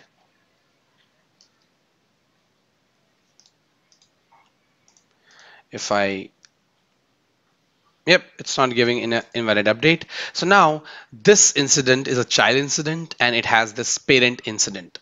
Now I'm going to delete this incident. Even I am admin. Even I am admin. I can delete it because that's what I have access. People can also delete other record. It depends the kind of role you have given. But ideally, if I talk about the organizational perspective, you should not allow people, you should not allow users to delete the records. Either you archive them, that's what you can do, or you close them, or you don't show them. That's what you can do. I think the best way to do this is archiving. Yes, I think even in archiving you can delete records, but you should not delete your recent records. It can be maybe 2 years ago, the data which was created 2 years ago, that you can delete. So just to give you a suggestion. So here I'm going to delete it. Once I'm clicking on delete, it says I have one task SLA. This is out of the box. This is not something I have created with the business rule. This is out of the box because whenever you delete a record, ServiceNow always checks some other things, what things are there. So it is just telling me that if you will delete this record, it will also delete one task SLA, which is referencing this record. So I'm deleting this. If I click on delete, it was not deleted. You can see the 29 is still there because action was aborted. I'm not able to delete this. I will try again in front of you. If I click delete,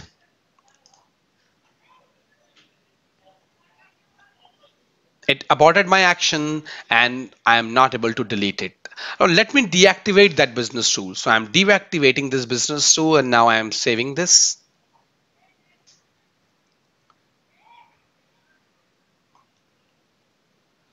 Now I'm going to delete that record. So I have deactivated it. It won't abort that action anymore. So I'm clicking on delete. It is saying me this warning. I say yes, proceed. If I click it, it is taking me to the list. Okay, it's taking me to the previous business rule. Now I'm opening the list. I have the list. Now you can see that 29 incident is not in our system. It has been deleted. Now this might happen that sometimes you delete it by mistake. In that case, we have a module called delete records. And if I click here, you will definitely see my latest incident. So it says record deleted. Yep, this was the one. So this was the one which we deleted. It is showing me. If you want to recover this, you can also do that. It says recover entire operation. And if I click here, it has been recovered. And if I go to my incident list,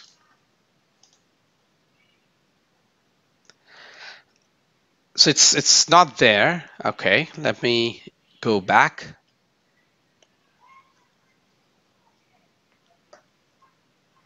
It says ready to recover. I have to click on roll back. That's what so it says roll back entire show. You want to recover? Yes.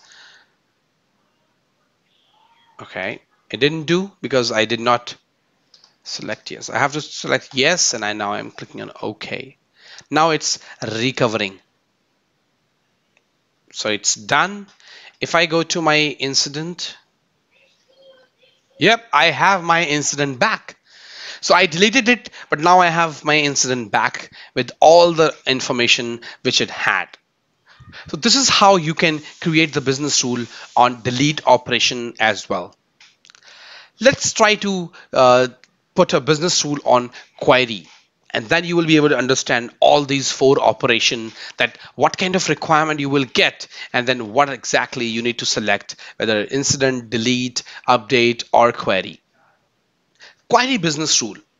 Query business rule is another kind of business rule. It's another operation where user actions, basically whenever a user hits any table like via module, it always does like a query because it is fetching the data. It's similar like you are fetching the data from a database like select start from table, like you are querying it. That's what it is doing. So it is pulling the data from the database, and that's what you can see on the screen. So if I go to the incident table, I have these records. And if I impersonate ITIL user, I go to ITIL user,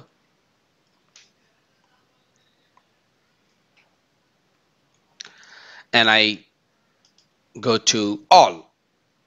So if I select all, as of now, I can see 92 incidents. So every time I click on all, or maybe I click open as well, it will show me all 92 incidents. It is putting up the filter as per the module, but basically it is querying the whole data. I want to restrict that.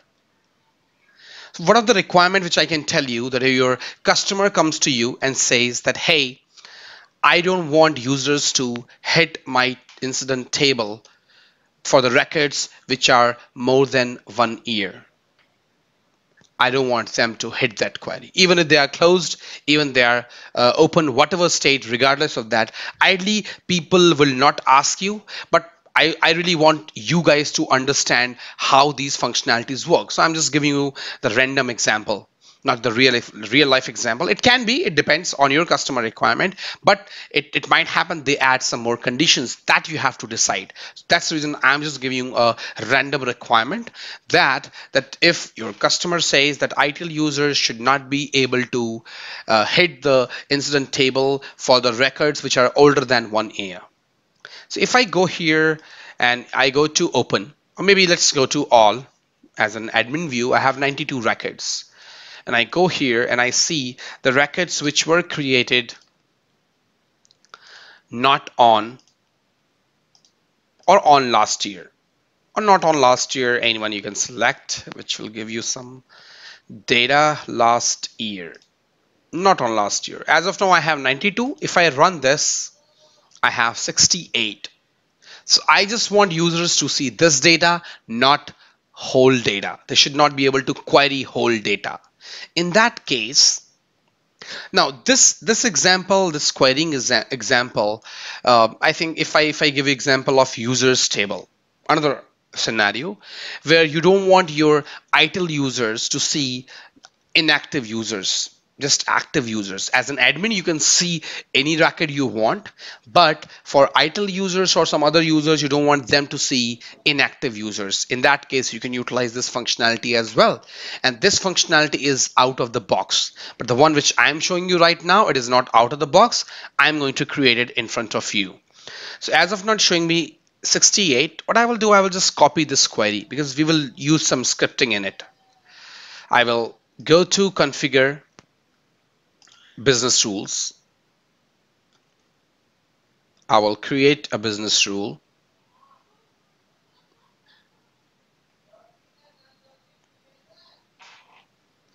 And I will put here, limit the incident query for non-admins. So admin can still see, and I will show you practically. So incident table is selected. I'm not doing anything here, at least in filter conditions, but I will have to do one thing. I will select this query and I will do before query. Now I will go to advanced. I don't have to do anything in actions right now. I will go to advanced. First, I will put the condition, and what condition we just thought of, that is admin user should be able to do the query for all the incidents, even they are from whatever time. So in that case, I will put some bracket. I will put GS. So if you remember, we talked about this global variable, global object we have, that is GS. I put GS dot has role. This is one of the method we have, has role, and I put admin. As of now, it says that the condition is the user, the logged in user should have admin role, but I will make it not by putting not here. exclamation here. Now it becomes not. So if user logged in user is not admin, then do this. What do this? It have to be mentioned in scripting. Here I will do current dot. Now it shows you the current records, active records you have, it the one we are working on right now. Here I will do add encoded query, and I will just paste the query I copied. I will put the semicolon and I will save this. Once I will save this, now I will show you in both the views. One is my admin, so I'm going to all, and I can still see 92 incidents because I am an admin. But if I impersonate ITIL user and I go to the same module which admin was clicking, so initially you must have seen, even you are admin, even you are non-admin or ITIL, you could see 92 records. But now admin can see 92 records, but let's see how many records ITIL user can see. So if I click all, I just see 68 records, and they were the same count if you remember that all the incidents which were not created last year. This is how you can limit the query. This will not just work on your list, this will also work on your reporting as well. Yes, if you will do reporting, then it will also work over there. So user will only be able to querying from this table for these records, rest not. So this is the example of query business rule. So the topic we are going to talk about is business rules with advanced scripting. So in this particular session, you are just going to learn about different kind of scripting you can do as per the different scenario you have. I have just selected few scenarios, practical scenarios. It might not happen that you might get the similar kind of scenarios, but just to make you understand that how exactly and when exactly you will think that yes, I have to write this kind of business rule, or I have to write or I have to utilize this kind of logic to fulfill this particular requirement. And in order to do that, I have just selected the just kind of a diversified kind of situations and scenarios so that you can understand better. So I have not just selected incident table, I have selected group table, user table, I have selected some task table as well. So let's start with the first scenario and let's do the scripting with business rules. The first scenario we have is create 5 standard tasks when you create a story. So the requirement is if a user creates a story, now automatically 5 Scrum tasks should be created for that particular story. So let's take a look at how exactly we can fulfill this requirement. So this is my personal developer instance. I will go to first Agile application where we have stories. So we have this all stories. This is my story. So the requirement is whenever I create a story, it should automatically create 5 Scrum tasks. Now this was created manually. Now what if you want to create automatically, and it also should select this type, and it should also add the short description. So in that case, if I double click here, the kind of task I have is analysis, coding, documentation, testing. That is what I have. And what I will do, I will open this and check the different type I have.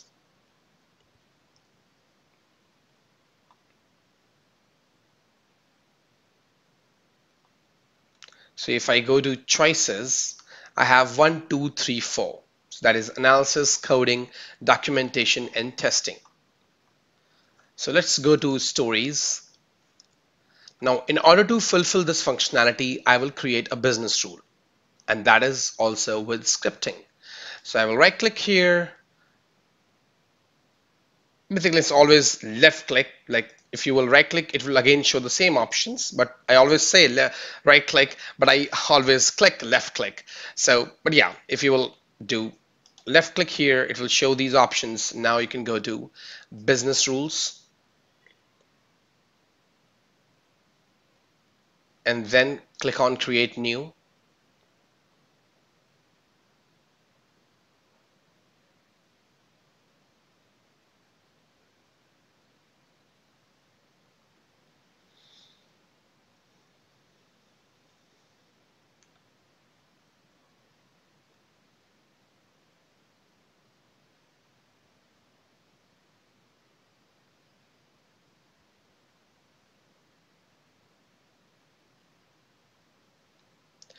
So we have table already selected. I will do create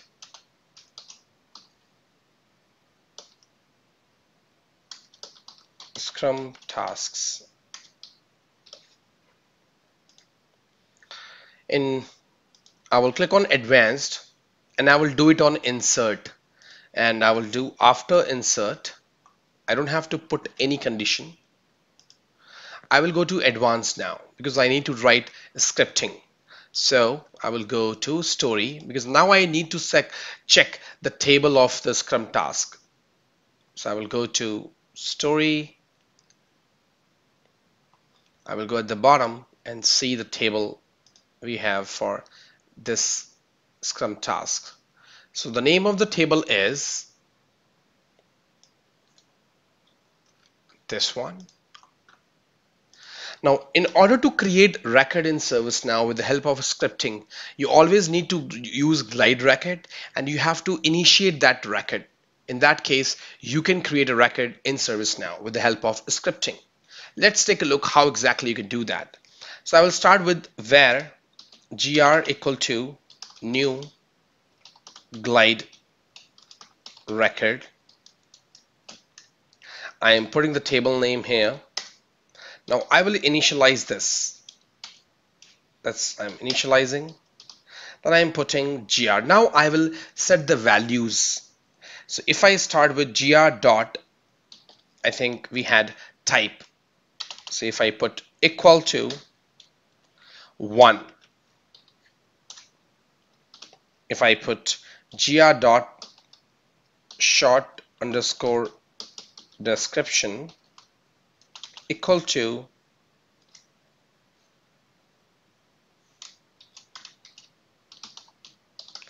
analysis, and then I do gr dot parent is equal to current dot sysid, gr dot, and then I will do insert. If you're done with setting up the values, then you can just use the insert method. So now I am done. So if you remember, the requirement was we need to create 5 tasks, but as of now I'm just creating 1 with this analysis. So let's take a look whether it is creating or not. So if I am saving this,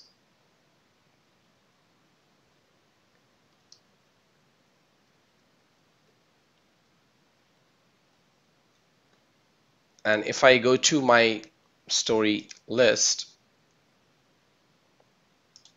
click on new, and create a test for task. If I save it, and if I go at the bottom, now you can see that I did not do anything. It automatically created the Scrum task with the same type which we mentioned. Now, how would you create all these tasks like 4 times? Let's do it 4 times with all the types we have. How exactly you will do that? So as of now, it is just creating once, but now I will go back to my code and the same business rule. Now I have to iterate it.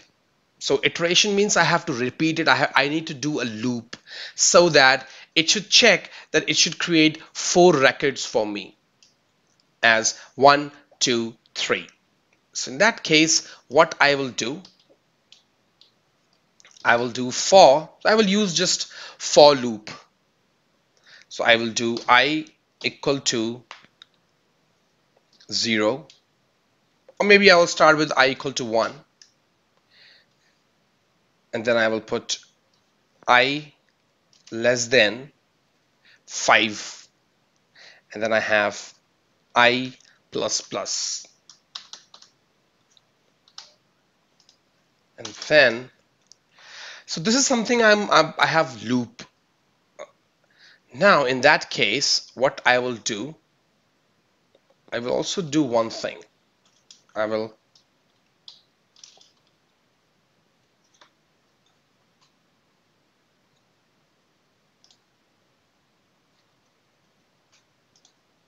now it says gr.type1 because it will select that analysis type, but we have to do it for every type 1, 2, 3, 4. For that, I can do one thing. I can write here maybe where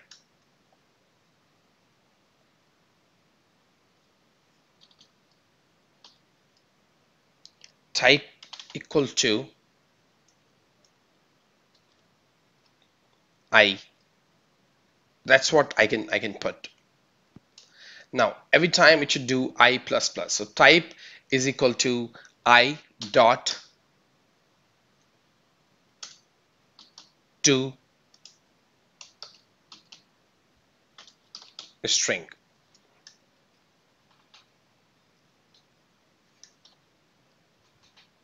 Now here I can put type. So it will automatically select the I value, it will convert it into to string and put it here. Let's see if it does that. But at the same time, we will have this short description, but we can do one thing, we will not use this. So maybe we will do Scrum task plus type.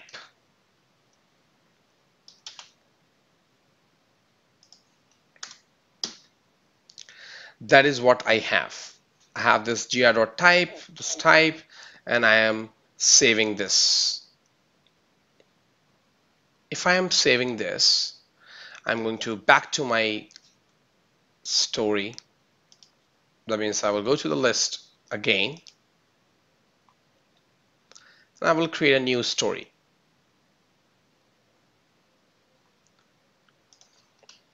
Test for 4 task. I'm inserting it. Now it will run the loop. So did you see that we got 4 Scrum tasks? It also mentioned Scrum Task 1, Scrum Task 2, Scrum Task 3, Scrum Task 4, and also selected the right types. So this is how you can utilize and fulfill the requirement. Now, requirement can be different as per your customer requirement. It's not something, but you can understand the logic that how exactly or in what condition you will use business rules with scripting. The second scenario we have is close request item if catalog task is closed. So if you have a request item and it has one or more catalog tasks under that request item, once they are closed, then you can close complete the request item. This is the requirement from your client or customer. And this is our another scenario. So if I go to my personal developer instance and I search for service catalog, under catalog I have these open records. So if I go to items, I have this one. As of now, it's open, and if I go here, it's already closed complete. So you can see it got closed complete, but this is still open. So the requirement is whenever all the tasks are closed, it should automatically close the request item as well. That means the parent one. Now, the next point is where exactly you will write the business rule. Now, you will definitely achieve this requirement with business rule, but where exactly you will write it? That's the important question. For that, you have to write that business rule on this catalog task. And the reason behind it, because the important point in business rule is trigger.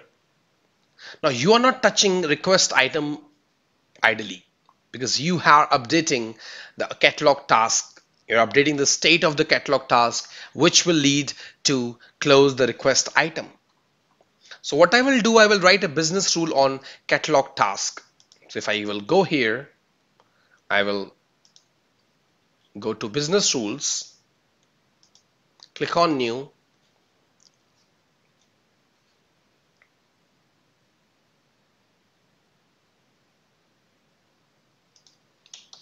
set state to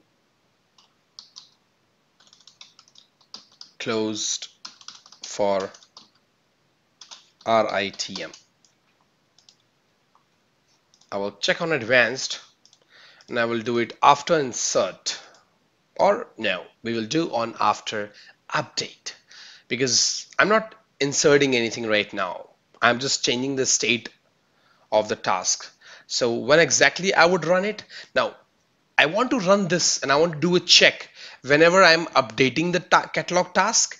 At the same time, I am also checking the condition whether state is getting changed. So I do like state changes to closed complete. So this is the trigger point we have, like when to run. How to run, that's what we will do here. What action it should take, that will be mentioned in our scripting. So whenever I update the record, that means the catalog task record, it should check that do I still have any open task? If not, then only it should set the request item value to close complete. So what I will do, I will do a glide record where gr equal to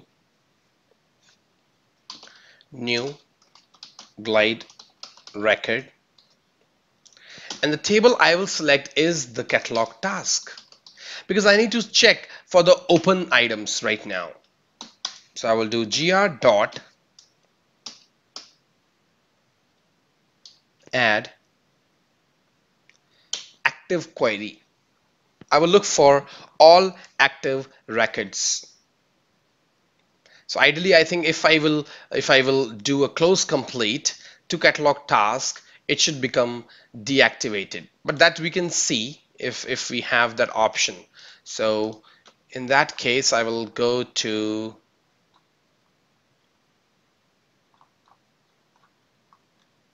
tasks. It says active is equal to true. And if I click on, so yeah, that's true. So I have this close complete. So the best option here for your scripting is add active query. I do it, but I still have to mention one another condition, that if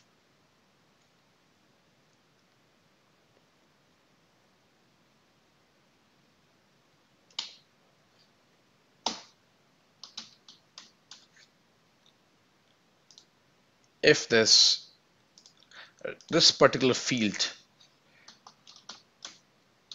request underscore item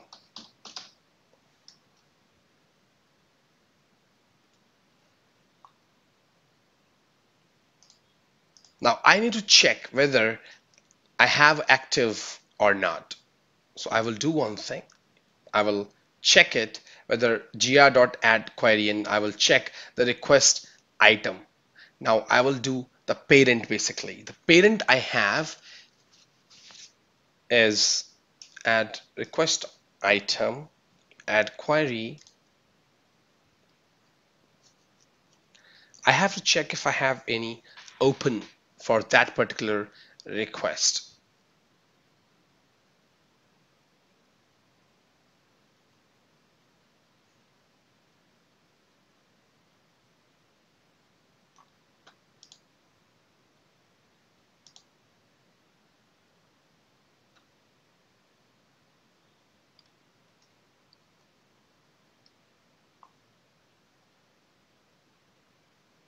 So I will do the gr.add query request item, that is current dot request item. If it's similar, then I have gr.add just query this time, and then if, because I don't need to use while, because I just need to find one record. If it has, that's what I need to find. So I will do gr.next.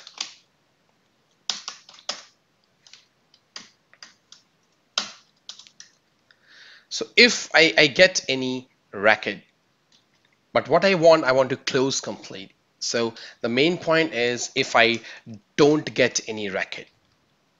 So if I do not have any active record and it already got close complete, in that case, what I will do,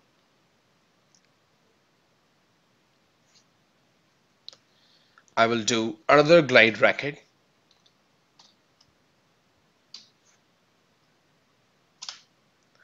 where gri equal to new glide record SCREQ item. This is the table name for request item. GRI dot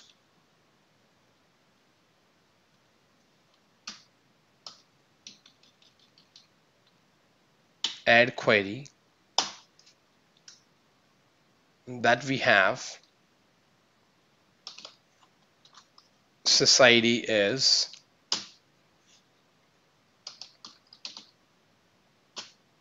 current dot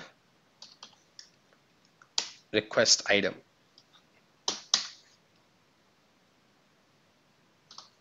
GRI dot query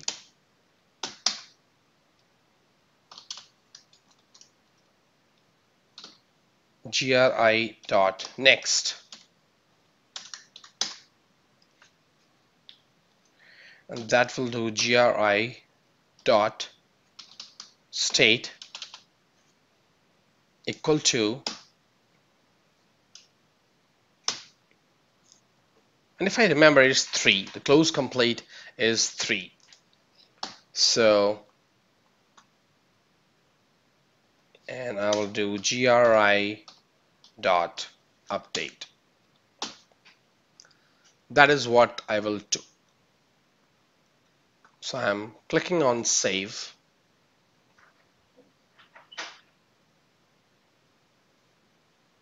And I'm just, it's saved right now. And now let's try to close the task. Now before that, I need to submit a request. That's what I need to do. So what I will do, I will go to request item. I will just create a random request item and I will save this. Let's create catalog task under this. So it is test 1, submit. Then I have another one, test 2, submit.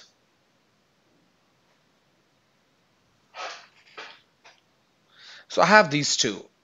Let's try to pull state field, because that's what we need to see, whether it is working or not. I have state field. So this is my request item and I have these 2 catalog tasks. Let's try to close the first one.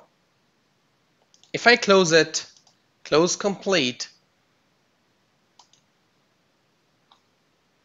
is it doing anything? No. Let's refresh it.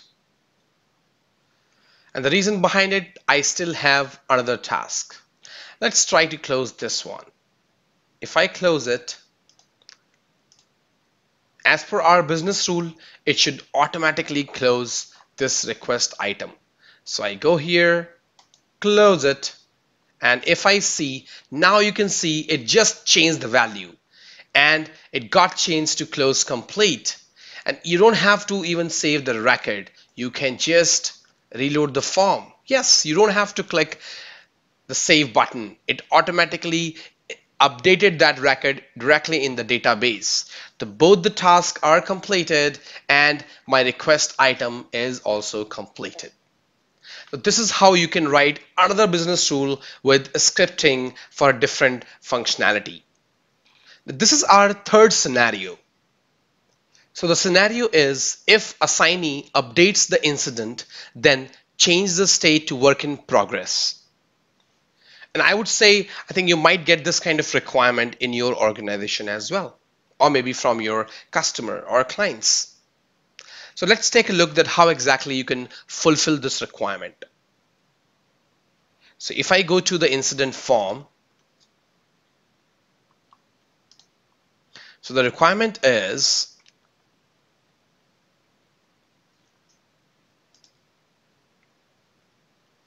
as of now you can see it's in the state is new. And the requirement is if I change the work notes and I save this, the ticket should automatically change to in progress. But the only condition is if the logged in user is the assigned to person. So in that case, we have to write the business rule. So let's do that. So I am going to business rules,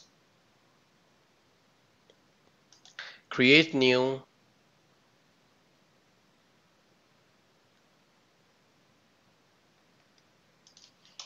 set state to in progress.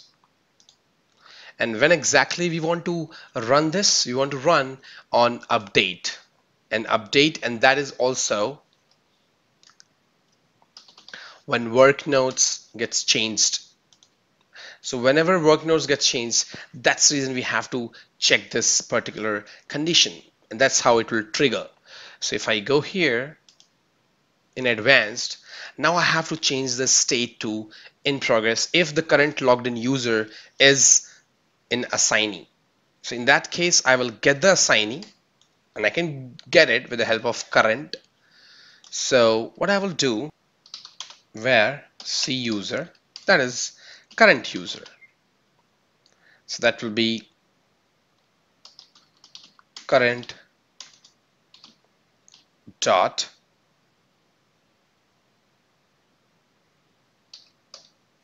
so this will be assigned to basically.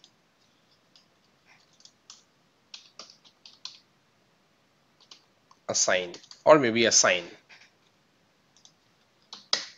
And then I will put where C user, that is current user. It's a logged in user basically. So I will gs dot get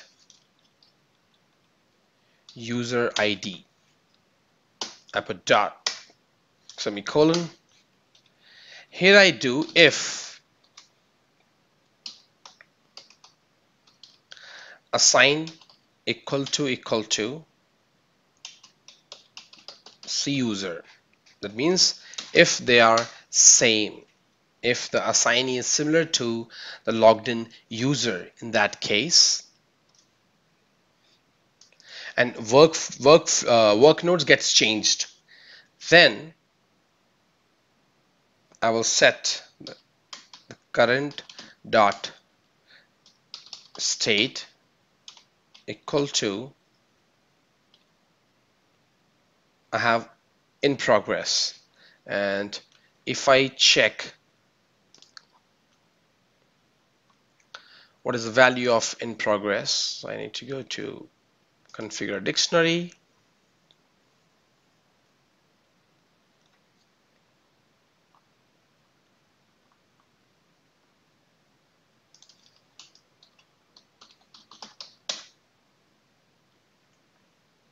So I have in progress, mostly it's 2. So you'll go for 2. So I will put 2 here and then I will save this. So now I'm saving this.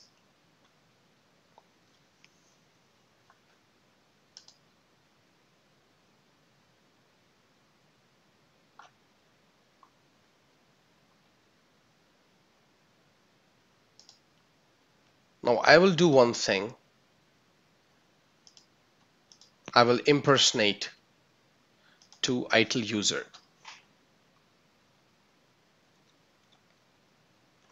So I will create a new ticket.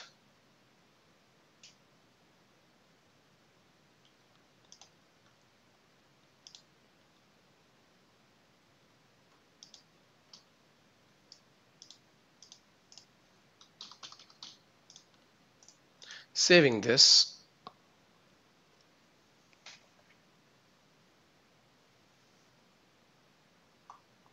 So incident is created. I will put my ID, ITIL, and then I will use the group. It's application development.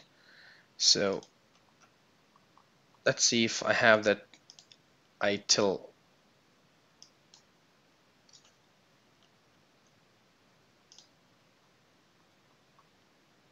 So maybe we can check what exactly my groups are. So in that case, let's impersonate the person who are in these groups, like application development. So we have this person, Andre Ouch. I will copy this user. And now I will impersonate him.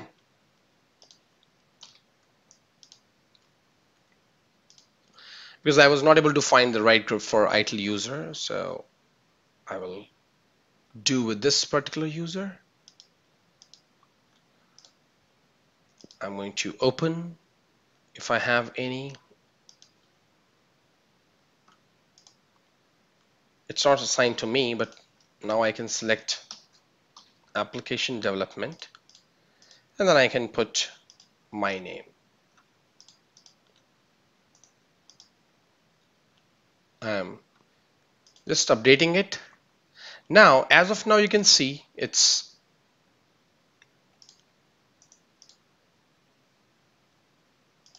new. Earlier it was in progress. So it says was new, like in progress. And now if I put this group, it automatically changed to in progress. If I put something, now you can see it got changed to in progress. So if I go to another instant, it's new.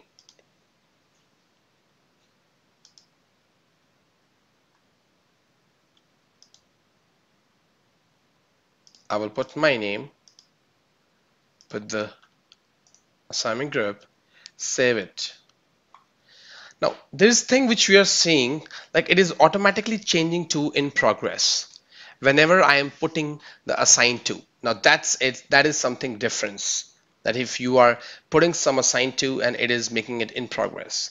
But I am just telling you, and it is not running because of our business rule.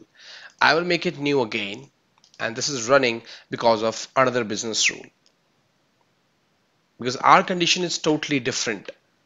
Now, as of now, you can see we have this new. Now I am putting a work node test, and I click post.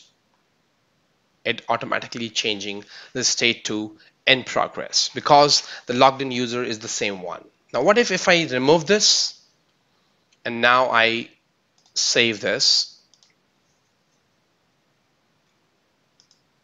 and then I go to work notes and just put test again and post it. Now you can see it doesn't change anything. I have posted the work node, but it does not change anything.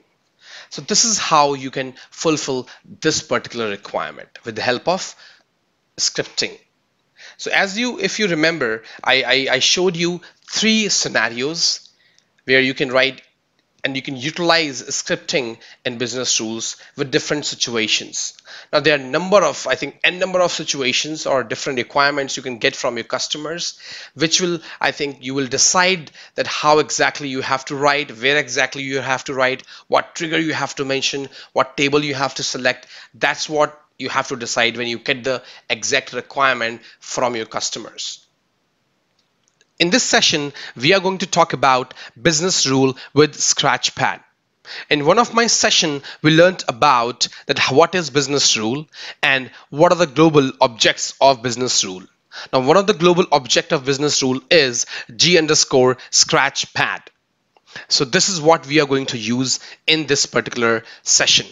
So I will show you the practical example, then what use case you can utilize G underscore Scratchpad and what kind of requirement you will get from the customer or client, and then you will think, okay, I should have to create a G underscore Scratchpad business rule.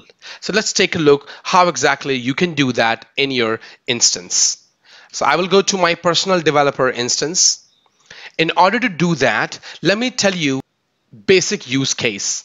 Now, the basic use case is if I go to incident and I open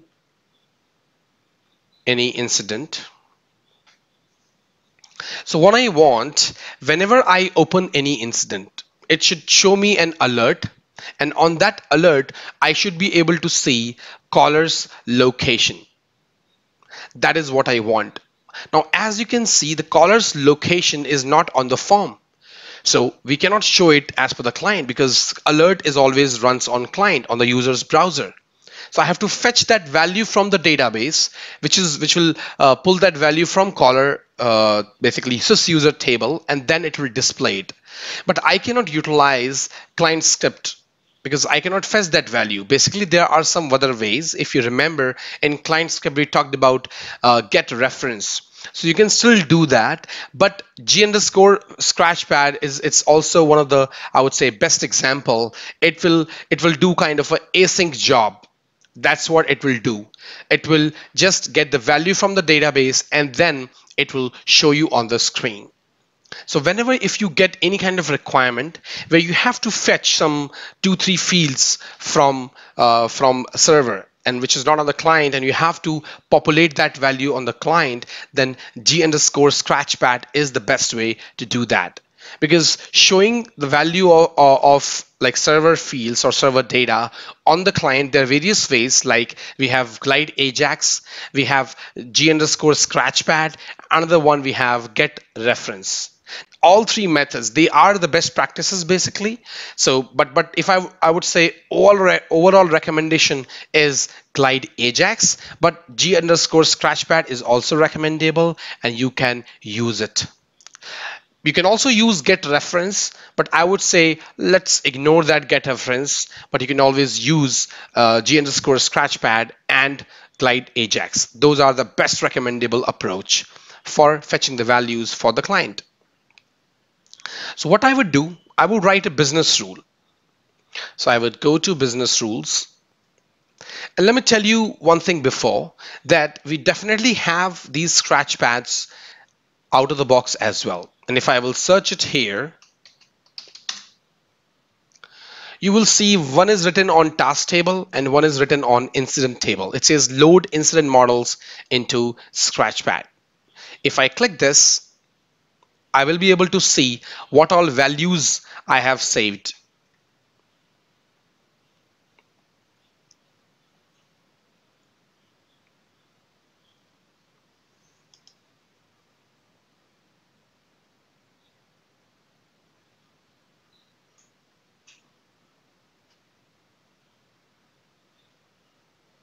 So you can see we have this incident state and we have this incident reason. That's what we have done. So it's up to you. You want to edit. This is out of the box, so I'm not going to touch this. I just wanted to show you, but I will create a new business rule. Now for G underscore Scratchpad, if you remember, we talked about display business rule. Now that is what you have to select here. In when, you will not select before, after, or async. You have to select display business rule in order to use G underscore Scratchpad. Now this is the condition, and if I will run this on display. There's no condition as of now. It would show you every time, so it will get that value every time I want. Here what I will do, So as you know, in business rule, you can always get the current records. So current fields, you can fetch those values. You can store those values, and that's what you have current. In that case, what you can do, so in order to declare this scratch pad, you always go for g underscore scratch pad dot. Now you have to give the value to it. So let's take an example of C location. That is what I am putting. And if I go equal to, here I will put current dot. So I will put caller ID dot, and I have location. So if I go to sys user table dot list, I open this record. Do I have location here? I have department. I don't have location. So in that case, let's pull department. So I have this department. I go here and I put it department. Now, when this value, this business rule will run, it will pull the value of caller ID department here, and it will save in Scratchpad. And the variable which we have created, that is DC location, that's what we have used. So what I'm going to do, I'm just putting SAS scratch pad. I'm saving this. I will go to incident.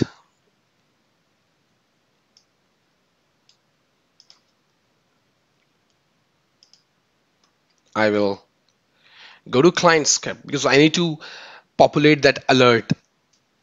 So I will go to client script. I will create a new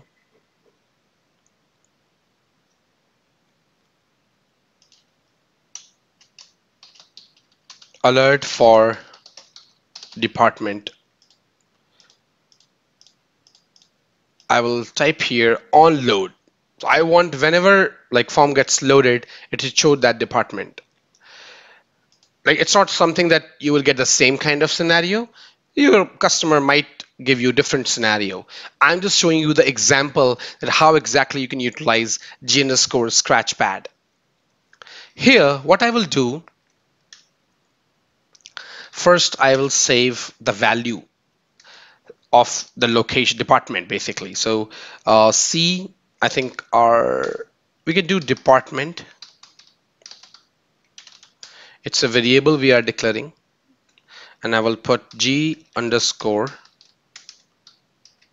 scratch pad dot C location. So it's a variable name, so it won't matter, but anyhow we are getting the department. So I have where department, and here I will do alert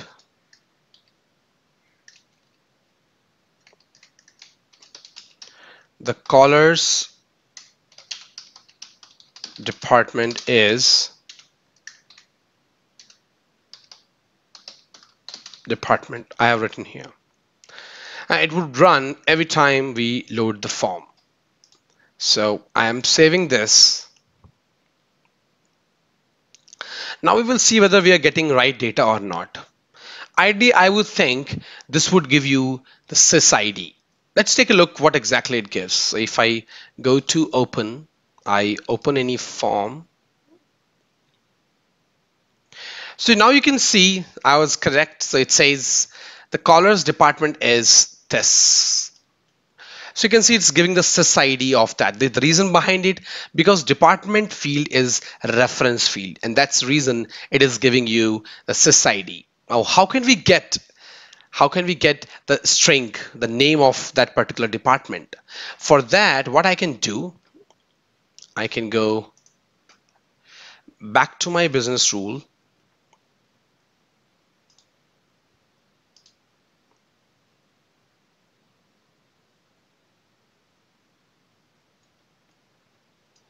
here I will do one thing, get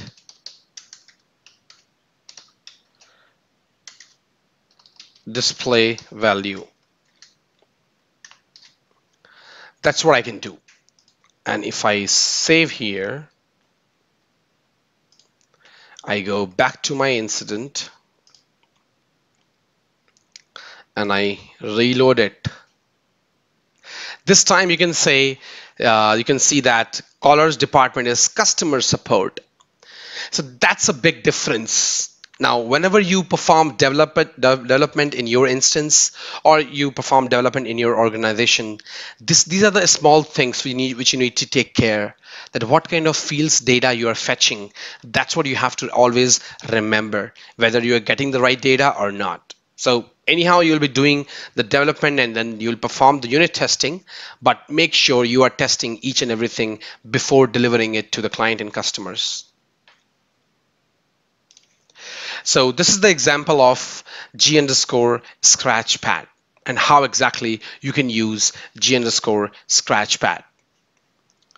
In this particular session, we are going to talk about glide system. Now, this is one of the important API when you write business rules or do any kind of server scripting. And if you remember, we already talked about in our previous session about client-side scripting and server-side scripting. And we also talked about there are different kind of APIs we have from ServiceNow. So glide system is one of the API, which is really important. So I will show you that how exactly you can utilize this glide system. We will show you some examples around business rules because as of now you have learned business rules. And if you remember when I mentioned about my scripting related to business rules in the same session, I also used glide system, and at the same time I also used glide record. Glide record will be my next session. So in this session, we will just talk about glide system, what exactly it is that, and how exactly you can use it. What are we going to learn? In this session, we are going to talk about what is glide system methods, example of glide system. What is glide system? Now, glide system is an object to access system level information. It provides number of methods. So it comes with the methods which you can utilize to access the system level information. It provides methods to perform dates calculation. And the most important part is it runs on server side. So as I mentioned earlier, that you have some kind of APIs which run on client, some APIs which run on server. So this is one of the API we have, that is glide system. Glide system methods. Now these are some methods, but it's not something that these are only methods we have under glide system. We have multiple methods, which I will show you in my examples when I will try to create some business rules. Here you can see some basic example of glide system methods, like we have get user, get username, get user display name, get user ID, and then has role. But we have more and lot of glide system methods. So let's take a look in our personal developer instance that how many APIs we have, and let's create some business rules with the help of glide system, that what all thing you can do with the help of glide system. Now this is my personal developer instance. I will go to business rules under system definition. I will just deactivate my previous business rules. So I will create a new business rule. So this is my business rule form. I will click on advanced because now we are talking about glide system, that is scripting. So we have to enable scripting. And this is something I can do before or maybe after, maybe on update. And then I will go to advanced. But I can also give the name here. So GS demo. That's what I have given. And let's take incident table. You can take any table you want, but I'm just taking incident table. So now what exactly I can do to get this GS methods. For that, I have to type GS. And if I type GS and I just press dot, these are the methods for glide system. And that's how you declare. So the syntax of glide system object is GS dot. You will get all the methods for glide system. And you can see we have lot of methods for glide system. So if I start with, let's take an example. So example I can take here. Let's see if I will populate something on the form, like a message on the top of the form, and I will populate a user's information. User information means the logged in user. And how exactly I will do? So I will do if, or maybe every time user logs in. So I will do gs dot add info message, and here I can type, or you can know, get user. Now why I'm typing this? Because I will get the method, what exactly it returns, so that you will be able to know what exactly you have to use when you really fulfill the requirement of your customer. So here I can do one thing, gs dot, I will do get user. So I have this get user. I will press tab. It will automatically populate the braces. Now here, the next one, I will do gs dot add info message. Here I can put get user ID, and I can put gs dot get user ID. So we will see what exactly result it gives, and then we will do gs dot add info message. So I have get user display,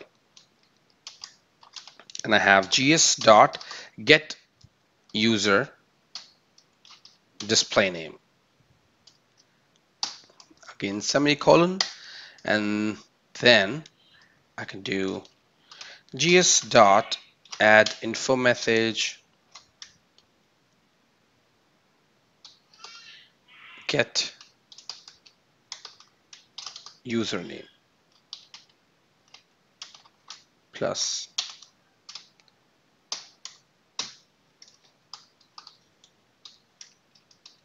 this is what we have. So as you can see, for user we have all these methods to get the current logged in users information. And where exactly it will populate, it will show an info message on the top of the form, and it's showing on update. That's what it will do, and it will run on every condition basically. So whenever you will update any field, it will just show these information. So what I will do, I will just save this for now. So we will keep on using this particular business rule just to show you all the examples. And I will do one more thing. I can show you in bigger screen, so a little bit zoom basically. So I will zoom in so that you can see what exactly I'm doing. So this is the script we have written. Now we will try to run the code. So we will go to incident. This is my incident, and now I'm just updating random information. That was the client script which I wrote just to show you a different demo. So I will save this. So it should show those messages on update, and now you can see I have updated. Now these are the information. So you can see it gives me all these information. Get user, it gives me this information. Then I have sysid, and then I have display administrator, that is my system administrator, and then I have admin. Now this is the name. In order to know all these things, what you can do, I will put some space here.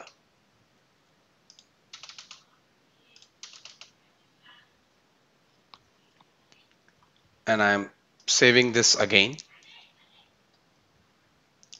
And now I am reloading it, or just saving it again.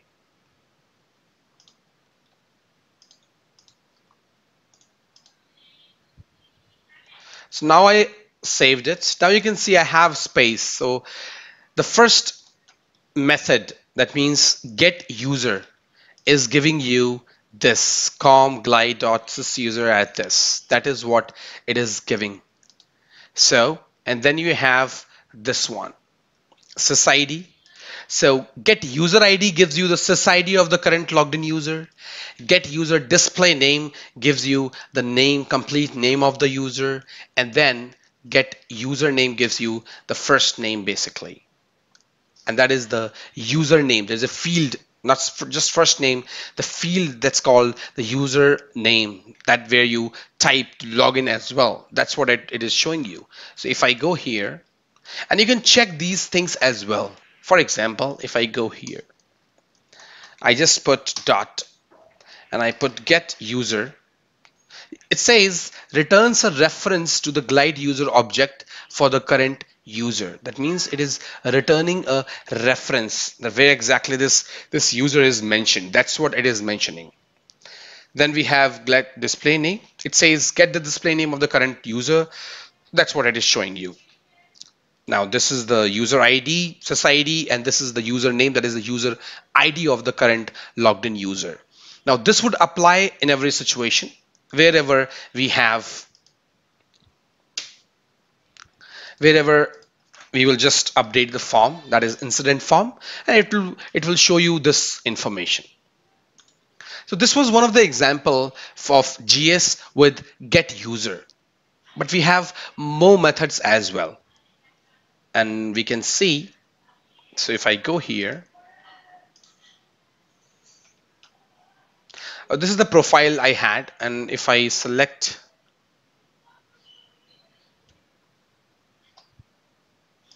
default view, so you can see my user ID is admin. These are my first name, last name, so I got the complete name as well. This is the complete name. Don't see that this is the title. That's not my first complete name. That's just a title, but what exactly it gives. So we do have a field as well where it clubs first name and last name in ServiceNow. So I go back to my business rule, and I will make it full screen and just increase the size a little bit. I'm just minimizing this navigator just to show you more information about GS. So if I type GS dot, you can see we have a lot of other methods like add error message, add info, 64. Now these are some time and date methods which will help you to calculate these information. But as you can see, there's a long list. End of this quarter, error, then we have event queue as well. These are all different methods which you can use with glide system. We will just utilize these get user. Then you have also has role, whether you want to check. So these are all information. If you want to get information about all the APIs methods you have of glide system, then you can also find on ServiceNow website, that is developer.servicenow.com, and there's a section called API list, and you just click on that, click on server, and then you will find this glide system API with their all the methods in glide system. That is what you can get it from there. In this session, we are going to talk about glide record. In our previous sessions, we learned about client-side scripting, server-side scripting, business rules, client scripts, UI policy, and we also learned about glide system, which you can write on server side. Now, another API we have is glide record. Glide record, it's a really important I would say, object in ServiceNow. And the reason behind it, because most of the developers, when they do coding in ServiceNow, they definitely utilize this API. So let's start with what exactly we are going to learn in this session. So what is glide record? Glide record methods, and then example of glide record. So I will show you some practical examples of glide record and all the methods practically in ServiceNow, just like a small lab. What is glide record? So glide records is an object containing records. It is used for database operations. And the important part is it is executed on server side. So if you remember that you can run the code on client side, you can run the code on server side. But if I talk about glide record, it should be executed on server side. Now, what is the use of glide record? Glide record is something similar like SQL command. So as you play with database with SQL, when you do some kind of fetch some records or update some records, delete some records, in that case, because that you do directly on the database. But as ServiceNow is a cloud platform, so you cannot access directly their databases, not even any server, because it's just a front-end application that's on cloud, and you can just do whatever development with the help of whatever APIs they have provided. That is what you can do with ServiceNow. Now, but you still need to play with records. You still need to play with tables. And you have to do some database operations like insert, delete, update, or fetch some data like query. Now, how exactly you do that? In that case, you utilize glide record. One of the important point of glide record is that it can also be executed on client side, but it is avoided due to performance impact.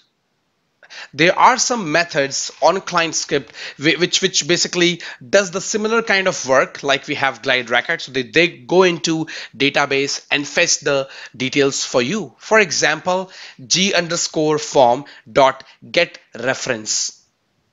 If you remember, I mentioned this method in my client script session. But in this session, we will just talk about server-side code, that how exactly you can utilize glide record and what kind of different methods you have or what kind of different database operations you can do with the help of glide record. This is my personal developer instance.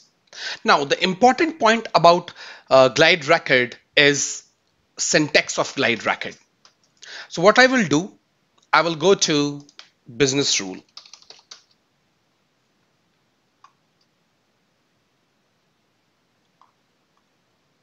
So under system definition, I have business rule. I will create a new business rule, demo for glide record.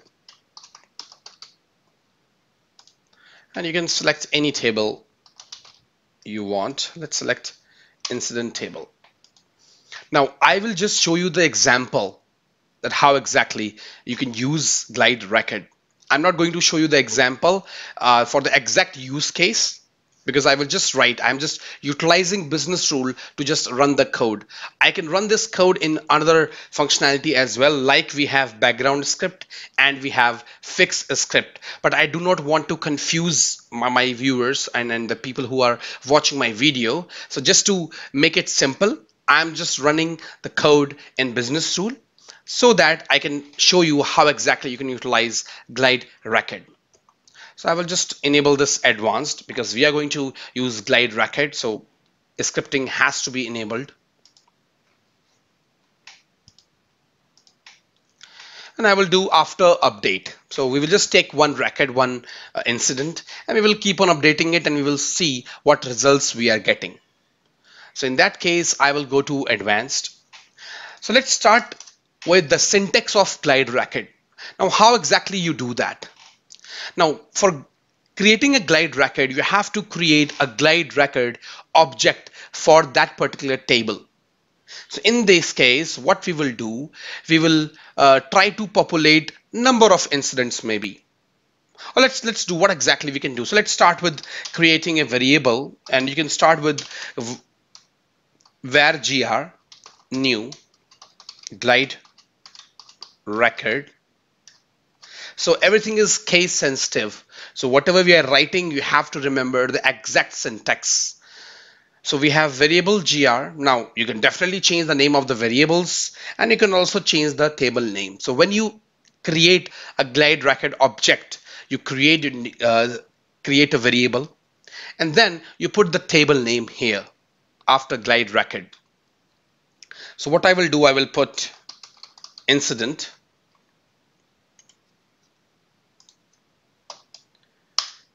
Now I am just hitting the incident table as of now. Now I want to query it, but before querying it, I want to put some conditions that what kind of data I need. So in that case, what you can do, gr dot. So when you will type gr dot, it will give you the methods which you can utilize. And the common method which we have for glide record is add query. So this is the common method we have for glide record. So here I can put some conditions. Let's take an example that state comma means state equal to, maybe let's take 1. And then I have gr dot. Now I have put in the condition. Now I will execute this query basically. And how exactly I will do that? So it will check the condition and then it will do a query. And I will tell you what things will not change for your glide record. What will be static or what has to be there every time. So in that case, we have this var gr equal to glide record. Then we have add query. And this is like giving the query. So it's gr.query. Now I will process the records. So what exactly I want to do I want to print these records? What exactly I want to do? So in that case, what you will do if. Now, here is the important thing. As of now, you can see I am typing if. But if you will type just if, then it will show you only one record. But here, if I will type while, so the general syntax of glide record is with while. But if you just want to fetch just one record, and that will be the random record, but with the condition mentioned here. So in that case, what I will do, I will go for next record. So I will not do while because it will fetch all the records whose states are 1. So I'm not doing that right now. So I will do if gr dot next. So if it's next, that means if I get any record whose state is 1, at least one record, what should I do? So I will do gs dot add info message, and here I can put the message like the incident number, and here what I can do, I will do plus gr dot. Now once you have queried, you have touched that database. Now whatever record it is giving you back, that you can get the details of that particular record. You can print that. So here I can do gr dot number, and I'm going to save this. So first I will minimize this. I will go when to run.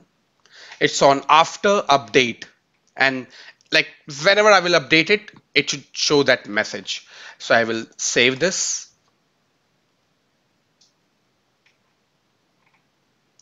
So it is saved.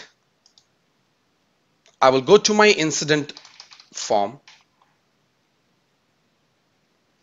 and I will open any incident. Let's take an example of this one.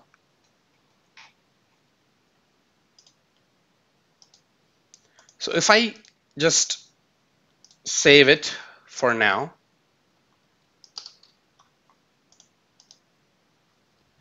When I'm saving this, you can see that it says incident number. Now it's not a similar number. It is just picking up the random record from our incident table that whomsoever there is the state 1, and it will fetch that record and pulling up the number.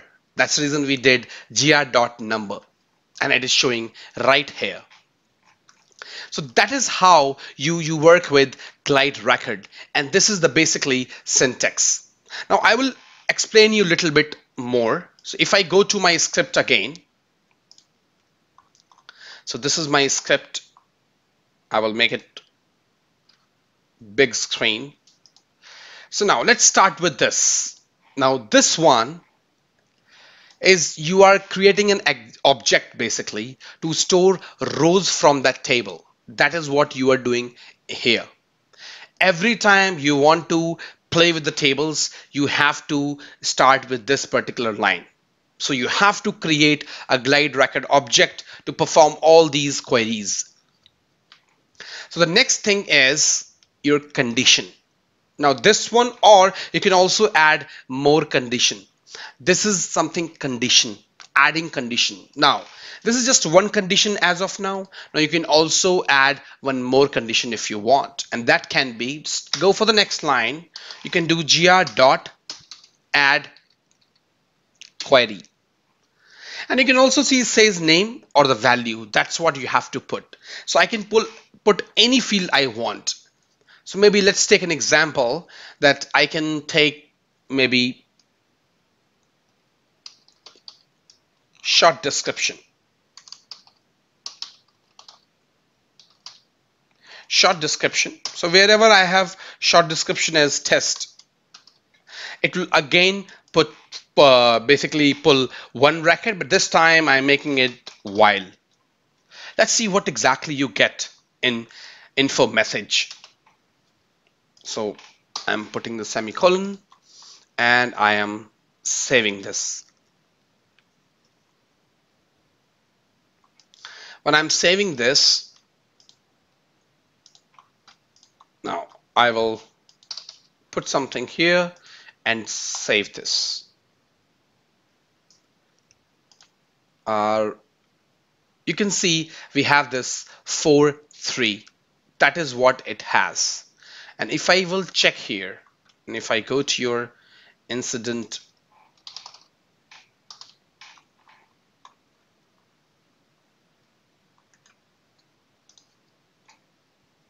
so I do have this test. So there's only one record which has this short description. So basically it is not contains the exact short description which we mentioned in the query, and that's how it queries. So if I go to my script again, so here, so this is the query. So we are just building the query and putting the conditions here. After that, when you are done with the conditions, you do and execute the query here. So whenever you are done with the conditions, now you want to hit and query the table which you have mentioned at the top. Then you will do gr.query. Now it can also be different. As I mentioned, the variable name can be different, and you can't have in the same scripting, you can't declare same variable. So this screen will automatically give you some errors that, hey, you cannot use a new variable because it was already being declared. So you have to use a new variable rather than the old variable which is already declared. Then in that case, then we have while gr.next. That means what exactly it checks? Basically it processes the return records. That means if whatever record I'm getting, and then we'll check, do I have a record? It says gr.next. It will loop, and we have while loop. So it will keep on looping till you're done with all the incident number you have as per the query you have mentioned here. So it will check each and everything and whatever activity you want to do. And that's how glide record is utilized. So for example, you want to fetch some records and you want to check if these are the records in the table, then do this. That is how you utilize glide record. Now this is AND condition, as you can see. So it says state is equal to 1 and short description is equal to test. Now what about OR condition? So in that case, we will remove this and I will do one thing. I will do where add OR equal to gr.this. I will put here add OR dot.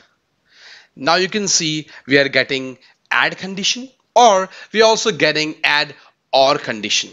So if I select this one, press enter, here I will put OR condition. OR can be, that will again be state, for example, state, comma, and let's take, we have 6 and I have 7. That means closed and resolved both. Now I am fetching the records. And what we will do, we will also type gr.state. We will also type their state. So we have gr.state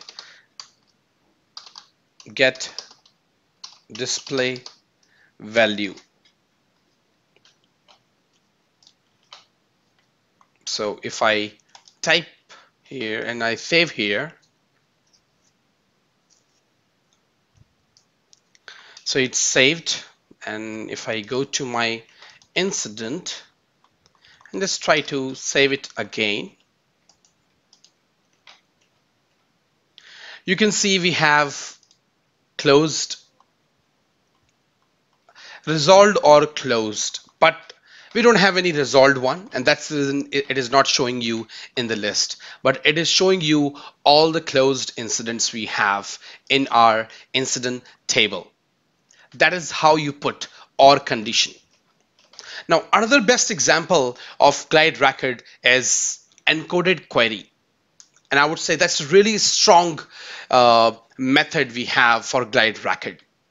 Now when exactly this glide record is used? So let's take a look. So in that case, what exactly you need to do? Let's go to your incident list.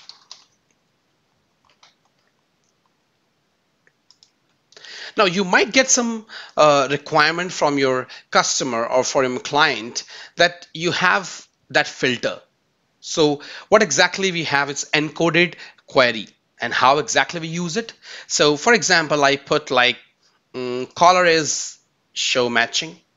So now we have all the incidents from Damien, and I will put only in progress. So I will do show matching again. So now I have incident from Damien and state in progress and active is true. That is what we have. What I will do, I will right click on here and I will copy this query. And this is what you utilize in encoded query of glide record. So I copy this query and I go back to my code.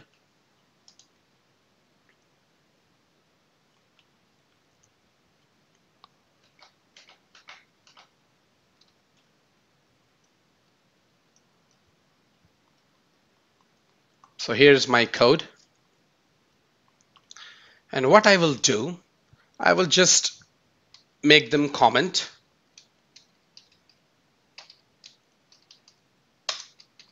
And here I will do gr dot add encoded query. This is the method we have. We will put here the same query which we copied over there. So we have copied this query and just pasted it here. Now I am going to save this. You will see some difference. So if you remember, we got 2 records over there in our list.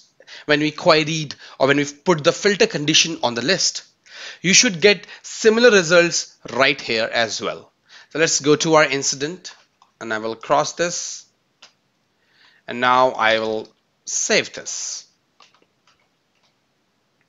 You can see we just have 2 incidents, 41 and 29.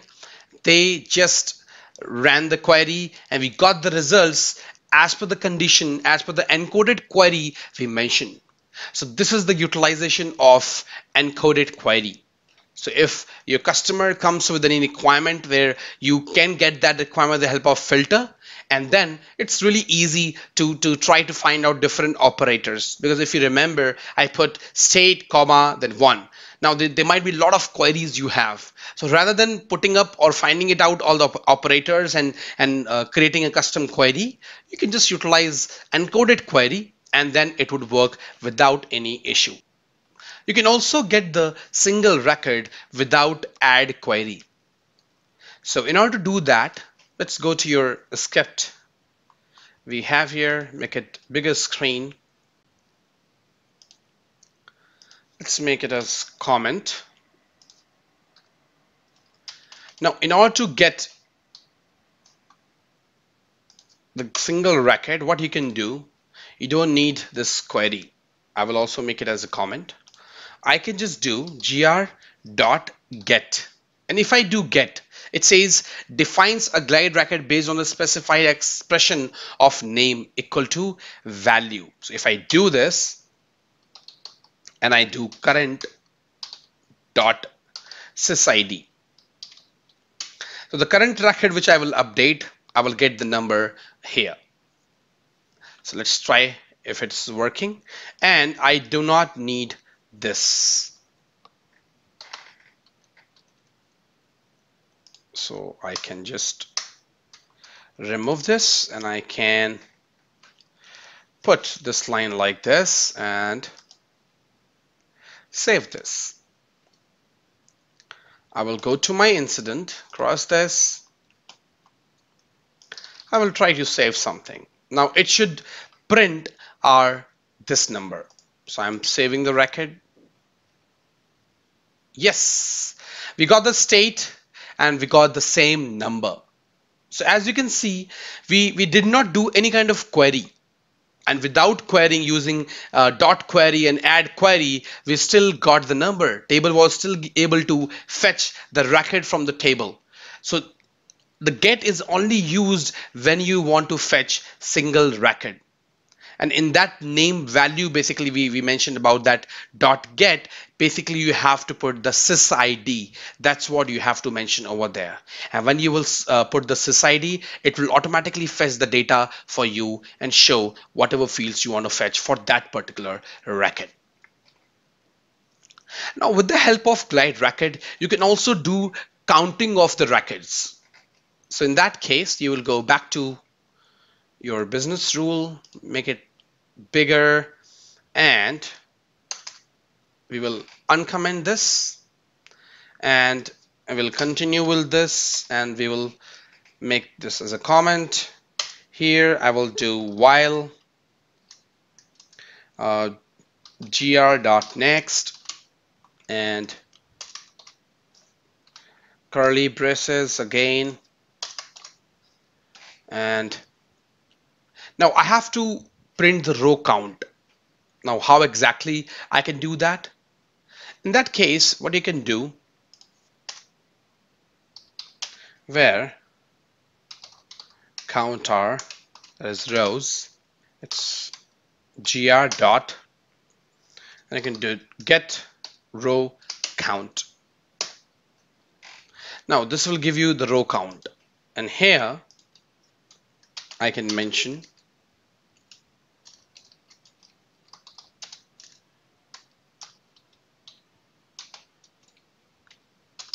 row count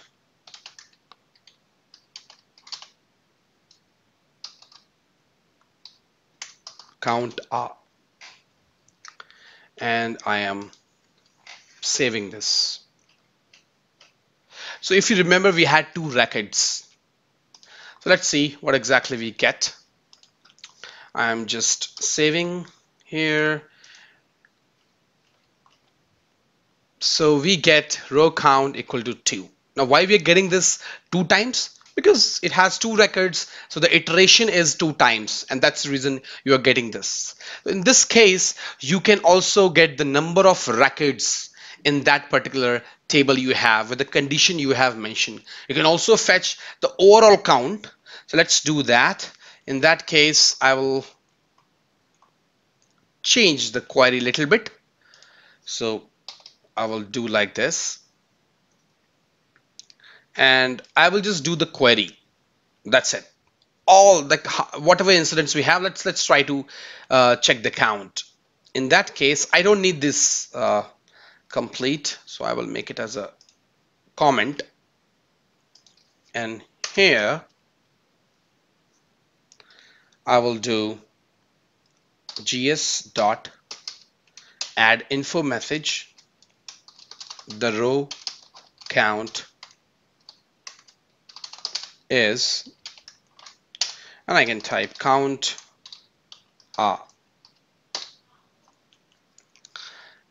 so it will add this, and I can just save this.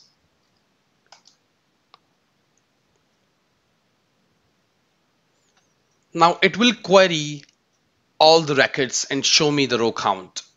So in that case, because we don't have any kind of iteration here, no loop, it will just query and show me the numbers. That's it. That's what it will do. So I will go to my incident, cancel this message, try to save something so that my business rule can run.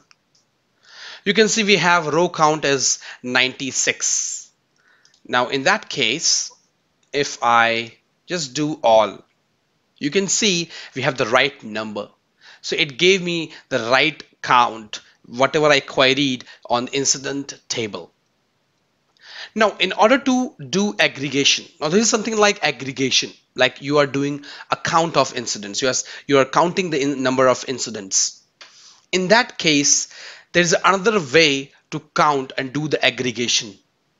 So basically, whenever you have to just aggregate or count the number of records, in that case, you should not, or you should avoid basically glide record, because ServiceNow has created another object, that is glide aggregate object.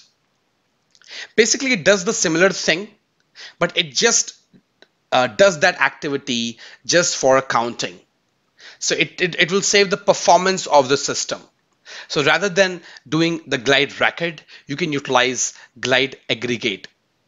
And how exactly you can do that? Let me show you that. So you will go here. Now I will make the comment from here. I will make every line as comment so that you can understand. So I will start from here. So for aggregation, basically what I will do, I will again create AGG, just a variable. Syntax is quite similar, not quite, I think it's almost similar. So we will type this glide aggregate. We will put the table name incident. So I will show you the similar thing which we did with get row count. So I have this. So, and that's the reason I am showing you this particular object, because as I mentioned, whenever you have to do any kind of scripting which needs to count the number of records, do not use glide record. Just go with glide aggregate. If you are already doing glide record, in that case you need some count, then you can definitely utilize that gr.getRow count. But if you are just doing some aggregations, in that case do not use glide record, because this is much better than glide record. It's all about performance. So here I will do AGG dot, I will do a query. You can also put the conditions, but we are not putting the conditions here. And I will do AGG dot get aggregate. This is what I will get. But I can save this particular value somewhere, and that would be VR count records. So I will do AGG dot get aggregate, and here what exactly it should aggregate, that is the most important thing. So I will do one thing. Before that, we need to use var agg dot add aggregate. This is the important one. So I will do dot add. So it is not automatically coming. So in that case, I will remove this one. Let's see if it comes. And the reason it is not coming because we have put in var. So you can't declare it again. So AGG, you have add aggregate. And here you can put count. And here I can do agg.query. So then you can just declare another variable. Maybe it's count r. And that is 0.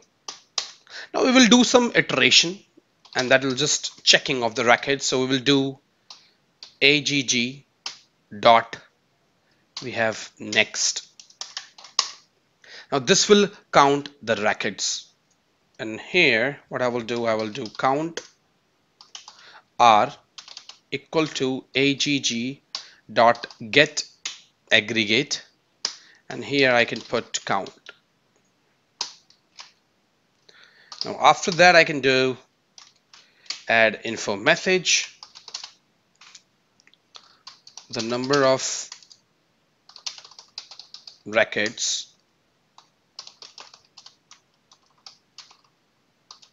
we have in incident table, and I will do plus count r, and I will save this. So I will open the incident. Let's open this one.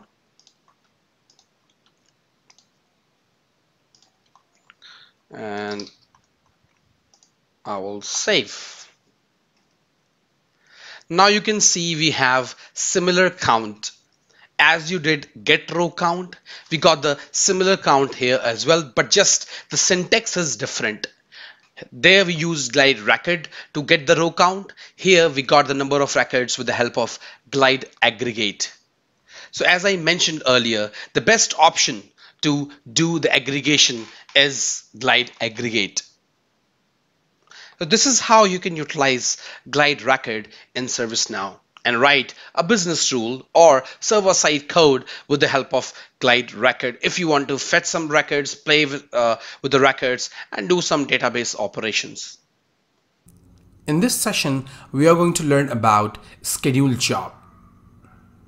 As this is a follow-up session of developer training, scheduled jobs are the most important functionality in ServiceNow for any developer. So starting with, what is a scheduled job? A scheduled job is an automatic part of logic which executes at a specific time and can be reoccurred with some frequency. Any action which needs to perform at a particular time should be accommodated with a scheduled job. So if you have a script which you want to run with some frequency, or there are other kind of requirements as well, like if you want to run a report, or if you want to execute a script, execute a server-side script, or you want to generate a record from a template. Now these are the things which are needed and which can be accomplished by scheduled job. But in this session, we are going to mostly focus on execution of script because this is a development training. You must have learned about scheduled job in your admin training as well. Scheduled job states. Now, in order to understand scheduled job, its states are really important because when you run a scheduled job, it goes to a different states. So whenever you trigger, or it is running, or it gets done, those are the states you have in the progress of scheduled job. So we have ready state. That means that job is ready to run. We have running. If that job has already started and it's running. Queued. That means it has queued up. So there are some other jobs which are still running, and this job will be queued into that particular queue to run. Once those jobs are completed, then your job will be running. Then we have error. That means while running the job, if we got some error, then it will show the state as error. Schedule job module. Now in ServiceNow, in your personal developer instance, if you will see, under system definition, you will find schedule jobs. This is the module where you can see all the scheduled jobs you have in your system. Now out of the box, if you will click on this particular module, you will find some existing scheduled jobs, and those are basically existing baseline scheduled jobs which are already being created by ServiceNow. But if you really want to create new one, that you can do with the help of new button, and you can submit the form and you can create the scheduled job. Schedule job tasks. Now what kind of tasks you can fulfill with the help of scheduled jobs? So you can perform the task like generation and distribution of a report, generate a record from a template. You can run a script.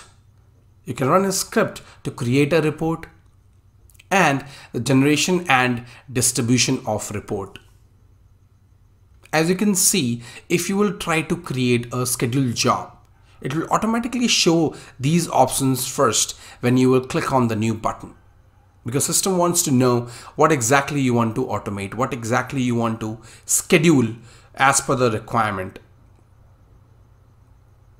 And the important part for this session is automatically run a script of your choosing. So if you want to execute a script, it can be any script like a glide record, or maybe counting of records. If you want to do it after every 15 minutes or after every 30 minutes or maybe every week, or it can be other task as well. So any task which you really want to run every time, you want to keep on checking what exactly going on in your system, and it can happen. You might get a lot of requirements around it, which is based on scheduled job. Now, one of the important factor which you have to remember while creating scheduled job is performance. Because if you will create multiple scheduled jobs, in that case, your system will keep on utilizing the resources. So it's not recommended that every time for every requirement you always go for scheduled jobs. Scheduled job form. Now, in order to create the scheduled job, you have a form. So when you want to have scheduled script execution, then you will have some fields where you can fill, and then you can run the job. And that's kind of a configuration of your scheduled job. So if I start with you can see we have this name field, and that is the name of the scheduled job. And this option, this form, you will see when you will click on automatically run a script of your choosing. So that means under system definition, when you will go to scheduled jobs and you will click on create new button. In that case, once you will click on new button, you will see 5 or 6 options, and you have to click on automatically run a script of your choosing. So the first field we have is name of the scheduled job. Then we have whether the scheduled job you want to keep active or inactive, and this is really important flag here.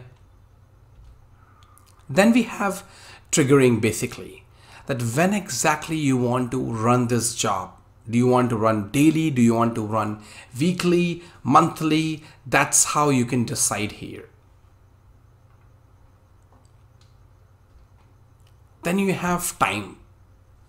So if you have selected, for example, daily, it will give you an option to select the time as well, that at what time you want to run it. Maybe you want to run it periodically, maybe after every 2 hours, after every 30 minutes. That's how you can select. And this, as per your requirement, as per that task, you see that this can be fulfilled by this particular frequency. And then you can select that frequency. This is just the application scope. Then we have condition to run the job. That means if you want to add some specific condition, it will open up the script section basically for you. And if you want to run that this particular script should run at this particular condition, that you can mention on condition. And then you have the most important part is run this script. That means the script which you want to execute for the scheduled job, that's what you can mention here. Whatever line of code you have, you can mention over here. Condition script. Now condition script plays a really important role because condition field is selected if scheduled job needs to run after beating a condition. It's a server-side code. So basically when you write a code in scheduled job, that's a server-side code. And you cannot use current or previous like you can do if I talk about the record level. You can always use current and previous. If I talk about business rules, you can definitely do that. That's a server code. However, you cannot use current and previous in scheduled job. Now, if I talk about the condition, it should always evaluates to true, because if that will be true, then only your scheduled job will run. Now let's take an example of scheduled job in personal developer instance. I will show you all these fields in personal developer instance. I will also try to run a scheduled job, and I will write a script into that particular field so that you can see how exactly a scheduled job works. So let's move to my personal developer instance and see how scheduled jobs work.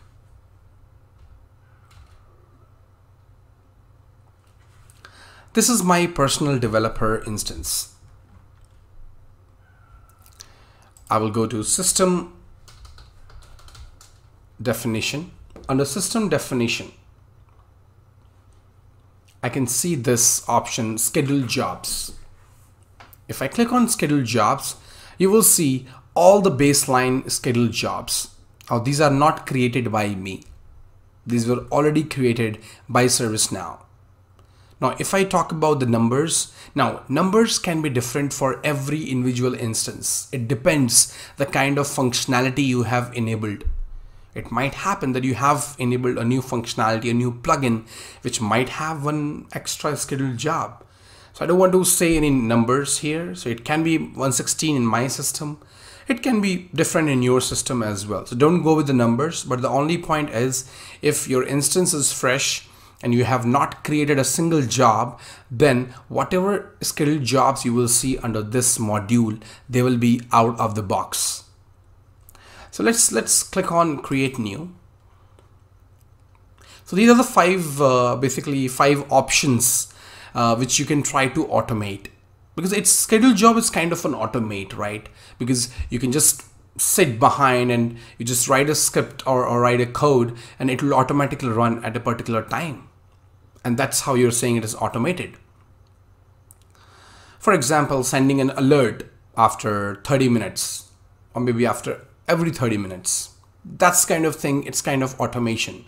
You don't need to be present for the system. So you can see we have automate generation and distribution of report, create a record from the template, automatically run a script of your choosing. This is what we are going to select as part of our development session. If I click here, so this is the form which we were talking about. Now what I'm going to do, I'm just giving you the demo. So here I will just type demo scheduled job. for YouTube. This is what, and here's the active flag. Now, when exactly you want to run this, that you can mention here, maybe weekly, maybe on Thursday, that also you can select. So there are a lot of other options. So you don't have to look for any kind of odd condition. But the thing is, if something you want as a condition, that is here, if I select this box as true, you will automatically get this particular field called condition. Now this is also a script, so you have to mention the script. As I mentioned, it's a server-side code. You cannot use current and previous. The important point here is when you will write the condition, mostly I would say you will mostly use like glide record, or maybe all the date and time like APIs we have, the methods we have from ServiceNow. That's how you can mention here. But this time I'm just removing this, and here the field where you can write the script. So once everything is done and you will write the script here, that script will run when this job will execute. When this job will start running, that particular script, this particular script will execute basically. Or whatever script you are mentioning, that's how it will automatically run at that particular time. Let's take an example. If I talk about the count of incidents, so let's count some incidents. So I will write a script here, just var gra new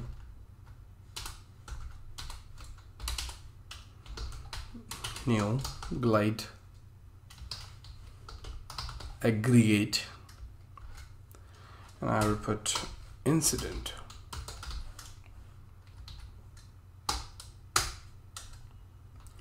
Here I can just mention the gra dot add aggregate, and I can put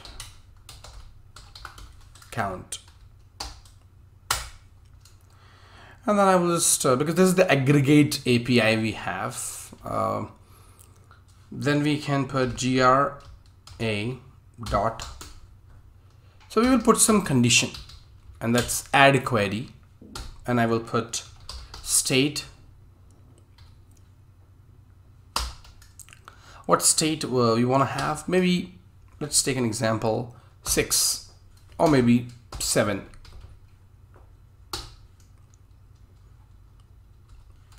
That we have gra dot query, and I will do gra dot next. Here I'm just going to count the records.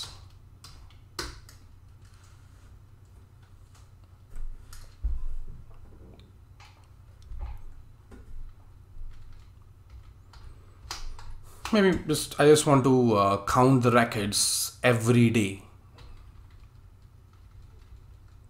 So if I will put here, and I will just mention, for example, gs.log. Now I'm going to log it.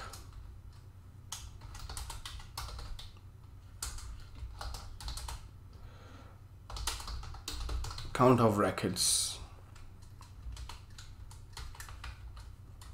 I can put plus. I have gra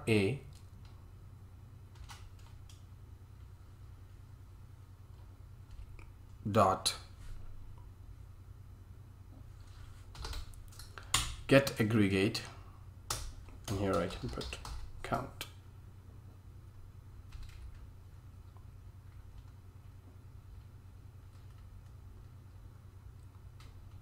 Maybe before that you can first add this value, so you can get this value somewhere. Let's just mention now get the value somewhere. So if I will put like count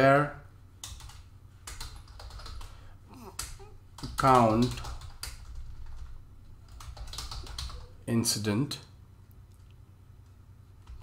equal to 0. Incident. Here I will do, because you have to calculate it, so I will do count incident equal to this gra dot aggregate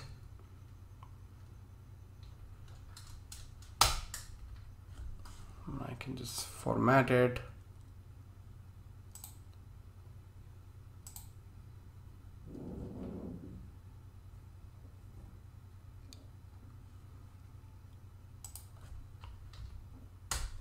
I don't need this one. And here I can just put gs dot log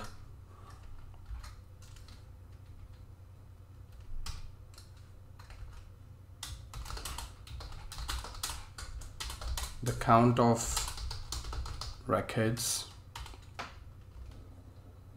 is, here I will just put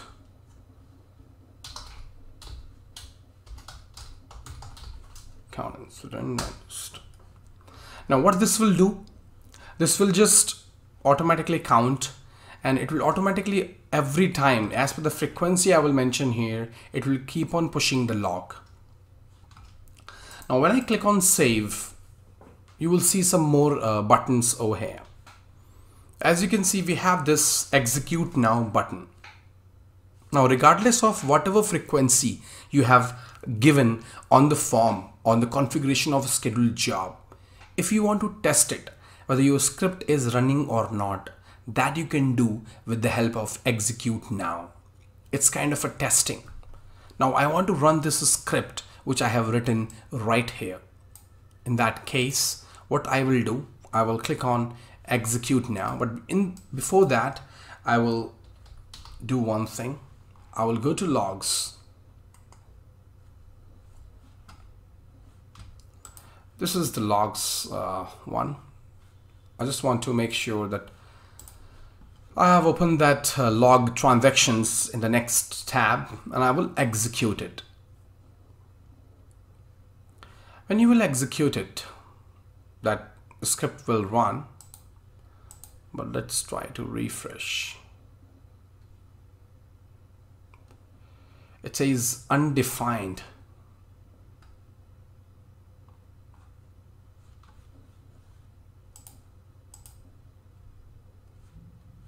So basically it ran, but it is not showing it.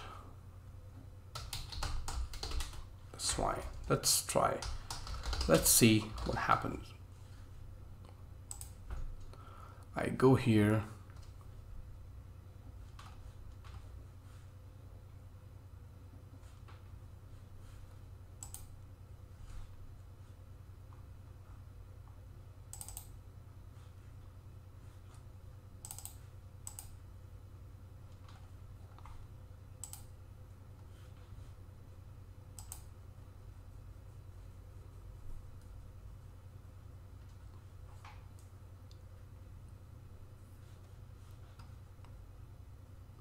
So I will go to my definition.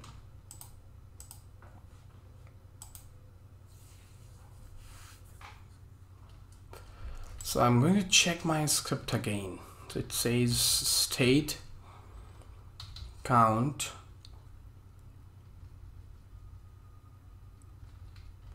add aggregate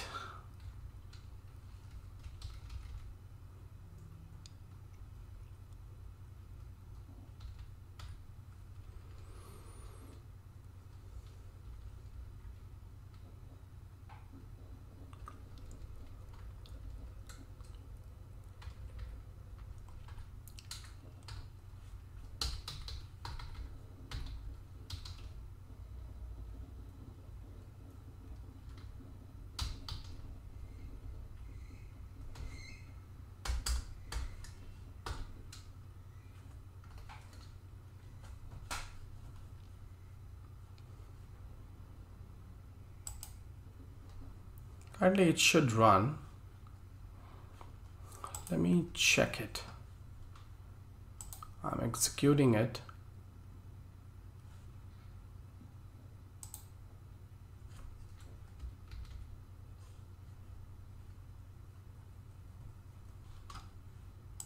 I go here, try to refresh.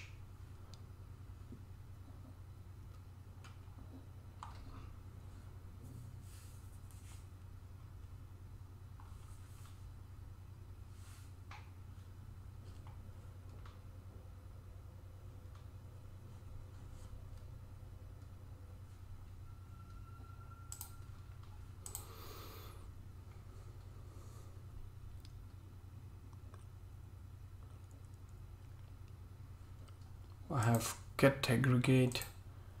This is correct.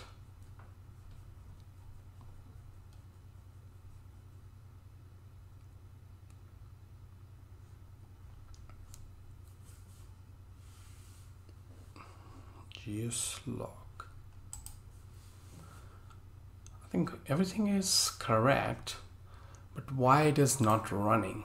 Where here? Query. Okay, let's try this. If put equal to, and then I will put 7. I will save this, and now I will run.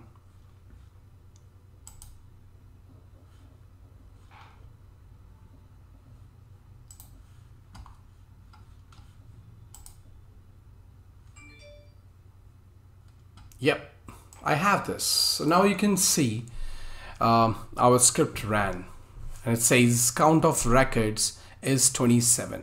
And if I refresh this, okay, so even I think last time it ran, so maybe we did not refresh our screen, but even the last time, and even before that it ran. Now you can see we ran it 3 times basically, and every time it was running, but maybe if we were not able to check the logs properly, I thought it's not running because of some condition or something. Idly, whatever I corrected, it should still work as it is, but I just thought just to fix it. But yeah, anyhow, we got the records. So we have around 27 records. Now, if it's just a logging I did, but it might happen that you want to trigger some notifications. Maybe there are some days like overdue.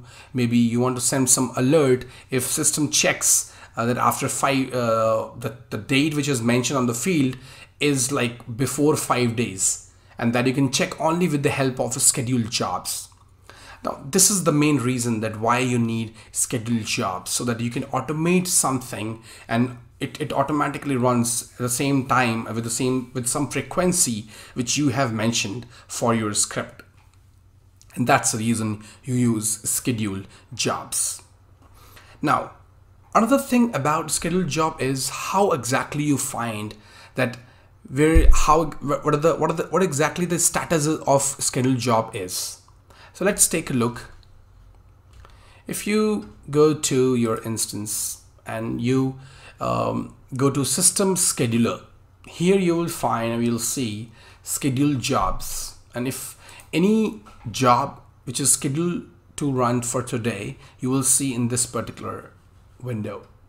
So if you will click here, you can see it says next action on today. That means whatever frequency you have mentioned for these jobs, they are supposed to run at this particular time on basic today because of this filter. So that's the reason it always updates this next action time, and it can be any time. It can be day after tomorrow as well, but that won't come here because of this filter, but every job will be here, at least next action today. And if I talk about scheduled jobs, here you can see what all scheduled jobs are running, whether they have ran, they're ready, any error. That's how you can see what are the frequency, next action, everything here. And here you have slow job log. So any job which is running from a long time, or maybe it is taking long time to run, those things are being displayed here. and it is really needed to troubleshoot on different kind of things. If you, for example, the performance is slow, so you can always look for these transactions at what jobs are running very slow, because they are also showing you the response time, and it is also showing you the business rule time. So everything is here. It says SQL count as well. So whatever jobs are running very slow, you will see here. In that case, you can take some action. Maybe you might decide if it's running daily. You might decide it maybe after some time. That's how you can decide with the help of slow job log. So if any job is running or is supposed to run in the future, that's how you can see under System Scheduler. In this session, we will talk about event management. Now, as part of developer training, event management also plays a very important role in ServiceNow platform. Because if you want to manage events and you have different events which are generated and how exactly you respond to those events, that's how you manage with the help of event management. What is an event? A triggering point for any action or operation. It's kind of an indication that something noticeable has occurred. Example, user has logged in. A record is viewed, inserted, updated, deleted, or queried. Or you're putting some error or warning. You're logging some kind of information, warning, or error. So these are the examples of an event. How event works. Now all these events, when they get generated, in ServiceNow you can track them, and you can also perform some operations. That means you can respond to those events. And how exactly you can do that? So let's say if any action or any kind of operation has happened, maybe a record is updated or any particular field is updated, because that's kind of an event. In that case, you have to capture that event. That means you have to create an event first, and that's called registry of an event, because that activity, that particular event has to be captured in the event registry, because you have to mention that yes, this is kind of an event which I have to capture. So you have created an event, then you have to generate that event. And how you generate that event? You generate that event with the help of a script, with the help of business rule, and then with the help of workflow. Now these are the three different ways you can generate events. And the next part is because you have to perform and respond to your events. That means you have to perform some action as well. But after generating the events, you have to add them in event queue. That means then your event manager can process those events. And then we have script actions and email notifications to respond to those events. So once event is added to the event queue, then it will be processed. That means that if event has been added, what exactly you want to do? In that case, you can send email notification, or you can write script actions. Maybe you want to do some kind of scripting, and you can take some actions or respond to those events, whatever being generated. Event registry. Now when you want to process the events, as we mentioned, you have to first register that event. And how we do that? With the help of event registry. So here you can see we have event name. Then you have table for which you want to generate that event. Then we have application, that means scope, and then queue. Now this queue, if you will leave it as a blank, then this event will be added to the default queue when you will generate it. However, if you will mention or you will create a new queue, then this particular event will be added to that particular queue automatically. And as a best practice, if is as part of your functionality, if you're thinking that this particular event or whatever event you are creating will be generated frequently, in that case, as part of the best practice, the recommended approach is you always create a new queue and add that particular event to that particular new queue, rather than using the default queue of ServiceNow platform. Then we have fired by. In fired by, you mention about that how exactly this particular event is generated. Maybe you can mention with the help of business rule, maybe any kind of a script or any kind of workflow. That's something you can mention in this particular field. Then we have description. Here you can just mention that what kind of details you can mention about, just little bit details, what exactly this event does maybe, and when exactly this is being fired. So fired by is how it is fired, and in description you can mention when it is fired maybe. That's how, just to explain it about this event. Now once you are done with the event registry, the another important part is generating events. So you can generate events in ServiceNow with the help of glide system method, that is gs.eventQueue method. So we have some parameters as well in GS event queue. So you can see we have event name, that's a first parameter you have to give. Then we have object. Then we have to give some optional parameters, and those are like param1. That's kind of a, it will be called as a string. So that if you want to pass any string, that you can use in param1 and param2.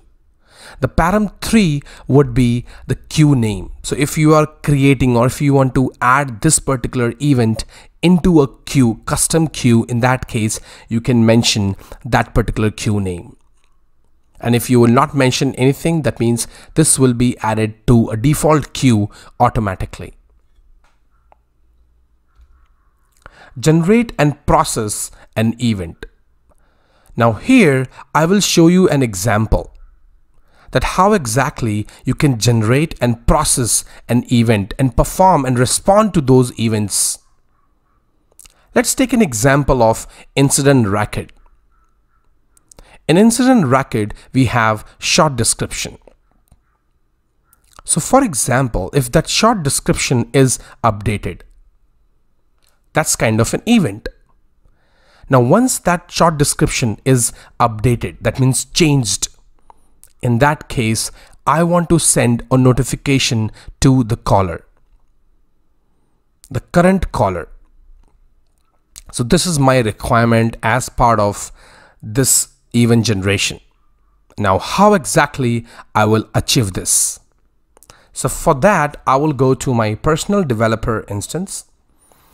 First, I have to create an event. That means in registry, I have to create that event. So I will go to events. Under system policy, you will see I have events, and then I have registry, event log, and then script actions. I will click on registry. Now this is the list of events. These are all out of the box, created by ServiceNow. So these are all baseline events. So what I will do, I will click on new. This will open up the registration of event. So we have the same form which I was showing you earlier. We have event name. So here what I will do, I will mention the name as incident dot short d dot updated, and I will mention here the table that's related to the incident. This I will leave as it is. This is just a default application scope. This is the queue. I'm not going to mention anything right here. Caller access, you don't have to worry about it. This is just cross a scope privilege. That's what you mention as part of ServiceNow platform functionality. So you don't have to do, this is not related, is specific to event. Then we have fired by. Here I can mention business rule.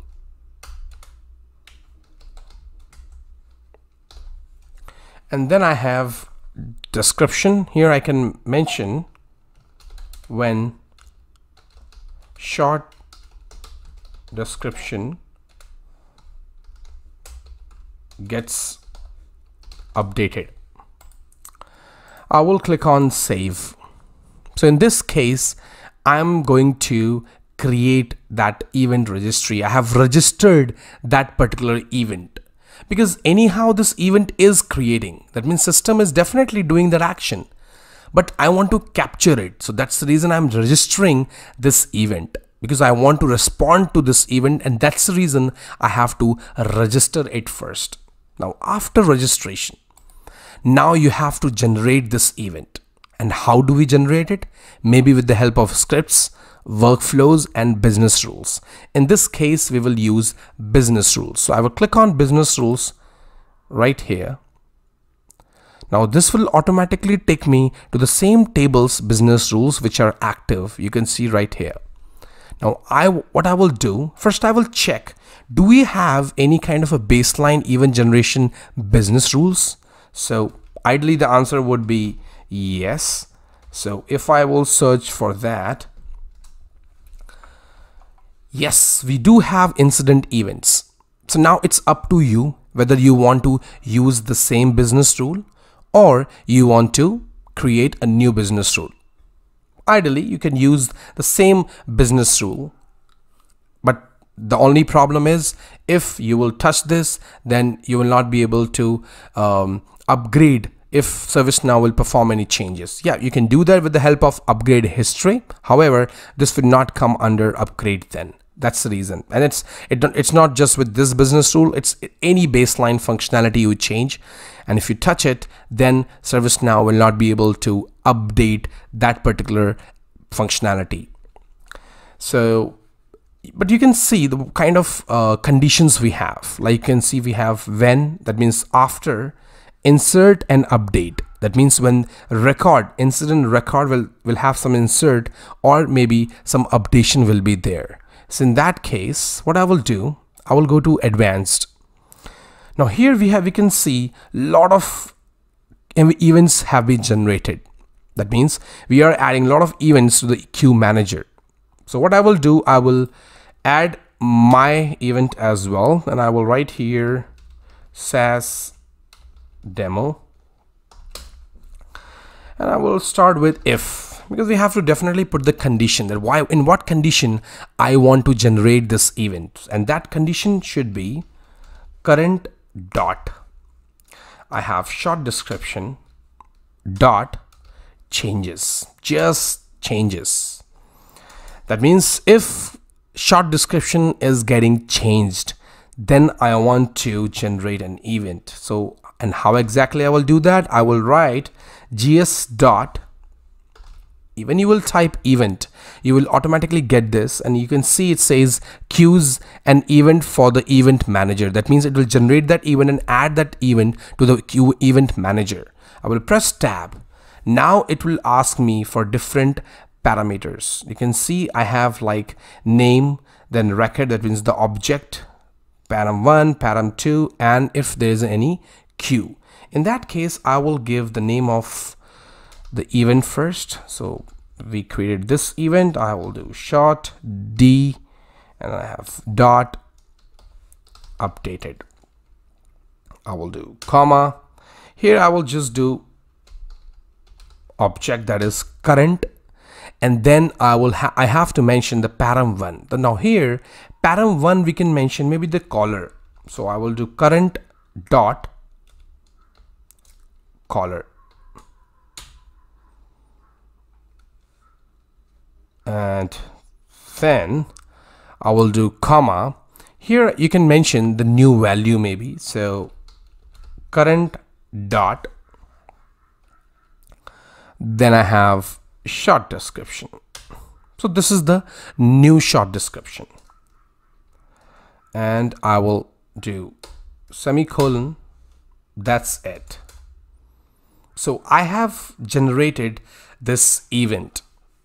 So I'm going to add this event to queue manager with the help of my business rule. So what I will do, I will save this. I have saved this. Now, so the first step was we registered an event. We are done with that. After registering, we have to write a script to generate that event. We are done with that as well. Now the next step is respond to this event. That means whenever this event would happen, what action I would take. So as I was telling you, we will send a notification. In that case, I will go to notification. I will go to notifications. Here I have notifications, and I will create a new notification. When I click on new, I will just mention short description, change, notify. Table is definitely incident table.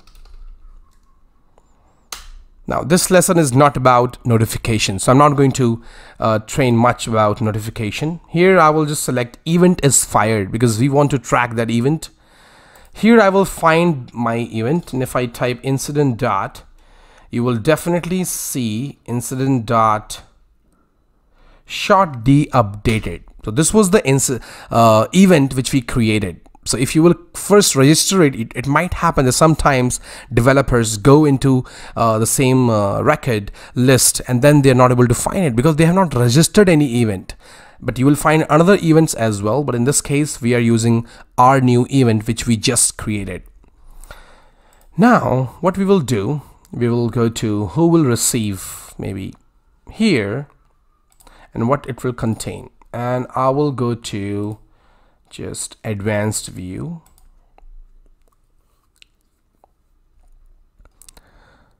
Because in advanced view, you see more options.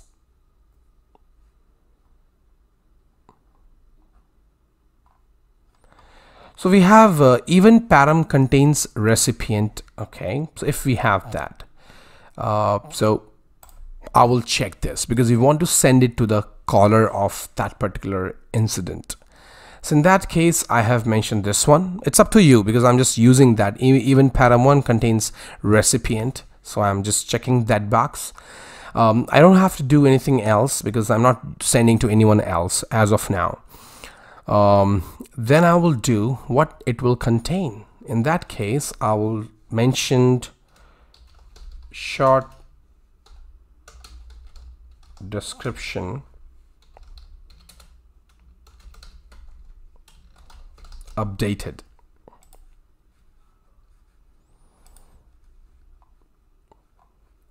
And I will mention here just, hey, I can mention, hey, your incident short is updated, and you can mention the new one. And that is definitely short description. That's it. Because it's just an example, so I will save this.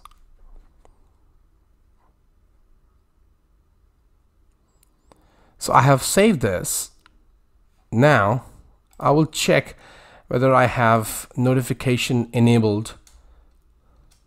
So I will do email.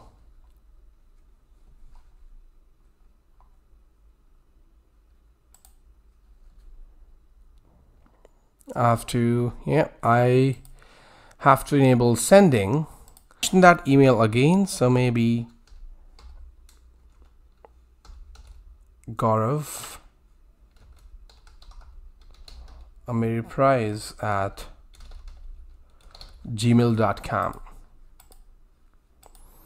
Okay, so it's Gaurav Ameriprise at gmail.com, and I will save this. Once you will save this, all your emails will be sent to this email address. So what I will do now, I will go to incident. Now we have not mentioned any kind of condition like any other condition. It can be any incident. So let's see, we have David Miller. I will open this incident because now we are checking and validating that how that event processing is working. Here we have let me add,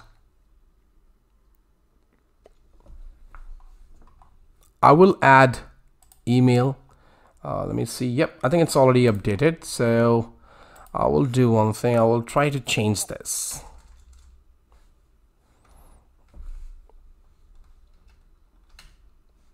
And that will be changed. Change the short description. So I have changed the short description and I'm just clicking on save. Once I click on save, now this is updated and we will see whether it is sending the email. Ideally it should do. We can check the email logs.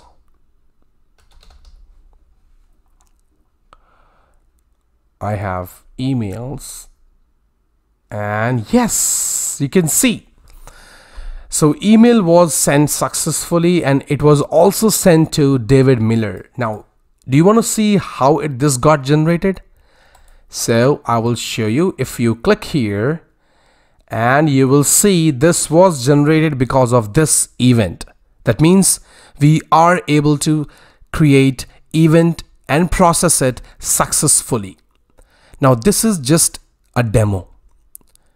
If you want to capture and process and respond to different events, you can also do in similar way. As I mentioned as part of my session, you can also utilize events in normal scripts, in business rules, and in workflows. We also have script actions, which we haven't talked about it yet. Now, what are script actions? So if I will go to events, here I have script actions. We can click on this new button. So I will create a script action. I will click on new button. This will open up the form. Here I will put the name of the script action. So maybe log a message when SD is changed. Here I can put the event name, same event name. Now we are already generating that event name with the help of that business rule. So that will definitely be there. However, we will mention this name. We will make it active. I will not put anything in the condition script. Now what I can do, I want to log a message for the same event generation. So what I will do, I will first I will declare a variable. Now I will get all the parameters. So maybe first I will get the parameter, maybe the param2, which was the current short description, the latest short description. So in that case, I will do where, and I will mention maybe new value equal to, I will do event dot param 1. It's just a declaration. And what I will do, I will do gs dot maybe add info message, or but I want to log, not info message. It's gs dot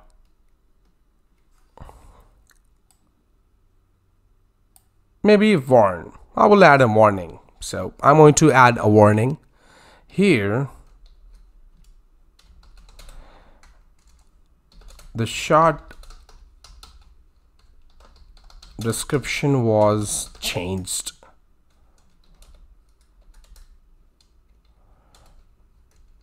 Changed to, and here I can put plus new value. That's it. That's it. You're done with your script. I will click on save. Now let's see what happens. So this is created. I will go to incident and open any incident, maybe the same one. Email server is down. This time I will make it maybe email server is up, and I'm doing it right now. And I'm clicking on save.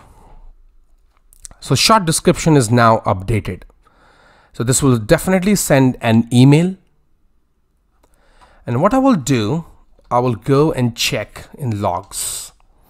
So I have all these logs right here, but these are database logs. I have to check the transaction logs. That will be right system log. Let's check warnings directly. Awesome. It says short description was changed to. Now here we have the SysID. That means you did some mistake. Now why this is showing you as SysID? Because what you can do, you can go to your script action. And that's a good thing. I think if you always like, if you're not able to get the right output, in that case, at least you know.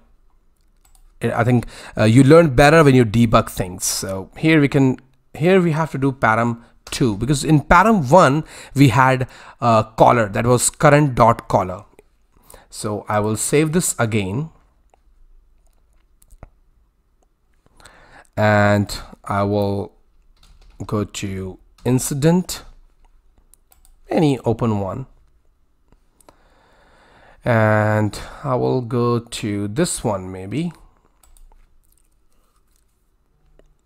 and it says unable to post content on wiki page. I will do I'm able to. I'm playing this, just a demo. I'm saving this.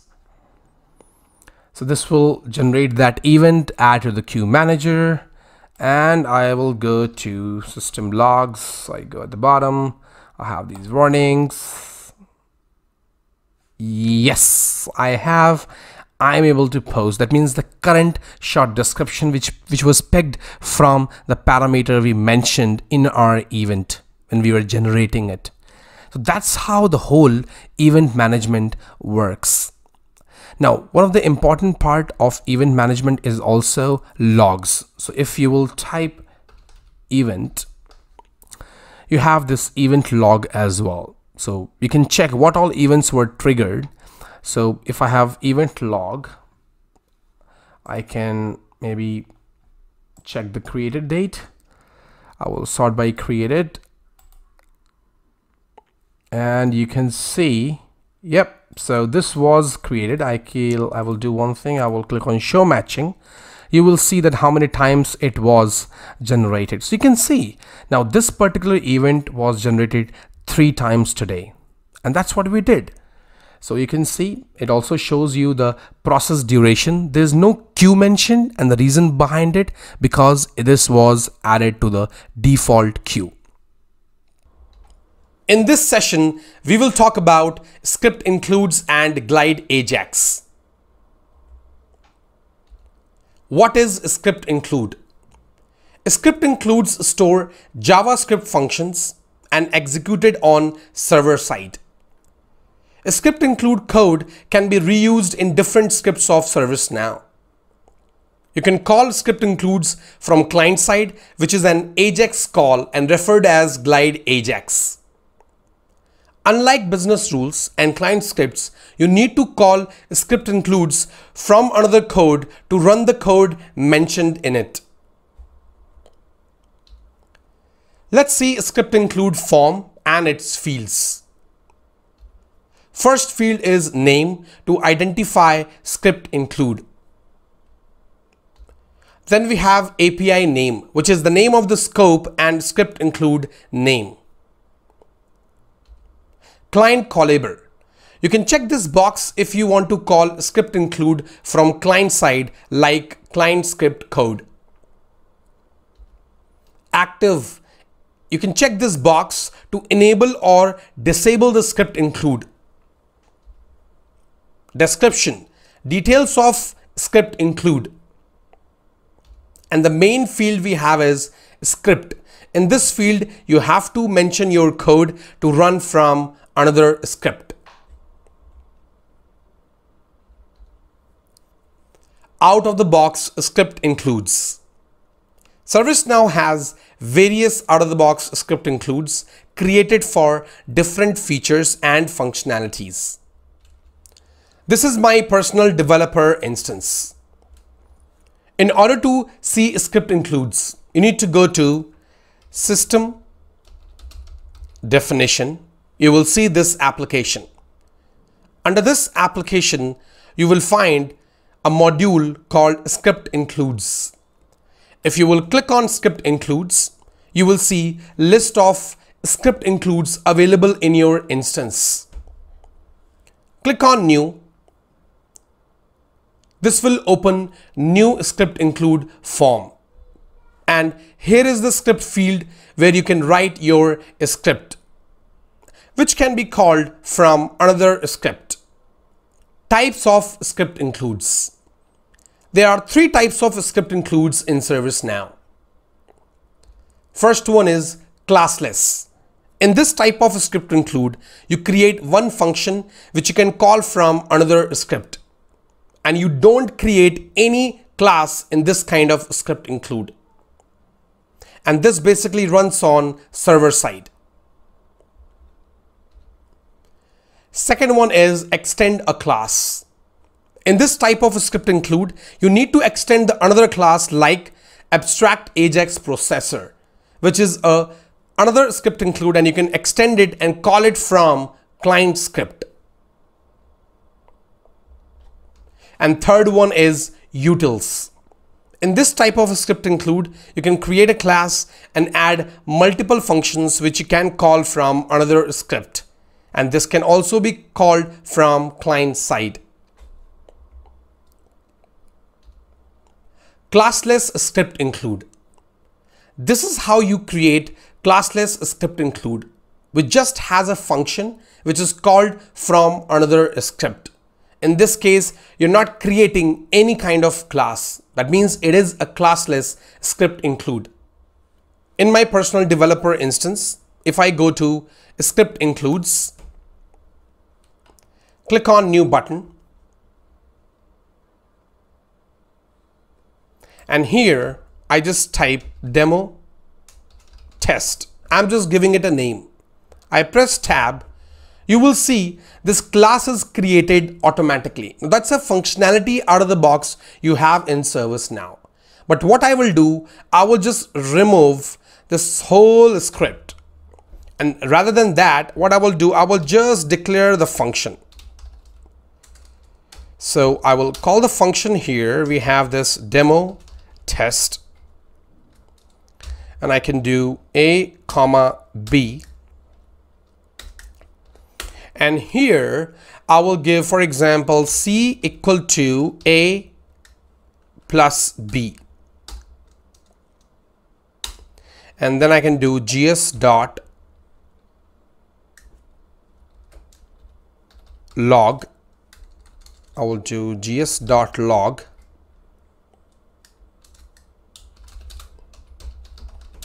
The addition of plus, maybe I will take A, and here I will mention A plus. Here I can just mention plus space like this, because this is how the string would be, and I can do plus B, and I will do plus, and here I will do is space, and I can do plus. Now this is a classless script include. Now I can call this function from a business rule, and you will see the results, how exactly it works. So in this case, I have given demo test here, C equal to A, I think. I will do var as well, because that's what you have to declare. It's a C variable. Now A and B are the parameters. Now here we are just adding, it is kind of an addition we are doing. Now how exactly we will get these parameters values? So first I will save this. Let's save this and then you will understand. I have saved this. What I will do, I will go to business rules and I will create a business rule here. So I will just click on create new. So I'm going to create a business rule to call that particular script. So here I will just maybe give a name, that is demo. Maybe let's give demo test as well, or maybe script include classless. That's what we are learning, classless demo. That's the name we have given. And here I'm just selecting a random table, maybe incident, because I want to run that. So for that I will just select incident table and I will check this advanced checkbox.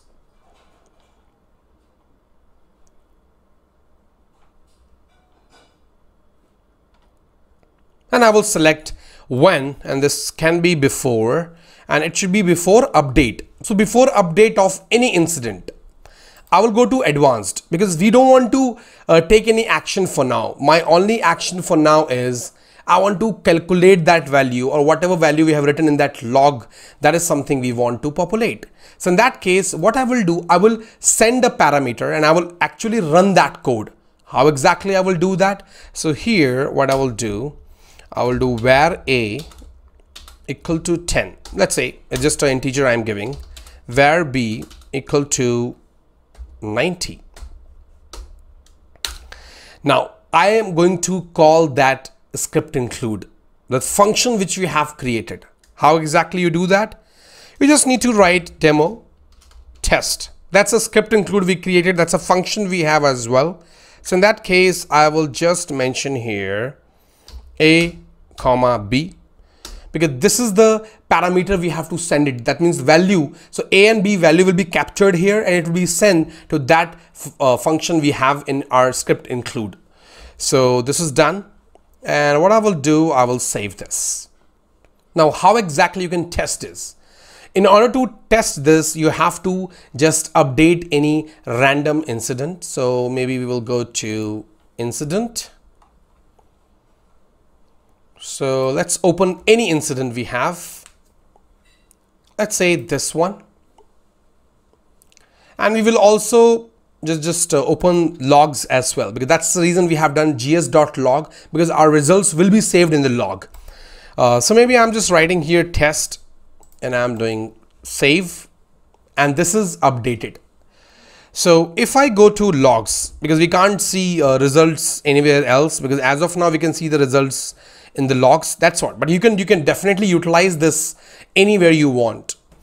So I'm going to the logs and you can see we have this result, the addition of 10 plus 90. That means it automatically took 10 and 90.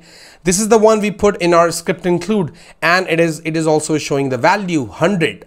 That means your script is running without any issue. You are able to call a classless script include from a business rule. Well, that's how you can work on classless script include. Script include with class. Now this is slightly different. So this is how you create a script include with class, in which a class is created and function is created in the class.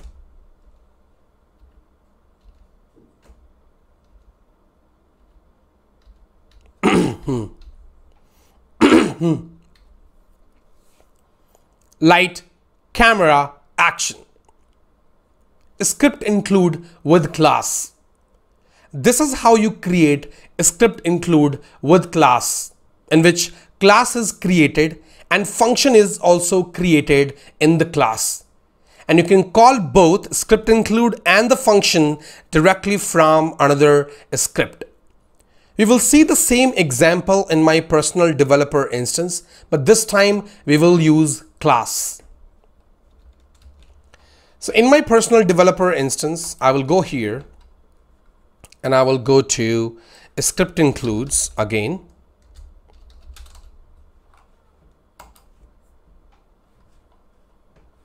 And I will just sort it out with, here we have demo test. So I have just sorted this out with the updated date and time. So I am just clicking on new.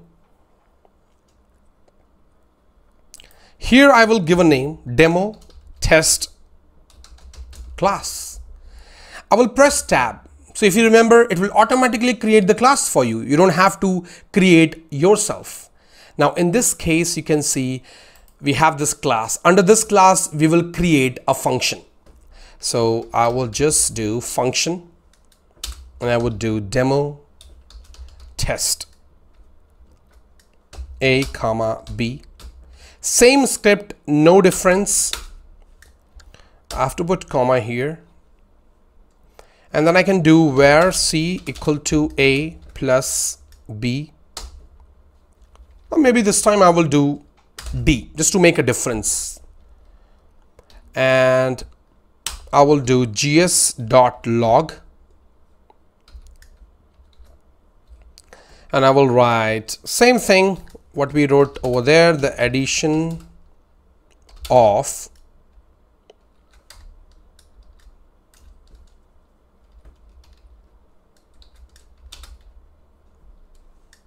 plus A.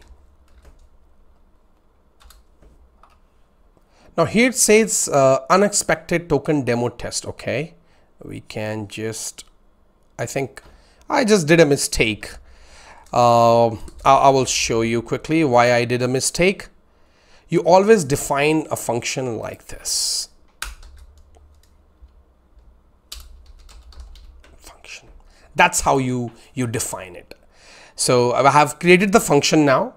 That was something different we created, and this is how you declare in a class. So we have this function demo test, and here I will mention addition of A, and I will do plus, and here plus B plus, and I would do is plus, and I have D. That's a result. So that's what we have, gs.log, and I will save this. Let's save this one. So I have save function. What we will do, we will utilize the same business rule which we had. So if I go to business rule, I have this business rules here. Let's sort it out to see our latest business rule we created, this one. So in that case, we have just called that demo test, but that's not you have to declare here this time. You have to call that script include, and then you can call that function. So in that case, what you will do, you have to do where you have to create that particular script include. You have to declare that here. So I will do where, maybe I will do v equal to, I will do new. Now I will provide that script include name, because you are going to access, you are creating the class for that particular script include which you had over there. So I am going to write demo test class. That's what we had. And if I go here, I do v dot demo test, and I just give, that's it, you are done, you have called that. So in that case, I will just save this, and let's see we get the result or not. So I hope we have our names are correct. So you have demo test. Now I will go to any incident. I will come here and just try to update any existing incident, updated. And if I come here, this was 7:05, I think this is showing US time, and yes, we have this here as well. So we got similar result, but this time we have used the class. So that's how you can use classes in script include. So you can use classless as well, and you can use class as well. It totally depends the kind of requirement you have. Because in class, you can create multiple functions. Because in this case, if you will use classless, in that case, you can just declare one function over there and you can just call it from your business rules or server-side code. But in this case, in classes, you can add multiple functions and then you can call those functions from your any different scripts you have. Calling script include from client script. So once you create the script include, you can call it from client script. You create a glide Ajax variable in which you have to call script include. Then you add parameter to call the function mentioned in script include. Then you also add a parameter which you want to send to script include.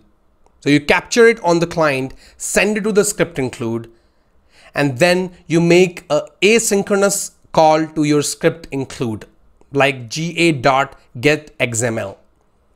And you also define a callback function which you have to declare here, and then you call that callback function which returns the data and store the value in answer variable. So whatever parameter you send to your script include, it returns that data after using that parameter, and that results are basically captured in this variable called answer. So this is kind of a syntax that how exactly you can use glide Ajax in ServiceNow.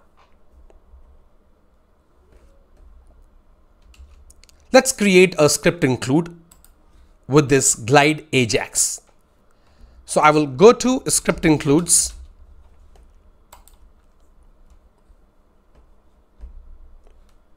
Click on new. Give it a name as demo test Ajax. I will press tab.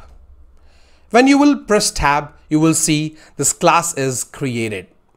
Now we have to make this client callable. The reason behind it, because we have already talked about it, glide Ajax is something you call it from client. So I will make it client callable. When you will click on client callable, you will see the difference that this will extend this particular script include. Now abstract Ajax processor, let me show you quickly so that you will understand what exactly it is that, because abstract Ajax processor is another script include. And we have in our system out of the box. See, we have here abstract Ajax processor. Hit this one. I think it's at the top. So we have this abstract Ajax processor which we are extending. So if I go here, and you can see we have this particular class. So now we will write a script. So we will create a function. So I will start here. We have to write in this particular place. So we will start with, I have to write the function. So I have to declare a function. So we'll write demo test function. And here I will write function. Now I'm not getting this parameter from server side right now. We are getting this parameter from client this time. I will show you how exactly you do that. You have to first close the curly braces, and then you also put this comma here. For each function you declare, you have to put this comma. Then I will do one thing. What we will do, we will try to populate the user ID, user name and first name and last name. Let's see that's what we will do. So on incident form, if you select the caller, we will populate the first name and last name of the user. So in that case, what we will do, I will just type var user ID. We will do var user ID equal to this dot get parameter. Now here you are putting the name of the parameter, so which you always start with sysperm underscore, and then you can give any name you want. So here I am putting like user. So whatever parameter I will get from client, it will be saved in user ID, the variable which we have created, this user ID. Now I will do var gr equal to new glide record, and I will do sys underscore user, because I'm going to search that value which is coming from client. I will search in users table so that I can get first name and last name, and then I will populate that. Now this is just a demo for just showing you how exactly you can use this kind of glide Ajax, because overall you already have some, I think, APIs so that you can directly call and check first name and last name. That is out of the box, but I'm just showing you this demo just to show you the example that how exactly you can use glide Ajax. So then we have the sys user, and I will do gr dot add query. I will look for this sys ID which I will get from client. How exactly I will get that sys ID, I will show you in a while. Here I will just put user ID, that's it, and then I will do gr dot query. If that is found in the table, if that user is found, next, and then I will do var a equal to gr dot first name, that's the name of the field we have, and then I have gr dot last name. I'm sure these are the names we have, field names on user table, and then I will just do return. So now here you're going to return the response which you are capturing in this variable. So I'm returning a, so whatever value we have, it will be returned by this function. So I think this is it. I will just save it. Now what do you have to do? You have to call this script include from your client script. So I will go to incident maybe. So let's go to incident, and here we will write a client script. So I will come here and I will go to client scripts, and I will click on new button. New client script form is opened, and I will give it a name, maybe demo test Ajax, so that you can understand.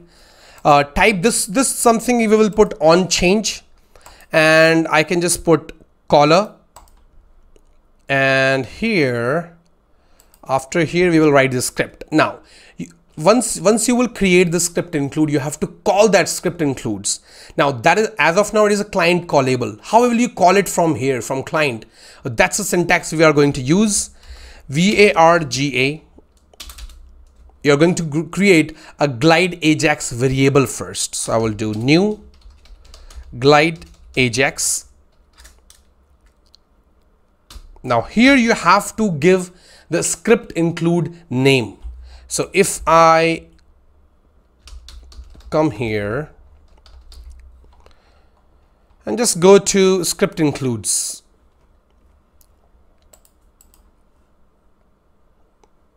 so I have this script include. Let's go to updated one, latest one.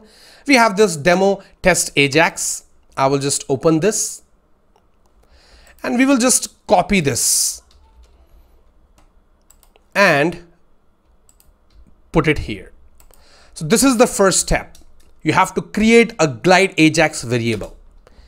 Now you have to call that function which you have over there. That's the add perm. That's what you use. So here you will define it as, you will start with sys perm underscore name. That's how you call that function.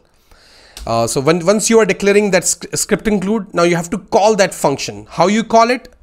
You have to mention it here. So I will come here and I will copy this one and I will put it in the string, and this has to be string. So semicolon, and I will do GA dot. Now here you have parameter. You can add multiple parameters, but in this time we just need to send the sys ID of the user who is in the caller field. So in that case I will just do add param, and here I will just put the same parameter which we had over there, that's sysperm underscore users. If I will take you over here, you will see we have same parameter. So this should definitely match. So we have that parameter. I will do comma. Now what parameter value should be there? So you have to get that value. That value will be basically, you have to just put new value. That's what you have. You're already capturing an on change. That's the functionality of on change client script. So here you have that value available in new value, and I will just put semicolon, and now I will do a asynchronous call, and asynchronous would be get XML, ga.get XML, and I will have callback function. So maybe I will just type callback function. You can just keep your name as it is, as per you want. So that is not restricted. This is not part of the syntax. The syntax we have is this one can be dynamic, which you have to call this script include. This one is not dynamic till here, but this is something dynamic. You can change the name as per the function you want to call. And this is something, the parameter till here, it is definitely static, but this one will definitely change. This one can also change as per the parameter value you want to send to the script include to process the script you have in your script include. Callback function, that definitely you can have your own name, whatever name you want to give. We will do it now. We will call that callback function. We will have callback function, and here we will put the parameter response. Now this is something we will get from that script include. Once it will be processed, we will get it. And here I will do where answer. Now this is also part of the syntax. When you start where answer, so you're going to create the answer variable, and you will store the value, the response you will get it from your script include. So we will do response dot response XML dot, it is also capital letters, dot document element dot get attribute. So we have this. Till now everything should be same, nothing should be changed. This is the part of the syntax. So accept this. So whenever you call any function, you put there rest should be always same. Then you put here, and then you do, I think you have to do alert. Okay, that's what you want. You want to show that alert. So I will do alert, and I will just put answer. So whatever answer we are getting from script include, once it is processed, it will be stored here, and then you can utilize that value anywhere you want. So I'm capturing that value, and let's see what kind of answer we will get. So here we have alert answer, and we will save this. And if I go to my script include, this is what we have here. And now I can just do a test. So let's go to incident form. I will click on create new. And if I click on create new and I just select any user here, let's say this one, and we got the answer. You can see it is not returning the value. There should be definitely some issue that it is not returning the value. So we are doing gr.next. We are selecting here sysperm user demo test function. I think the name is also correct. Get parameter is also correct. New glide record, add query, everything is fine. Add query, we have sys id, I'm putting that. Okay, we have done one mistake, so I will go here. I do remember now because it is not returning that, so I will go to my client script again.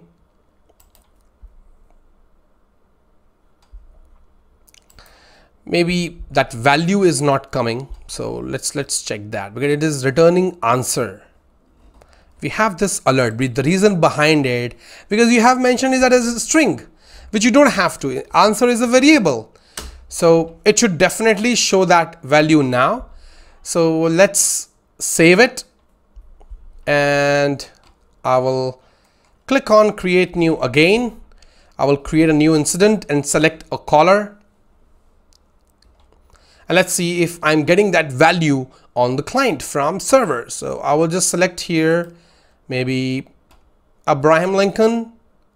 Yep, we are getting that. You can see there's no space because you have not mentioned that space, but overall you are getting server value on the client. So this is how you always call server-side code on the client, that if you want to fetch some value on the client, you always use glide Ajax. There are some other ways which you have learned in my other videos, like get reference. We also have g_scratchpad, but glide Ajax is the recommended and the best approach to get the server data on the client.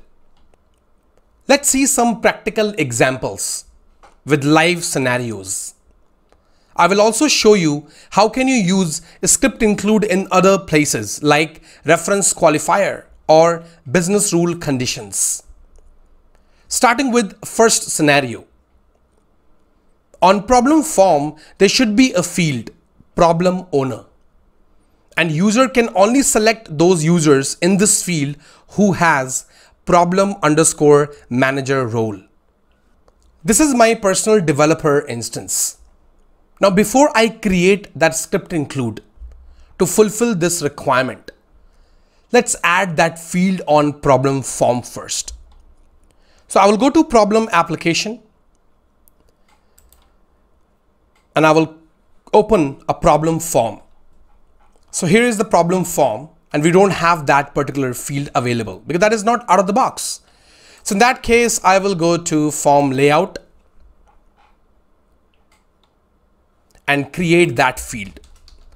So I will type here problem owner, and this will be a reference field, and this will be referencing to user table. So I have this user table here. I will click on add. This will be added here, and I will take it on the top of the form and above state field. I will click on save. Now you will see that this field will be added on top of the form that is above state field. I will close this. You will see that field is created and added on the form. Now, if you click on this button, you will see that this will show you all the users available in your instance. But as part of the requirement, you have to restrict the choice. That means you should be able to select those users. You should be able to see those users in this particular list to select the people who have problem_manager role. Else, others should not be visible in this particular field. Let's create a script include to filter this data. I will go to script includes modules. Click on new. Provide a name. So it will be PRB like functions. You can see this class is created. I'm not going to check this box because we are not going to call this script include from client. We will call it from server side code. So I will create a function here. So maybe get PRB managers.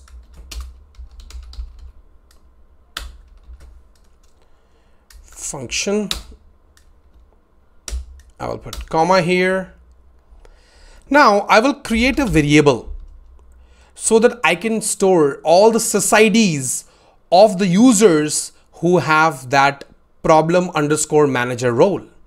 So in that case, what I will do p managers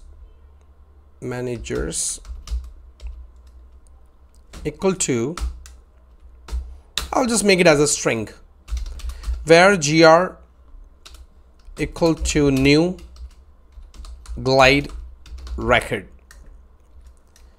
Now, which table you will select here? You have to select the user role table, basically where you can see the relationship between user and role. And the name of the table is sys underscore user underscore has underscore role. And it has two major fields, role and user. And I will do gr.add query. We will do query. Here we will search for that role, which is problem underscore manager. For that, we need sysid of that particular role. So what I will do, I will quickly get the sysid. So I will go to role table. So here we have roles, and I will search for problem manager. So here is the role. I will copy the sysid. I will come here and I will put that same sysid here in the string. Then we will do gr.query. In this case, you will find all the users with this role. Then I will do while gr.next. And here I will do p managers. That's a variable we created, equal to p managers plus, we will add comma. So after every user we are getting with this loop, we will always add a comma after it. So in this case, we will do comma, and then I will do plus, and I will just add gr dot user. Now this will capture the sysid of the user, and it will search for all the records where role is problem underscore manager with the sysid we have mentioned, and it will populate all the sysid of those users. So it will basically capture those values in this particular variable which we have created. Now with this string, so what exactly you have to do? In order to filter the data, you have to populate that particular thing in your reference qualifier. You have to push that value. You have to push that particular query, so that system should search the records as per the query mentioned in reference qualifier. So what you will do here, I will just mention here where, and now I will store whole query in results, but I have to make that query. So I will do sys underscore id in.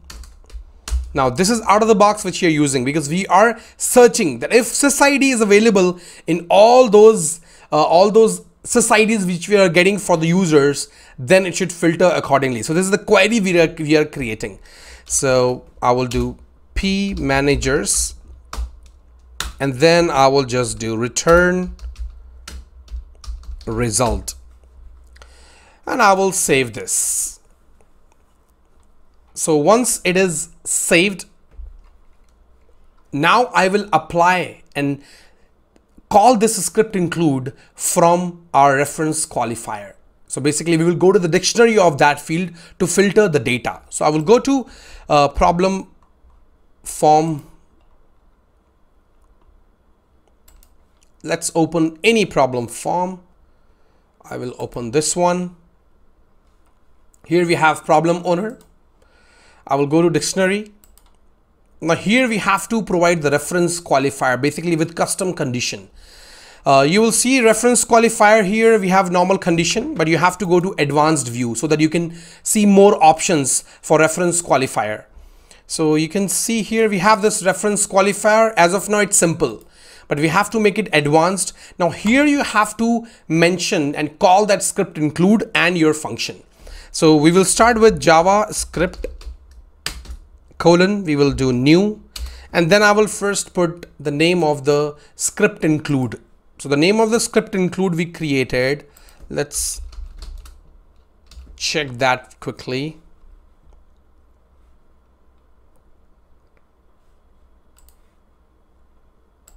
We have this PRB functions. So in that case, I will just copy the name here.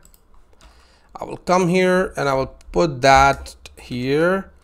And then I will call the function which we have created. So I will copy this one as well. Put it here. So that's how you call a script include and its functions. So I'm putting this in reference qualifier. I'm saving this.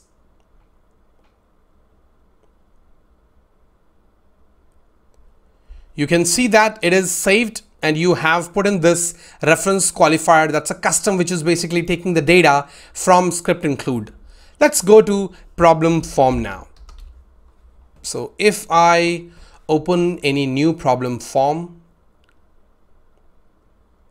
and here is the field, if I click on this button, you can see that it is only showing 3 records to select.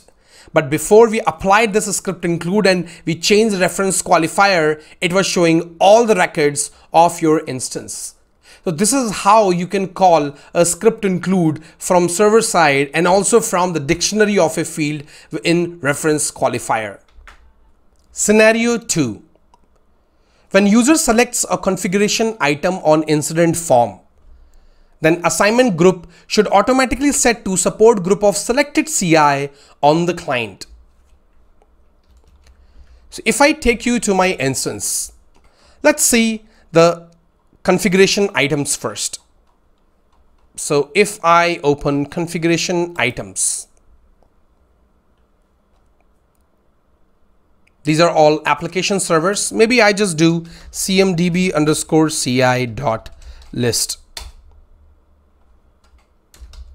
.list.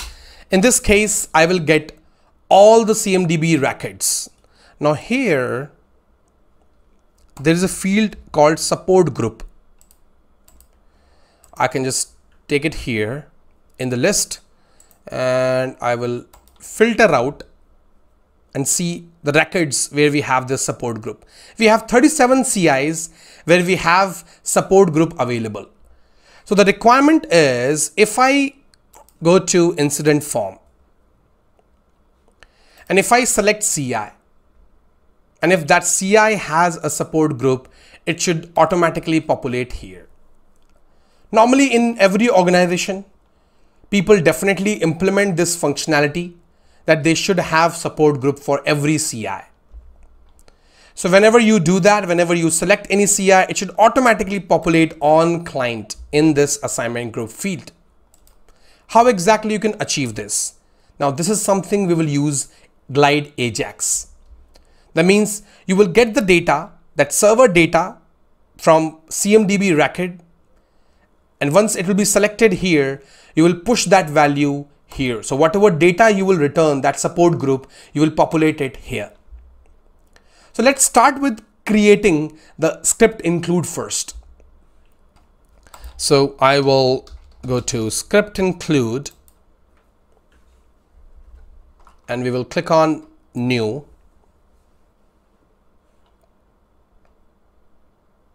And I will give it a name as set support group. I will make it client callable so that we will extend this abstract Ajax processor. And I will create a function now. So I will do get CI. Now this is a function I am going to create.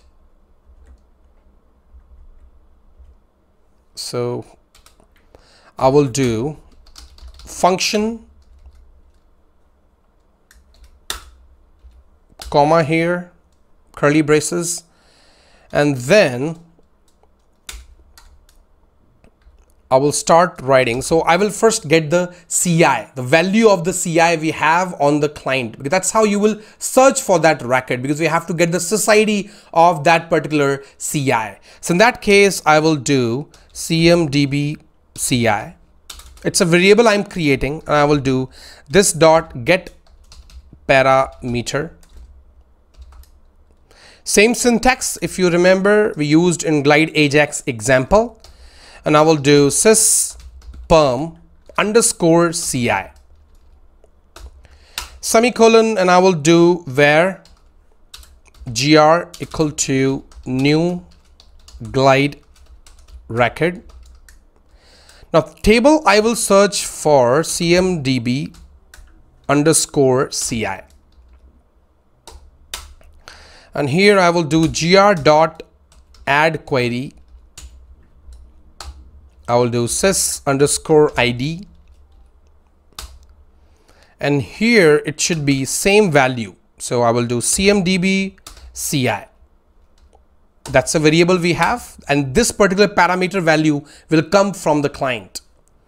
And I will do gr dot query, and if that ci is available, that means gr dot next. You can also do one more thing, that if support group is available, then only you should run this. I think that's a, I would say, additional check you can put. So maybe I would do add query, and or maybe I will just do gr dot, we will add not null. So you will put the field name here, and the field name is support group. So if it is not null, and then I will do we will do return gr dot support underscore group. So we are returning support group from this script include. So I'm clicking on save. So our script include is ready. Now I will create a client script so that I can call it, I can call this script include to get this data, get this support group. So for that, I will go to incident. Here, I will keep this script include open because you would need that just to copy the names. And I will go to client scripts, click on new.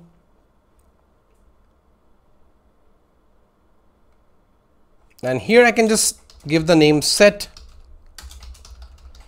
assignment group. Set assignment group incident. Here I can just put on change, and I can write the script here.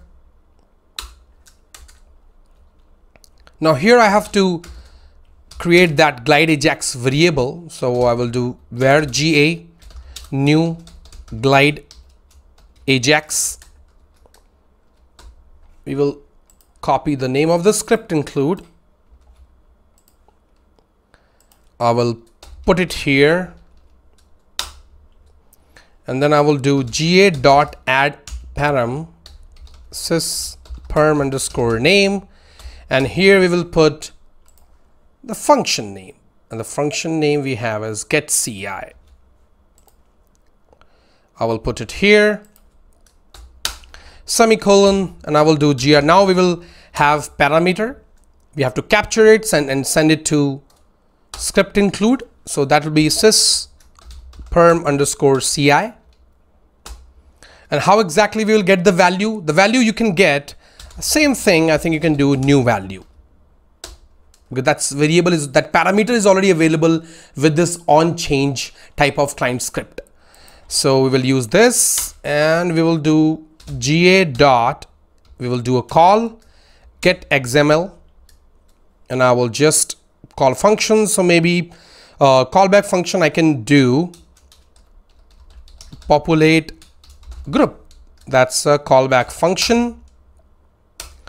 So we will do function populate group with the parameter response,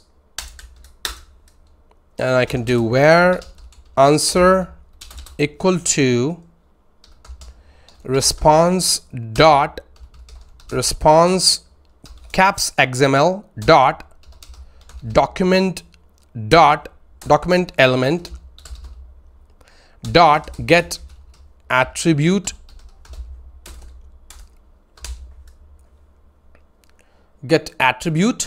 and then I can do answer semicolon, and this time I have to push, that means that set that value in the assignment group. So I will do g_form because this is client script, so I will do set value and we will mention the field name, that is assignment_group, and the value would be which we will get from the script include, that is just answer, which will be stored in answer variable, and that's a sysID of support group. So that's it, and I will save this. It is saved. Now I will just try to look for configuration items. So we will do cmdb_ci.list. This will open the list of configuration items we have in the instance. Here I will filter it out, and now I'm going to select. Let's see this one. So I will go to incident form. Maybe I will create a new incident. New form is opened, and I will select this configuration item. It is not setting it. So there should be some mistake in our script. Let's take a look. So I think that is how kind of interesting, because if you don't get the response, you don't get the expected results, then it will be really easy. Now you can just go for debugging. So in this case, I already found the issue. You can see we have this incorrect name here, assignment group. So I will just save this. I think this is kind of giving you the learning as well. While if I'm doing the mistake, you can understand that you have to make sure that while writing the script or before you perform the testing, make sure you're checking your syntax. If everything is written, I think with correct syntax and the names are correct or not. That's something you have to check before you perform the testing. So it's correct now. Let's see if I do it again. So I will reload it, and I will select the same configuration item. Let's select it, and if I select it, it is not setting the value again. That means there's still some kind of issue. So if I go here, get CI, I think we have the set assignment group. Maybe let's check that. Set assignment group, answer we have here, set value. Okay, so we have done mistake here as well. Populate group, another mistake we have done. So let me save this, and that's okay. It is kind of debugging you are doing, not like the actual debugging, but you are just checking your script whether it is working. You have written all the words or names, you have given right names or not. That is something you can check.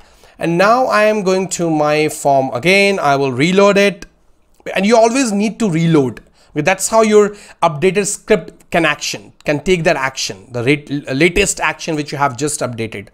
So I will just do this, select it, and if I select it, it is still not setting, it is not working.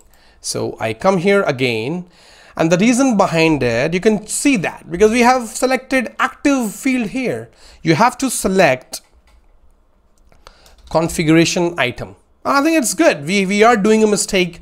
I think it's good. At least you will not do those mistakes if I'm doing the mistakes. So in that case, I have selected this. So you can see we have these.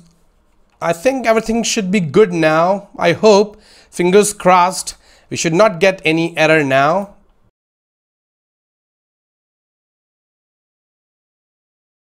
And let's select the configuration item, and it is not working yet.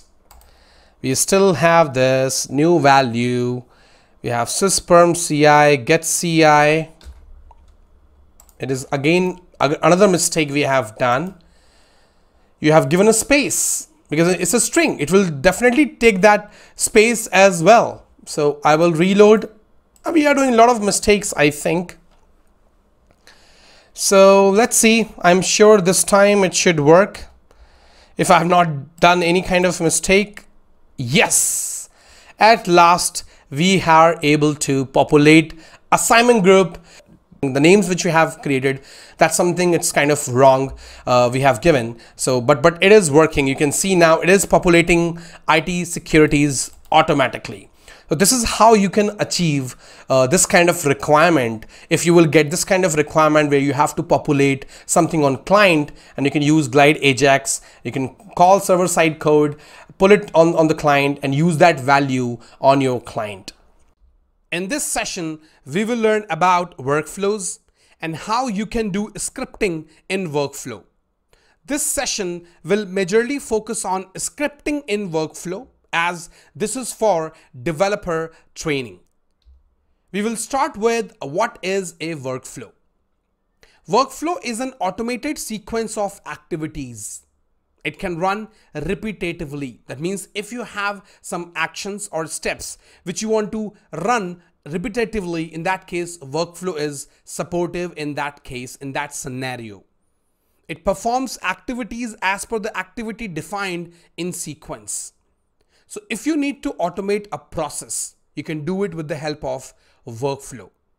Service catalog items are the best example where you mostly use workflows. So if you have some steps, maybe some kind of automation which you want to run in sequence, maybe update of a field, then creation of some task record, sending an email, in those cases, you can use workflow, which will automatically run each action in sequence. And that's what workflow is. Baseline workflow. ServiceNow has out-of-the-box workflows, which have been created for different functionalities like change, service catalog, or SLA. As you can see on the screen, we have workflows for service catalog item request, which is specifically for service catalog item. Then we have knowledge instance publish, which is for knowledge management. And we have some other workflows which have been created directly from ServiceNow, and these are all out of the box. However, ServiceNow developers and administrators can create custom workflows as per the requirement from their customer and client. Workflow application and editor. ServiceNow has a separate application to create and manage workflows. Here you can see the application called Workflow, which is the application where we have different modules to manage workflows as well.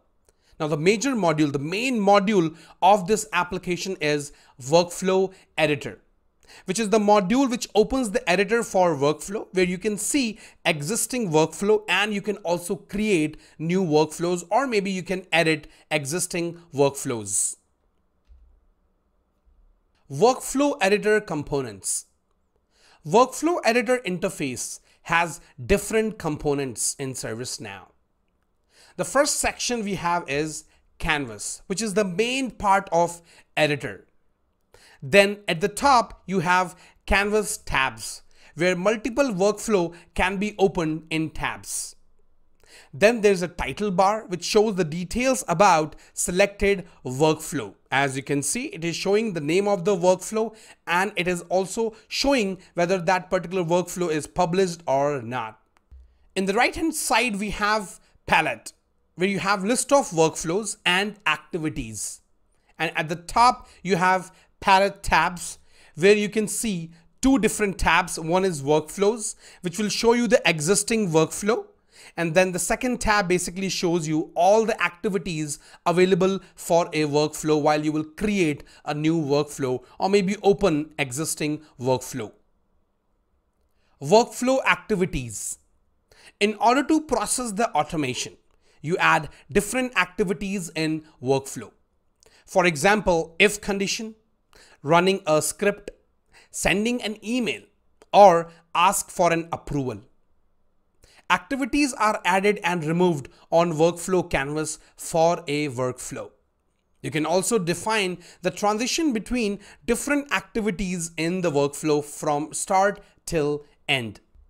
So these are the workflow activities. So the first workflow activity we have is approval activities, in which you have approval group, approval user, approval action. And then we have condition activities where you have if condition, switch condition, wait for condition. That means if there's a condition is being met, till then it will wait. And then we have notifications, in which we have create event activity. And we also have notification, which will send an email. Scripting in workflow. Developers can also perform scripting in workflow. Lot of activities have script field, which gives ability to perform custom scripting and logic as per your business requirement. So these are the activities where you can do scripting, and the activities are approval user, approval group, if, wait for condition activity, notifications activity, create event activity, rest message activity, run script. These are just example. There are other activities as well where you can do scripting in ServiceNow in workflow. Practical demo. Now in this section, I will create workflow, and I will try to add different activities which we talked about in workflow. And that will happen practically in my personal developer instance. So this is my personal developer instance where I will create a workflow and I will add different activities. Now, in order to show you this demo, we will just take the scenario of incident. So what we will do, we will create this workflow for incident table. Now, as you know that we can create workflow in any table, for any table you want, as per your business requirement. So in this case, in this scenario, we are going to create this workflow for incident table. So what I will do, before that, I will just quickly show you the workflow application we have. So if I type workflow over here, so I can see this workflow application, and I have this module workflow editor. If I will click workflow editor, as you know, it will open workflow editor in new tab where I can see the list of workflows we have that are also published and we have checked out as well. And here also we have list of workflows in one tab, and then we have this core tab as well where you can see the activities. Now what I will do, I will create a new workflow. For that, I have to click on this button, new workflow. Now this session is basically related to scripting in workflow. So I'm not going to talk much about workflow because you must have learned about workflows in your administration section or administration learning. But this particular session is specifically for developers because this is part of developer training. So how exactly you can do scripting in workflow, that is what you are going to learn. So in that case, what I will do, I will quickly create a workflow on incident table. So here I will do maybe SAASWITHSERVICENOW YouTube demo. Let's say I'm just giving a random name. Now you can definitely give a logical name. I will select the table, which will be incident. This is selected. I will go a little bit bottom here. It is asking me conditions. For conditions, I can give run the workflow always, and I can click on submit. Once I will click on submit, this will create the workflow. But as of now, workflow is not yet completed because we have to add different activities as per the requirement we have. So what I will do, you can see here we have begin and end. This is something which gets created automatically when you create a new workflow. And it is also showing you the transition. But what I will do, I will just delete this transition because we have to add different activities between begin and end activity. So I will put it right here. And now what I will do, I will start with first activity, that is if activity. So if you will click on core tab, you will see all the available activities which you can add here and just run the workflow. So we will start with if. So here we have in conditions, you can see if I will click here and I will drag it. If you will drag it on your canvas, it will open up the racket. That means that activity racket, and then you can create it. So in that case, maybe I will do check priority. Now what exactly we are doing here? I'm going to checking the priority of the incident created, and that's how I will run the workflow. So in this case, what I will do, so now I'm going to tell you one thing, that you can achieve, or you can do, or you can create workflows, and you can add activities with the help of drag and drop option as well. So here, for example, you can definitely select the priority field, because as I mentioned, the requirement basically we have for priority. So if the priority is P1, then only it should basically go for the next action, else not. And we will see what actions we are talking about. So I can definitely select that field. But it might happen that you don't have that particular field available. Maybe you can't access, or maybe you have a complex logic. In that case, you cannot use directly this condition section. So in that case, what you can do, you have to write a script. So as of now, I'm not writing a complex script, because in that case, you won't be understand better, because this is just a developer training. So I just want to make sure that you are able to get it, what exactly we are talking about.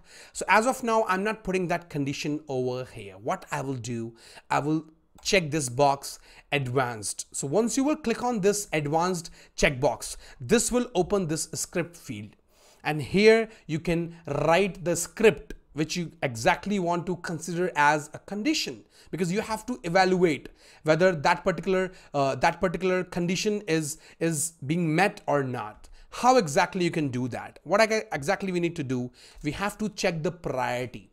If priority is 1, then follow one way. If we have the priority is not 1, it's not critical, then it shouldn't do anything. That's what we want. So in that case, what I will do, I will type here, so answer. Now this is basically here you can see the example, this one. Now this is the syntax of your script. So that's, I think I would say it's a really great feature that ServiceNow is providing. They are giving you the help that what kind of syntax you have to write here so that it can run. So what exactly it is doing, you have to basically push the answer, basically the value, the value of that particular condition, whether it's being met or not. That's something you have to push it in the answer. So what I can do, I can just run this basically function. I can call that function. How will I do that? I will do check priority semicolon. I will go a little bit bottom here, and now I will create that function. So we have function check priority. We will create this, and now I will do if current dot priority equal to if it's 1. Now the backend value for high, the critical choice is 1, and if that's the case, I will do return. Now that return yes or no will be in the string. So I'm doing return yes, else it will return no, and that is also in a string, and then I'm putting semicolon. What I will do now, so our script is ready. It is saying, okay. So this is the mistake we have done. There should not be semicolon here. So our script is ready now. I will submit it. When you will click on submit, you will see the activity is created. So I can just put it right here. What I can do, I can just basically connect this begin with this one. That means once workflow will be triggered, it will directly go to this step first. That means it will check the priority. Now, once we have added this, if answer is yes or answer is no, then you can drive the whole workflow. What we will do now, we are going to add another activity, and that will be in utilities. We have run a script. So I will add it here. Now what I will do, if priority is critical 1, In that case, we will set the value of category field maybe to software. If it is something else, maybe inquiry, we will make it software. Now it is just a demo I'm just showing you so that you understand scripting. So run script is basically it runs at server side first of all, and it is kind of a free form of scripting. So anything you want to run at server side, you can definitely use this run script. So what I will do, I will put it here, set category, and you can provide the name as well. So I will do set category. Now here I can do current dot category equal to, now this is the choice value, backend value of software category. And I can just current dot category, I can just click on submit. That's it. So I have written that script basically, and it will automatically push that value. Now what exactly we can add now? So let's add another activity, that is approval. So maybe it will set that particular value, but we will also send it for approval. So if you will send it for approval, let's see what exactly happens. So what I will do, I will add this approval user. Now where exactly we want to send this approval? Which user you should approve it, basically this particular record. So what I can do now, you do have fields like caller, or maybe you also have assignment group, you also have assignee. But maybe just an example, you want, if callers, you want to send approval to the users who are from the same department of caller.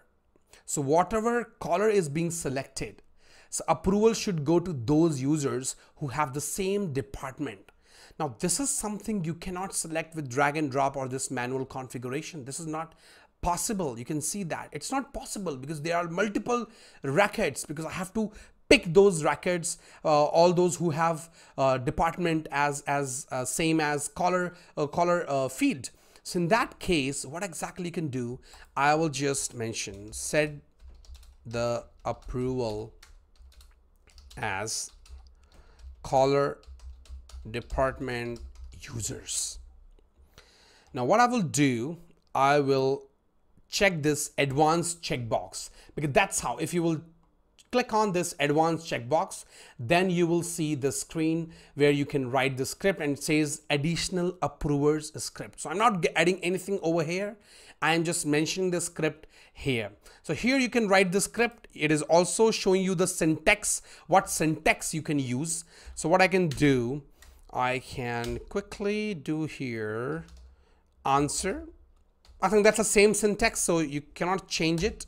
We will do answer equal to, now you can see that it is basically making an empty array, and you have to push the records into this array, and that's how that particular approval will happen. So what I will do, we will basically glide record, because we have to check the department of the caller we have on this incident record, and then we have to glide record all those users who have same department. So I'm sure we have to do this glide record. So I will do where gr equal to new glide record, and here I can put the table name, that is sys underscore user semicolon. Here I can do gr.add query, and I can do department. Now department is the field name on user table, because we have to check the department, and I can just do comma. And now here I can put, let's say, current dot caller underscore ID. That's a field we are capturing the user data, which is in the caller field. So I got the sys ID, but now I have to dot walk it, and I have to get the department of the caller ID, and I can just do it with the help of dot walk, that is dot department semicolon, and here I can do gr dot query. And I can do like this. Now I can do while, because it has to run the loop, because you might get multiple users with the same department. So you have to run the loop, and then I can do gr dot next, and then I can write the script over here. Now here I have to add semicolon. Now, what exactly value you have to push? Now we have to basically push it like this. Answer dot push. And here you have to push the sys of that user. Now I can definitely get that sys with the help of like this, gr dot sys_id. If I will do this, it will definitely return me the sys of the user which is coming in the loop. But there are multiple users because you might have multiple users in that department. How can we push multiple users so that it goes for approval to all the users? In that case, what you can do, let's create another variable here. I will do var a, maybe just a random variable, and I will make it blank. Now here, what I can do, a equal to, I can do a plus. Now how you have to push this value in the array? That's something we have to do with comma. So I will do this comma and then I will do this plus. We are pushing sys. I have this answer dot push and now I can do this a. So what exactly this a will capture? I can tell you right away.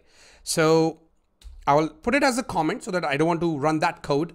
If you will do that, this a equal to will be, I will quickly show you what exactly a will capture. It will be like, for example, you have multiple sys. Now this is the sys, one sys, and then you have another sys. That's what it will push because it is keep on capturing that gr.sys. That means the user ID, user sys basically for each user you have. So in that case, you will able to capture in the a, and I will just delete it for now.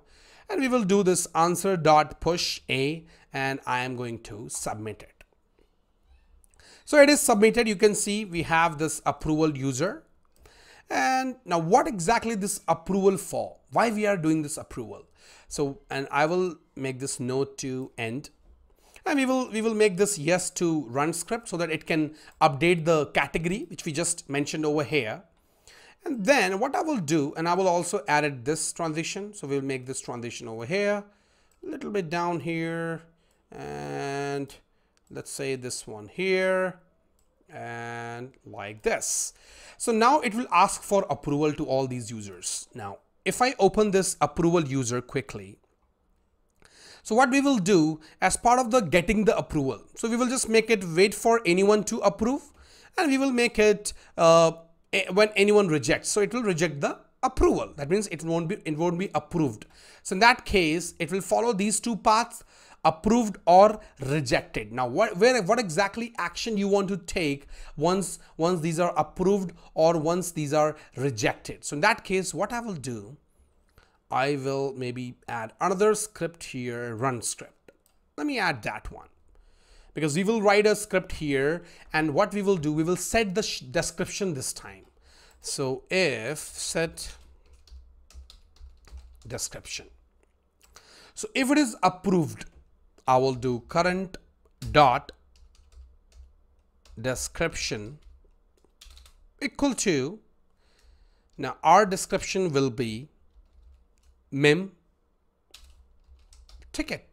But that's a P1 ticket. So let's say make it major incident management ticket, mem ticket, and we will add as a prefix with the current description we have. So we will make it current dot description.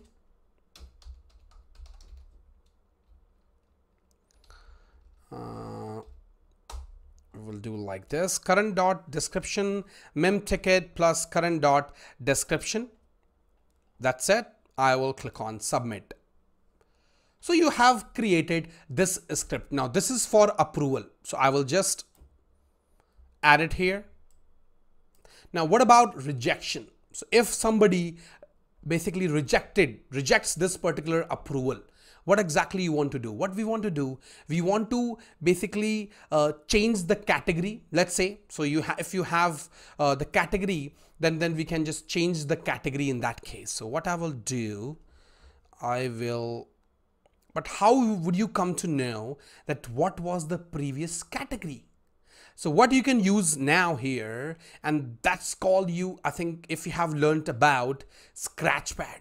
So now I'm going to use a Scratchpad here because I want to store the previous value which we had for category, because here we are changing it. So how I will come to know in this step that category should not be changed. It should be changed to the previous value, but I don't know the value right now because that has already been updated. So in that case, now I will remove this one. Here I will write another run script and I will capture that value. So I will make it like capture category. So I will just capture the value of category. How can you do that? Now, when you create the Scratchpad for workflow, Scratchpad basically it's kind of a placeholder where you can basically store that value. So that value will be stored during this workflow. So what I can do workflow dot, I can write Scratchpad dot. Here you put any variable you want. So maybe I can put short d. And now I can, what value I have to store? Current category. So I can do current dot category. So here I have mentioned like this. I will just copy this one because I have to use it in the another activity. Now this particular activity will just store the value and then it will go to the next step. So I will go here. Now if it is rejected, so I will add another run script here. Now I will use that particular value which have been stored in Scratchpad. So I will mention here set category. And here I can do current dot category equal to, this is, I think we have used short d. I don't know. I think we have to make it as a category, not short d.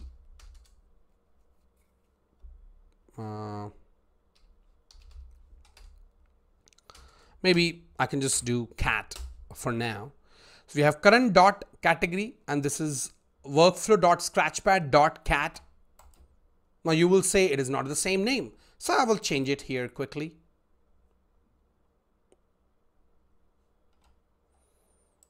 And I can make it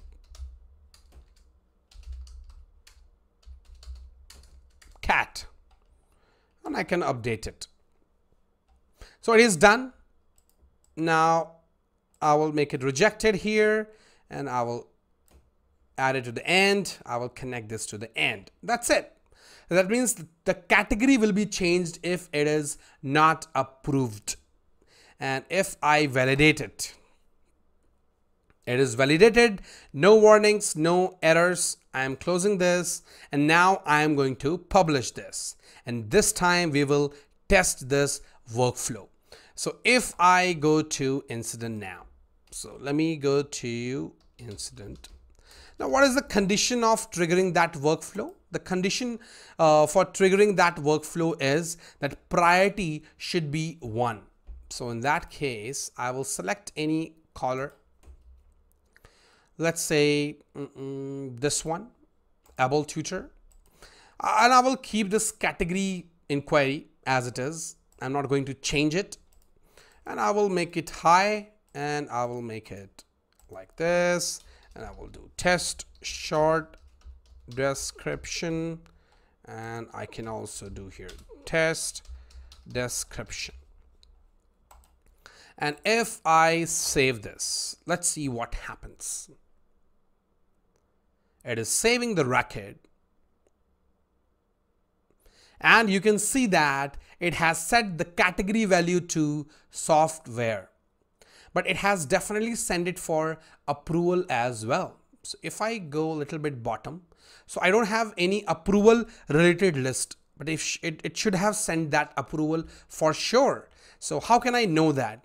I can just maybe add a related list, approvers related list, so that I can see it.